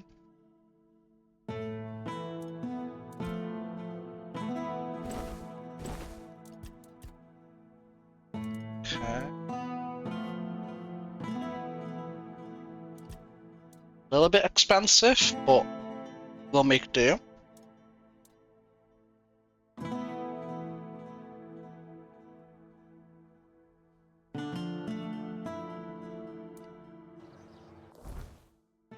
Perfect.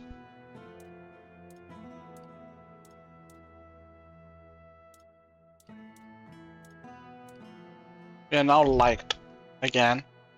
Spent a bit of money, but for me, it was worth it. Even though this isn't my most preferred set, there's one set I'm aware of that I want more than the set I'm wearing right now. But this will tide us over until we get it, and then we'll start investing all our resources and money into that one set. Alright. If you're here to chat, you've wasted a trip. Speak up or ship out. I've got things to sort. Well, are you standing there for a reason, or is the scenery here all that captivating? What the bounties you posted. Here you go. Aye, these are bear claws indeed. You've got a knack for this. Or just plain luck. Either way, these will do nicely. Good, now maybe I can actually secure those tents properly. Here you go. So the job's done? And here I was, ready to send out a search party. You are full of surprises, which is more than I can say for most of the folks around here. Here you go. Finally, Croakmore's skin. I'll make sure this goes to good use. Didn't think you had it in you, but you proved me wrong. Keep it up. I don't know if we have this. Probably not. We haven't fought them that much. Get them here. Do you have any jobs for me? Jobs? Check the notice board outside. There's always something that needs doing, and I don't have time to spell it all out. Can you read? Can you lift more than a feather? Then there's work for you. Don't seem too pleasant. Pleasant is for feasts and fair days, neither of which you'll find here. I'm here to keep us supplied and alive, not to make friends. If you need coddling, you've come to the wrong place. Anything else I could do for you, apart from the task on the board? I don't know where all that eagerness comes from, but I'm starting to think if I had 10 of you, my job would be a whole lot easier. And as it happens, I might have something for you, though it's a little different from what you've been doing so far. Sounds good already. It seems that over the past few weeks, some of our supplies have been going missing. Oh. Just small amounts, and I'm not gonna lie, I didn't even notice at first.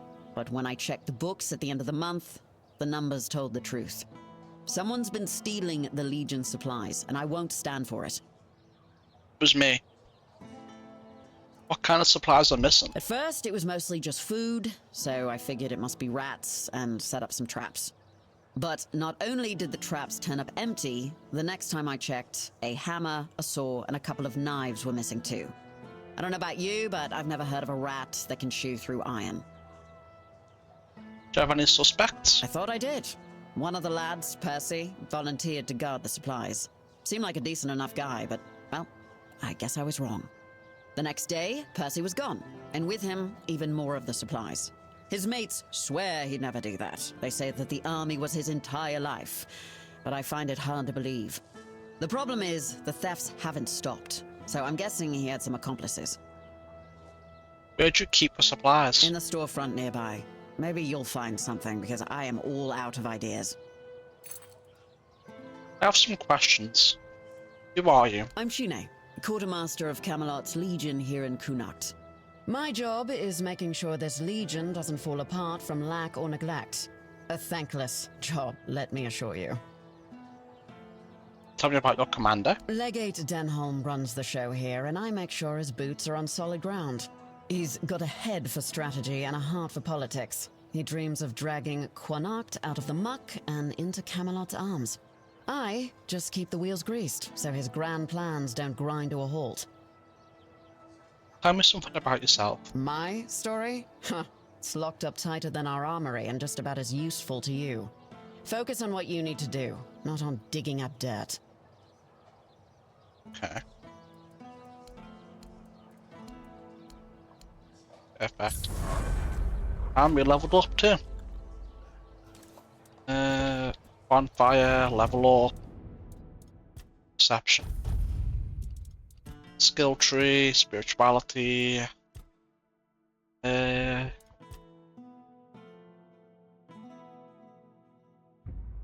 Should be helpful to us.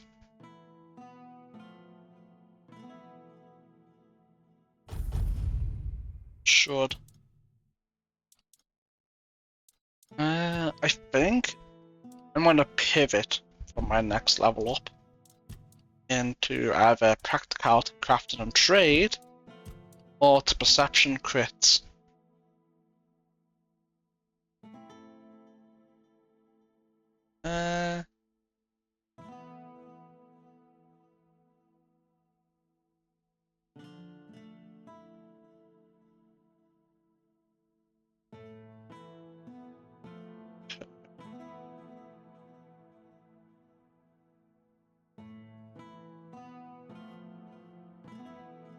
A lot of these are good.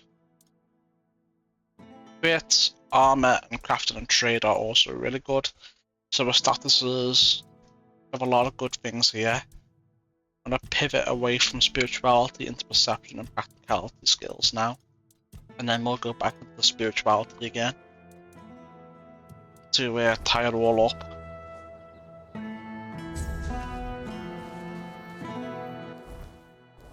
That barely put us into 33. So we still have a long way to go. For Perception 6. 3 level ups. Not even close to being 35, which is kind of what I want. Open up, Fergus. You know you're in there. Get lost! You've taken everything from me. I won't give you anything else. Stop whining and open up. We've got to talk. I've had enough of this lunatic. Keep an eye on him in case he gets out. I need a rest.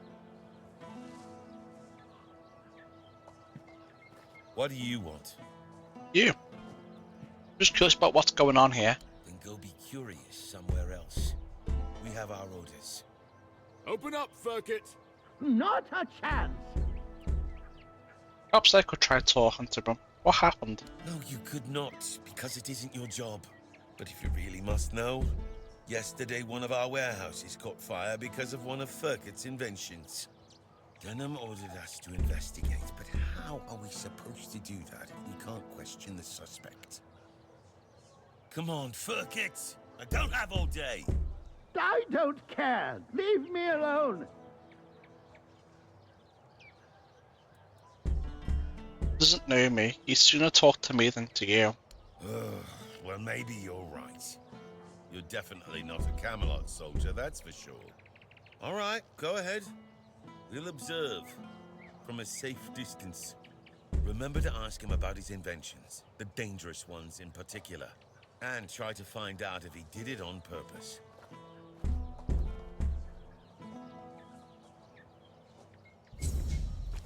Alright, another quest. There. So we can ignore the house for now. It's marked on the map as a quest to go in there. Red Priest's quarters. What about over here? Ah. What's in here?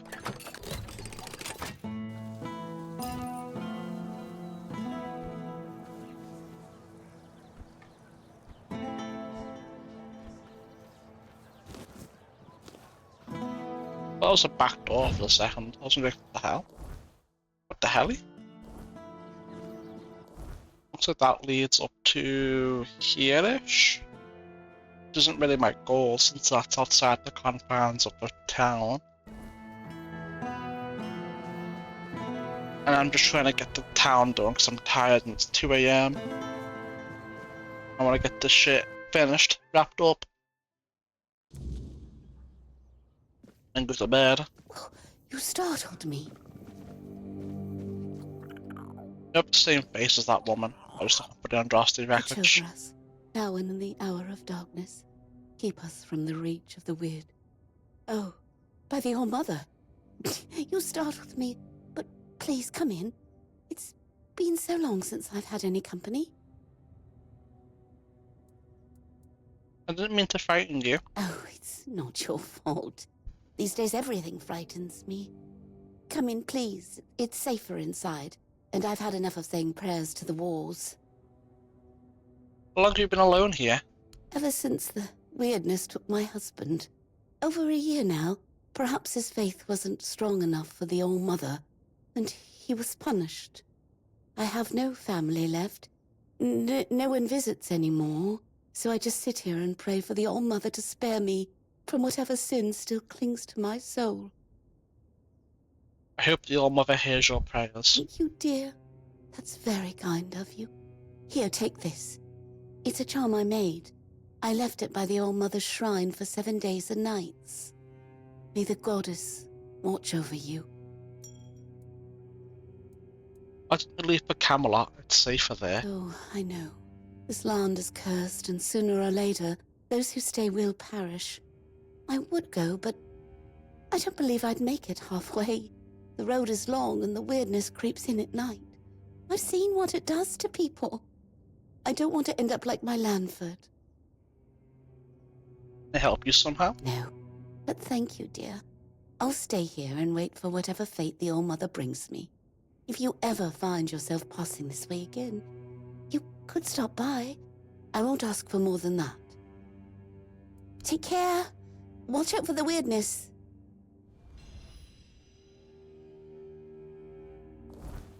What's that?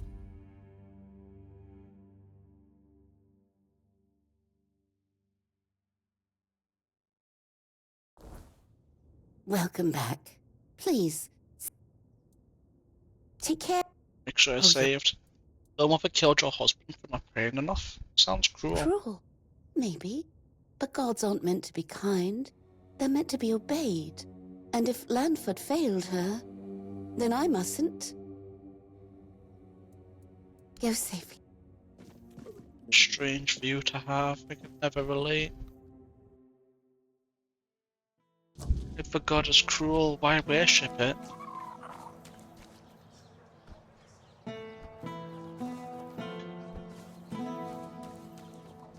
What's up here?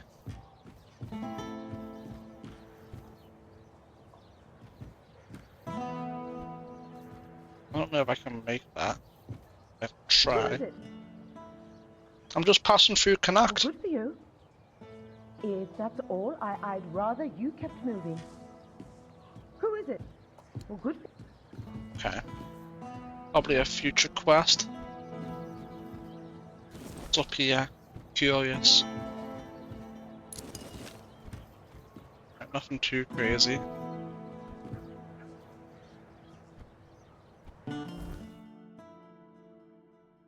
That's up there.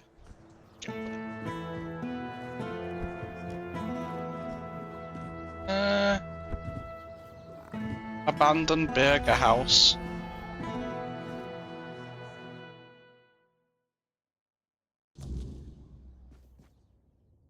What the fuck? I confirm receipt and payment of the order. This receipt has been issued in 2 identical copies. Delivered goods. A collection of books about Lillian's adventures themed erotica. Signed by Vrel, owner of the bookstore in Cuanacht.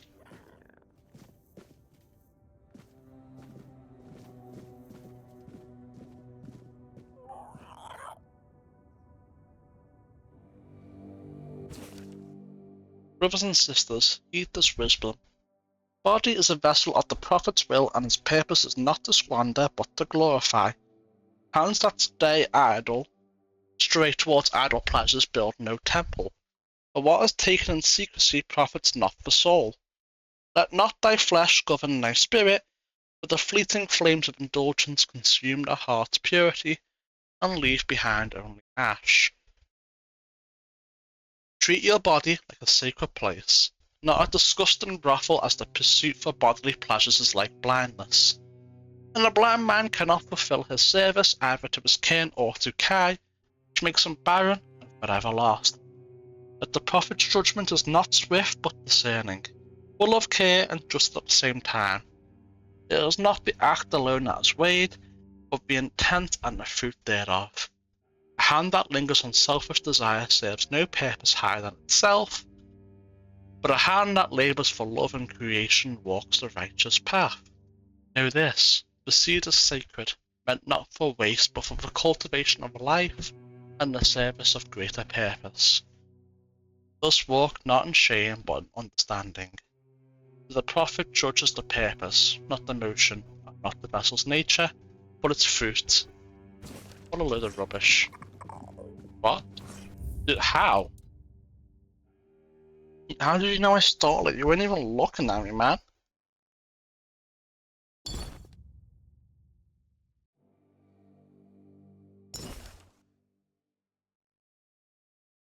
Game's lying. Dude wasn't even looking at me and he saw me take it. Oh, so now I'm not detected? Okay. See how it is.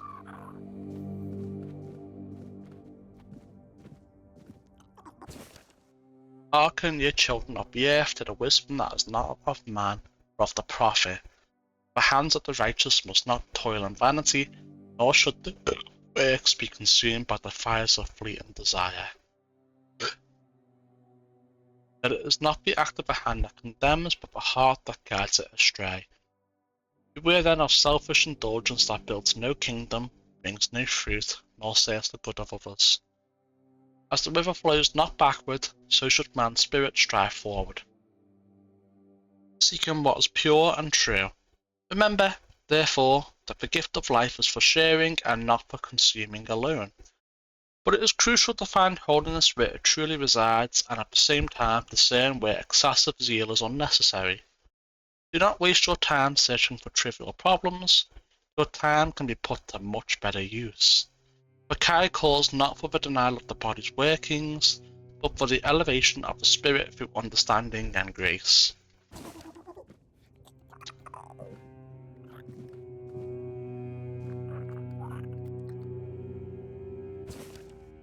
Brothers and sisters, heed this wisdom.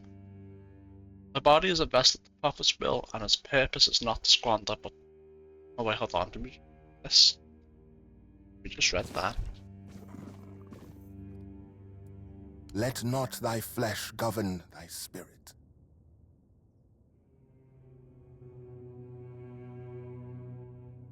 My prayer and penance create space within my body for thy grace, O Kay. My prayer... Okay, well, have fun. Guy's a little bit crazy by the looks of things. Abandoned burger house.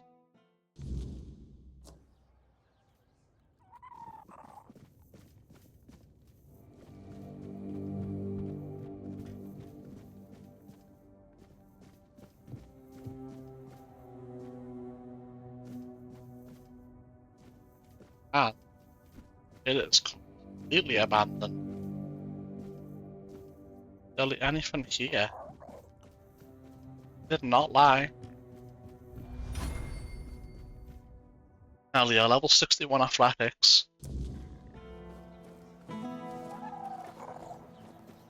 And burger, okay, and then we just came in there. Came from there, I should say. Alright, Red Priest quarters. What brings you this way? The fables. Well, look who it is. The one who reignited the men here. I must say I'm impressed. Tell me, how did you manage to do that? There's a piece of the soul of King Arthur inside of me. You've got a vivid imagination, I'll give you that. But, soul of a king or not, you clearly have a knack for getting things done. Tell me, would you like to help further? The people of Cuanacht are in need, and someone like you could make all the difference. What needs to be done? The fields of Cuanacht are dying, their lifeblood drained by the creeping weirdness. If the crops fail, the people starve, and starving people are restless people. That cannot happen. Properly placed, they can shield the farmlands long enough for a harvest to be salvaged. It's not the perfect solution, but it's a start. And if the people see that the priests care for their well-being, they'll be more inclined to trust us. I need someone capable to handle this. Someone like you. You would even have such knowledge. A druid would be ideal, of course. They hold the deepest ties to the old ways, and to the secrets of the weirdness. Here they have Maggot, but I wouldn't count on him if I were you. But there may be others who might help. Furket, the local inventor, has a knack for turning scraps of knowledge into working tools. If not him, perhaps someone who deals in druidic artifacts. Collectors sometimes know more than they let on. Weird lanterns? You've seen them around, no doubt. They're simple enough in appearance, but the knowledge to craft them isn't as common as you'd think. Unfortunately, I don't have the recipe myself. If I did, this wouldn't be an issue. You'll need to find someone who knows the craft, someone familiar with the weirdness or the old ways. But be cautious. Those who keep such knowledge don't part with it easily. Secrets, after all, are a kind of power. But I'm sure you'll manage. You've done the impossible before. It's the catch. Legate Denholm won't be pleased. He prefers the weirdness close. It makes travel to Camelot faster. But this isn't about his ambitions. It's about the people of Cuanacht and what they need to survive. Help me do this, and you'll have not only my gratitude, but the gratitude of every farmer whose fields we save. So, my Menhir Whisperer, what say you? Will you lend a hand and help the people of Cuanacht? Yeah, I'm in. It will help you. People need to survive here. Good. I knew you'd see the importance of this. Together, we'll keep the fields alive and the people fed. For now, at least. If I have the lanterns, what next? Once you have the lanterns, they need to be placed around the farmlands. Start with the fields of Reese and Ida. They work as a couple and have some of the largest crops in Cuanacht. Then head to the lands of Rob and Gil. They're brothers, and while they're stubborn, their fields are crucial to the town's food supply. Without their harvest, we'd be in serious trouble. Position the lanterns carefully. Their glow will push back the weirdness, at least for a time. It won't be a permanent solution, but it's what we need to survive the season. What brings you this way?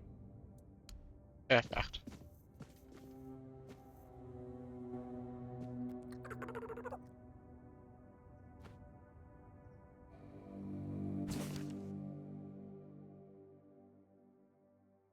Okay. Already read that. I've got...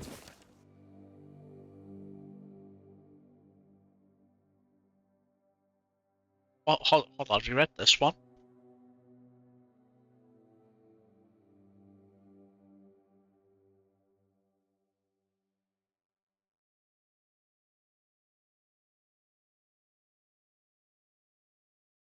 No, we haven't. Let no soul be led astray by words misunderstood, for the prophet's wisdom is clear to those who seek it. For labour of hands, whether in toil or in rest, is not in itself a matter of sin. For sin dwells not in emotion, but in the intent. It is the heart that corrupts, not the body's natural course. Was it not written in other great texts, to every season a purpose, to every act its time? So too must this be understood. The gift of life and the body's design are not given in shame, but in wonder. All that is done in secret shall be known as we all acknowledge that we are people, and as people, we sin. Idle hands are those which cease to build love, care, and connection, but not all solitude is idleness, nor is every private act vanity. Condemn not where no harm is done, and let thy heart seek wisdom before casting stones. As long as I don't actually take it, it should be fine.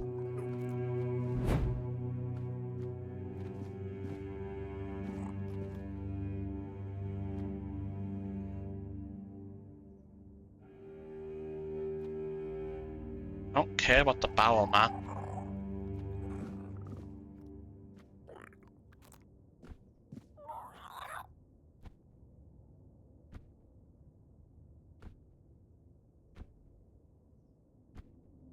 Walk away before it's too late. Buddy.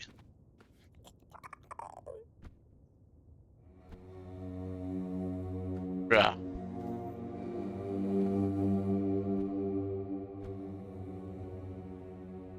You think I don't see you? You're a bitch. Oh well.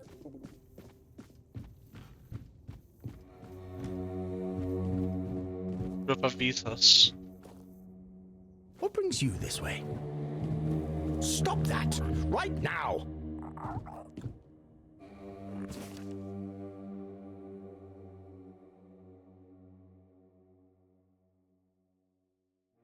The fuck? I think I've already read that? Oh, no.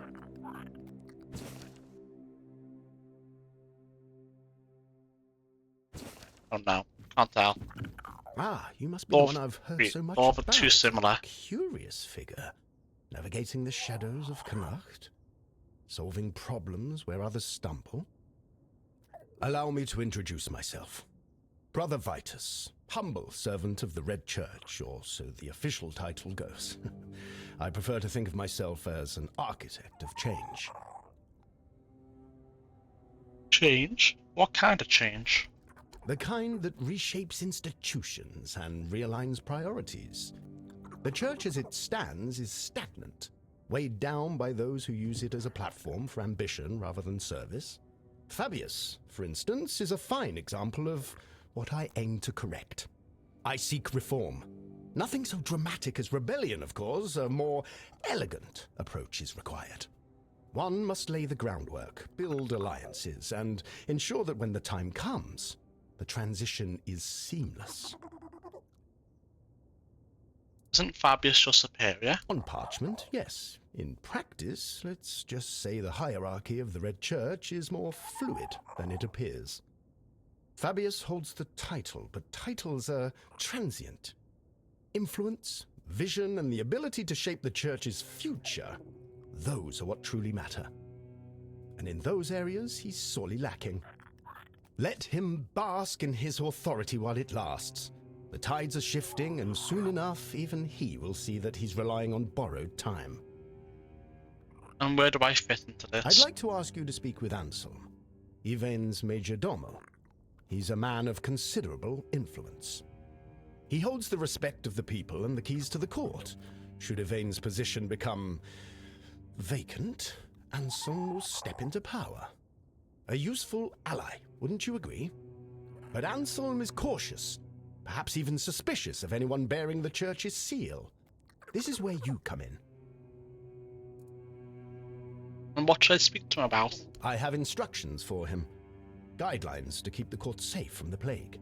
Simple, practical advice, but to gain his trust, you'll need to offer more than words. A caravan from the island asylum is on its way to Cuanacht, carrying valuable supplies, plague potions, masks, gloves, and other tools for survival. Deliver these to Anselm, along with my message, and he'll see the value of our collaboration. Why not deliver them yourself? Fabius, in his infinite wisdom, has forbidden the Red Priests from participating in the matters of the court. That's just how he is. Very eager to maintain his spotless image. Fortunately, I have no shortage of resourceful individuals willing to assist. Alright, I'll help you. Excellent.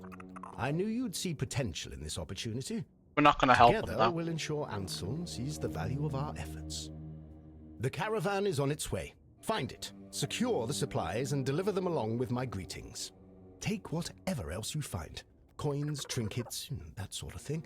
But the sealed crates, they must go to Anselm untouched. Consider it a sign of good faith. Do this, and you'll have my gratitude. And perhaps more. I don't mind helping them, but not to the point where we get rid of Yvain. That's it, right? I'm not going to help him get rid of Yvain. That's what he's asking for. It's not going to happen. It's you. We've already heard this.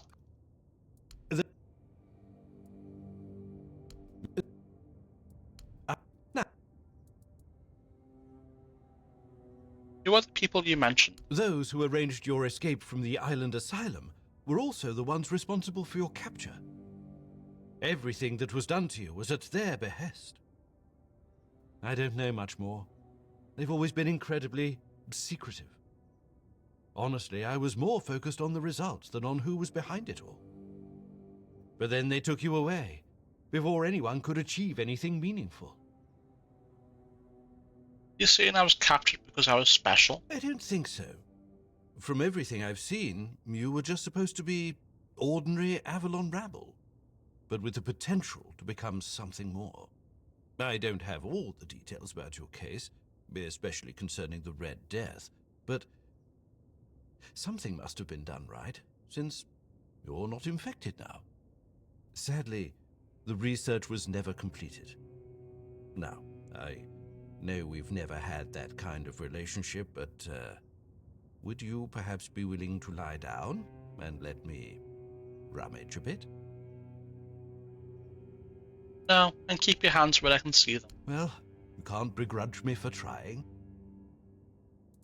know what was done to me? From what I understand, your natural affinity for the weirdness was enhanced. You see, centuries of living on this island have led to more and more people developing a certain tolerance for it. Sometimes that tolerance can evolve into agreeability. It does, however, take time, so you were given a push. As for the exact methods, well, I'll spare you the gory details. Besides, at this point, you know the results better than I do. Speaking of which, would you mind sharing the details of your current state?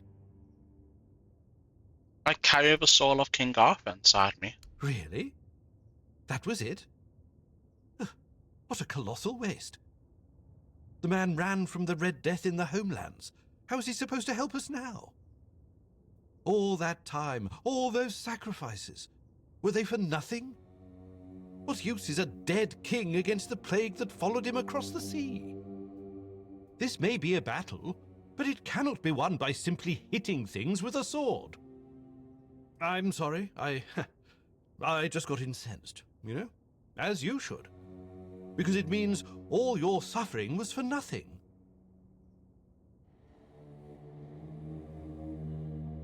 Perhaps you simply don't know everything. Oh, I know I don't. But I can recognize futility when I see it. Goodbye. Every encounter with you leaves me with so much to ponder. Another quest. Farewell. Perfect.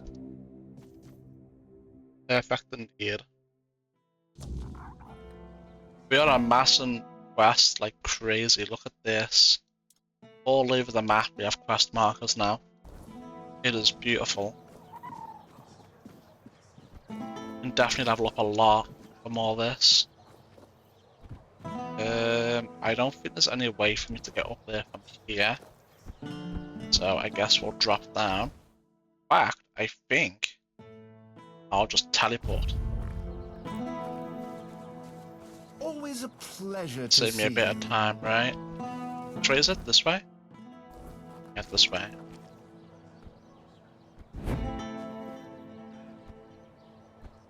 Get his quest. Have some spare food or coin?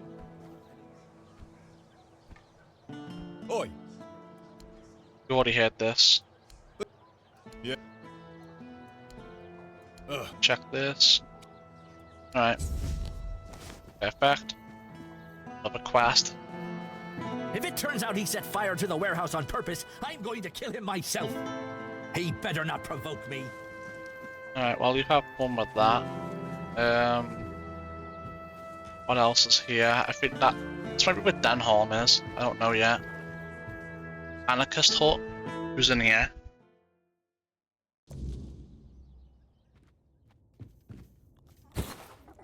Flaming concoction times 10. Alright, I'll take it.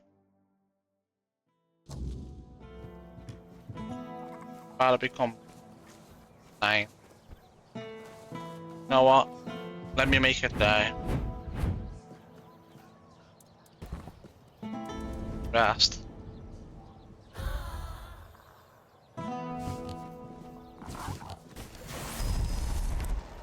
One, 2, 3. Back. Right.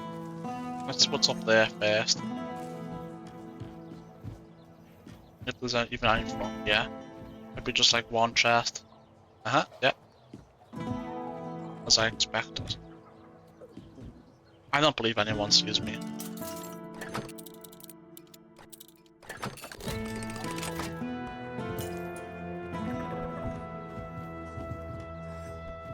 Yeah, as I expected.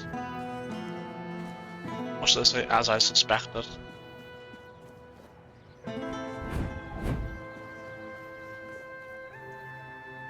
Alright, nothing over here. I thought there would be, there isn't.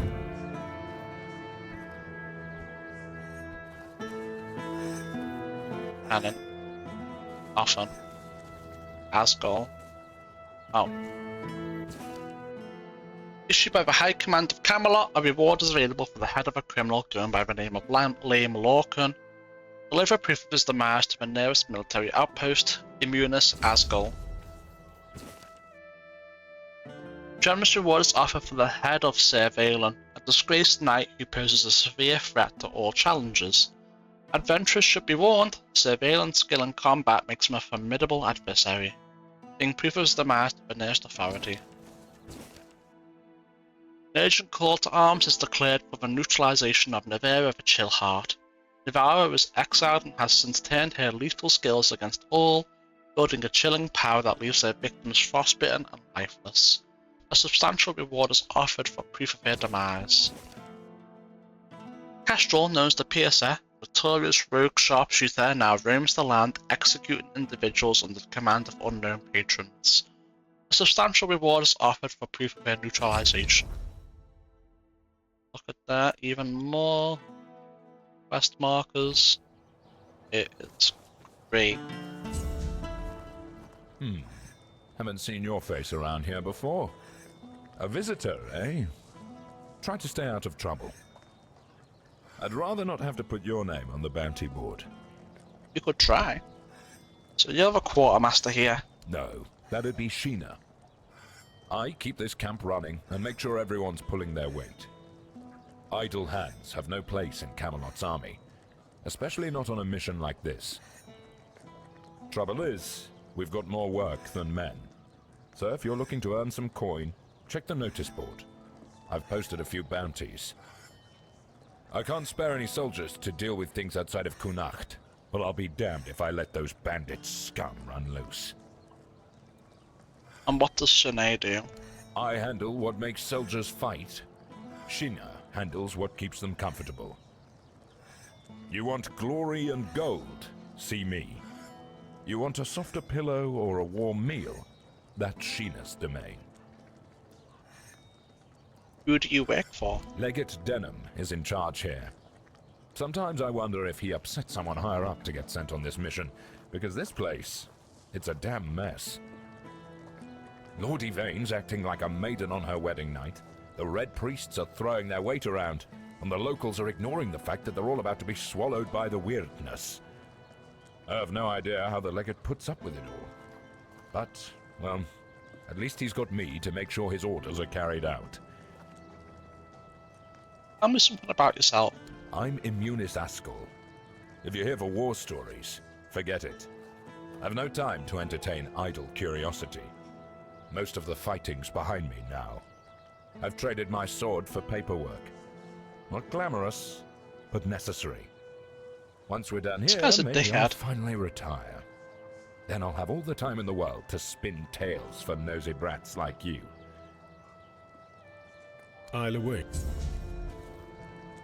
About the bounties you posted. Yes?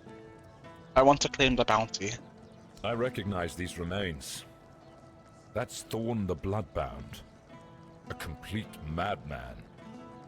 If you have his sword with you, be careful. It grants strength to the wielder, but at the cost of their blood. There are stories that Thorn got it from a demon he made a pact with. We'll probably never know. Hey, care to humor an old soldier with a friendly spar? These bones could use some warming up. Sure, why not? That's the spirit. Let's see if I've still got some fight left in me.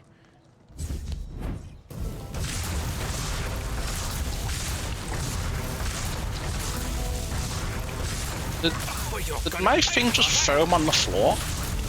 Damn it all, that was pathetic. Who was striking them on my ass? What happened to me? Still a force to be reckoned with.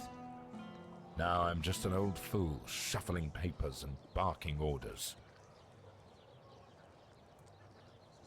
Practice makes perfect. Maybe some exercise will help. Exercise? I don't have time for that. I'll be in the grave before I see results. No, I need something faster. Something stronger. You mean magic? Exactly. You're quick. I'll give you that. There are potions, elixirs, things out there that can bring back the strength I've lost. I need one of those. Not some quack remedy, mind you. Something real. Something powerful. Do you know who might have such a potion? If I knew, I'd have fetched it myself. But there's talk of alchemists in the region who dabble in such things. And if anyone's got the gall to brave the wilds for it, it's you. I've also heard about some powerful stuff from the Dalrieta tribes. Trust me, I'm not a fan of those folks. But if it works as they say it does, I'll take it. I'll see what I can find. Good. You'll be paid, of course. Just bring it quick, all right? The idea of sitting around like this for another day is unbearable. Alright. I'll await. Another quest. Beautiful. Beautiful indeed. Okay. You're trying to sneak past me? Ah, here's our troublemaker. You've really caused a stir around here with that spectacle in front of the Menhir. I had everything in order. The cart was ready, and people were all set to move to Camelot. But now, you appear out of nowhere, and suddenly a dying pile of stones lights up like a bonfire. That's bad. That's very bad. Why is it so bad? Firstly, because now I have to write yet another report to Camelot that we're going to be late, and that they need to send us even more supplies. Secondly, you've somehow reignited the Menhir, and this has reignited people's hopes that they can stay. And that's dangerous. And before you ask why it's dangerous, take a look around town. The recent Red Death outbreak took its toll, and I'm pretty sure things are just going to get worse and worse. But you should be thankful to them. Their hopes are the only reason we haven't locked you up for sabotaging our initiative. It's not like I knew this was gonna happen. That's the assumption I decided to go with, and that's why we're talking. Perhaps there's still a chance to sort out this mess. Not for you. What do you have in mind? You can go tell Murig that your presence doesn't change anything about our deal, and that you are unwilling to help with his endeavors, whatever they may be. And if he doesn't listen, play along. Come back to me when you learn what he has planned. I'm in, but I'm gonna help Murik. Why do you want to take the men here? Isn't it obvious? For the safety of all the residents of Avalon. Only by gathering the Menhirs in one place and reigniting them will we be able to keep ourselves safe from the weirdness. Avalon's population has significantly declined over recent years. We're on the brink of extinction, damn it. That's why we need to stick together, to take care of each other. Only Camelot possesses the necessary infrastructure to establish the right conditions for its people. If they remain here, they will die, either from the weirdness itself or from the horde of monsters it spawns. And there aren't enough soldiers here for their protection. You must know that I didn't come here just to obey orders. I truly believe that this is the only way to save everyone on Avalon. Sorry, but I'm still gonna help them fix the men here if I can. Because they can... Surely they can ally with other forces in the surrounding area to stabilize the region as well. Surely there's Dalrasa tribes here like the way there was in the Horns of the South. And what if your plan doesn't work? What if the weirdness remains a threat? Then at the very least, we'll have bought some time for those wiser than us to think of an alternative solution. Perhaps we will invade Tuathan, like in the glorious old days. Or perhaps someone will find a way to free the derelict fleet, allowing us return to the homelands. I don't know. But there's one thing I'm certain of, and I'll repeat it as often as necessary. Only by standing together can we overcome the weirdness. Scattering our people across the island is the worst solution, and it's a sure path to our ruin. Why do you need that Murig? Murig, who apparently prefers to be called Maggot, is a druid, even though he may not look the part. And druids are the only ones who know the rituals necessary to ignite the Menhirs. Due to bad luck, or more accurately, the decisions of my superiors, our options for druids are limited. That's why I'm forced to work with Murig, and prophet be my witness, neither of us is happy about that. But I'm no fool. I know that what happened in front of the Menhir might make Murig consider double-crossing us. He'll try to find a way to reignite the Menhir so that it could stay in Cuanacht despite our agreement. So, if you ever find out what he's planning, if he ever asks you to fetch something for his ritual, you make sure you come to me first. No. Fabius asked me to make weird lanterns. He says they'll help protect the fields. No, I'm not gonna tell him that. I'll save him and tell him that. Weird lanterns, you say? Of course, that sounds like Fabius. Always scheming. Always so subtle in his little power plays. It's obvious what he's really doing. Going behind my back to curry favor with the locals. He doesn't care about their crops or their lives. He just wants to be the hero of Cuanacht. You think there's more to it? Mark my words, whatever he's promised you, there's more to it. Fabius doesn't lift a finger unless it serves his interests. I don't like it, but I'll tolerate it. For now. Just don't let him drag you too deep into his games. There's more at stake here than he'd have you believe.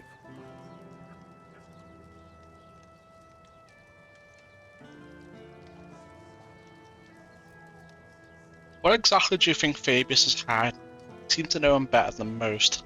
What isn't he hiding? Fabius wraps himself in the guise of charity, but every move he makes serves the Red Church first and foremost. The lanterns? A means to anchor the Menhir for their convenience, not for the farmer's sake. Don't let his piety fool you. It's just another tool. One of your men has lost his mind. We're gonna stick that in. I thought that was portraying Fabius and then we would no longer be able to do it, but that doesn't seem to be the case. If only it were just one. Sorry. You're talking about the poor man in hospital, right? He's a scout. We've been preparing to evacuate the residents, and I sent him out a while back to make sure the route to Camelot was safe and clear. Looks like he tried to take a shortcut through the waterworks. That's where they found him, babbling and talking nonsense. The weirdness must have caught him. Is there any way to help him? Pray to the All-Mother. Although, truth be told, although I've seen plenty fall victim to the weirdness, I've yet to see any divine intervention from our goddess. But you could help me. You look like someone who's seen a fair bit of Avalon and isn't afraid to travel alone.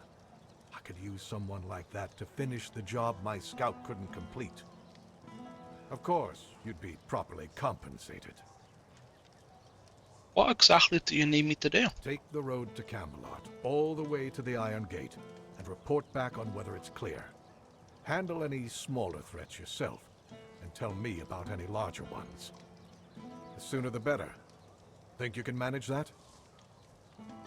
Sure, no problem. Great. Head out then. No need to write a report. Just come see me when you're back. I'll await your return. I'll await... Perfect. That's that ready. So, the only thing left to do now is go across the bridge to see what's over here. And if it's outside the confines of the city completely, we'll call it there. And I'm gonna go to bed. And when we come back here next time, we will instead Having fun. Start wrapping up quests. See you later. The hell is this? Okay, now that's outside town. Alright. Where is Maggot? Let me go ahead and track this. Okay. Well, I won't be going there for a while. Let me go to central area. This is where I'm gonna call it. Save game. Not. I'm gonna call it here, chat. We've been at this for 12 hours. It is 3 AM and I am ready for bed. So, if you're watching this on YouTube, don't forget to like and subscribe. It really helps a lot. Follow on Twitch helps even more. But regardless, thanks for watching. And I'll see you next time. Bye for now.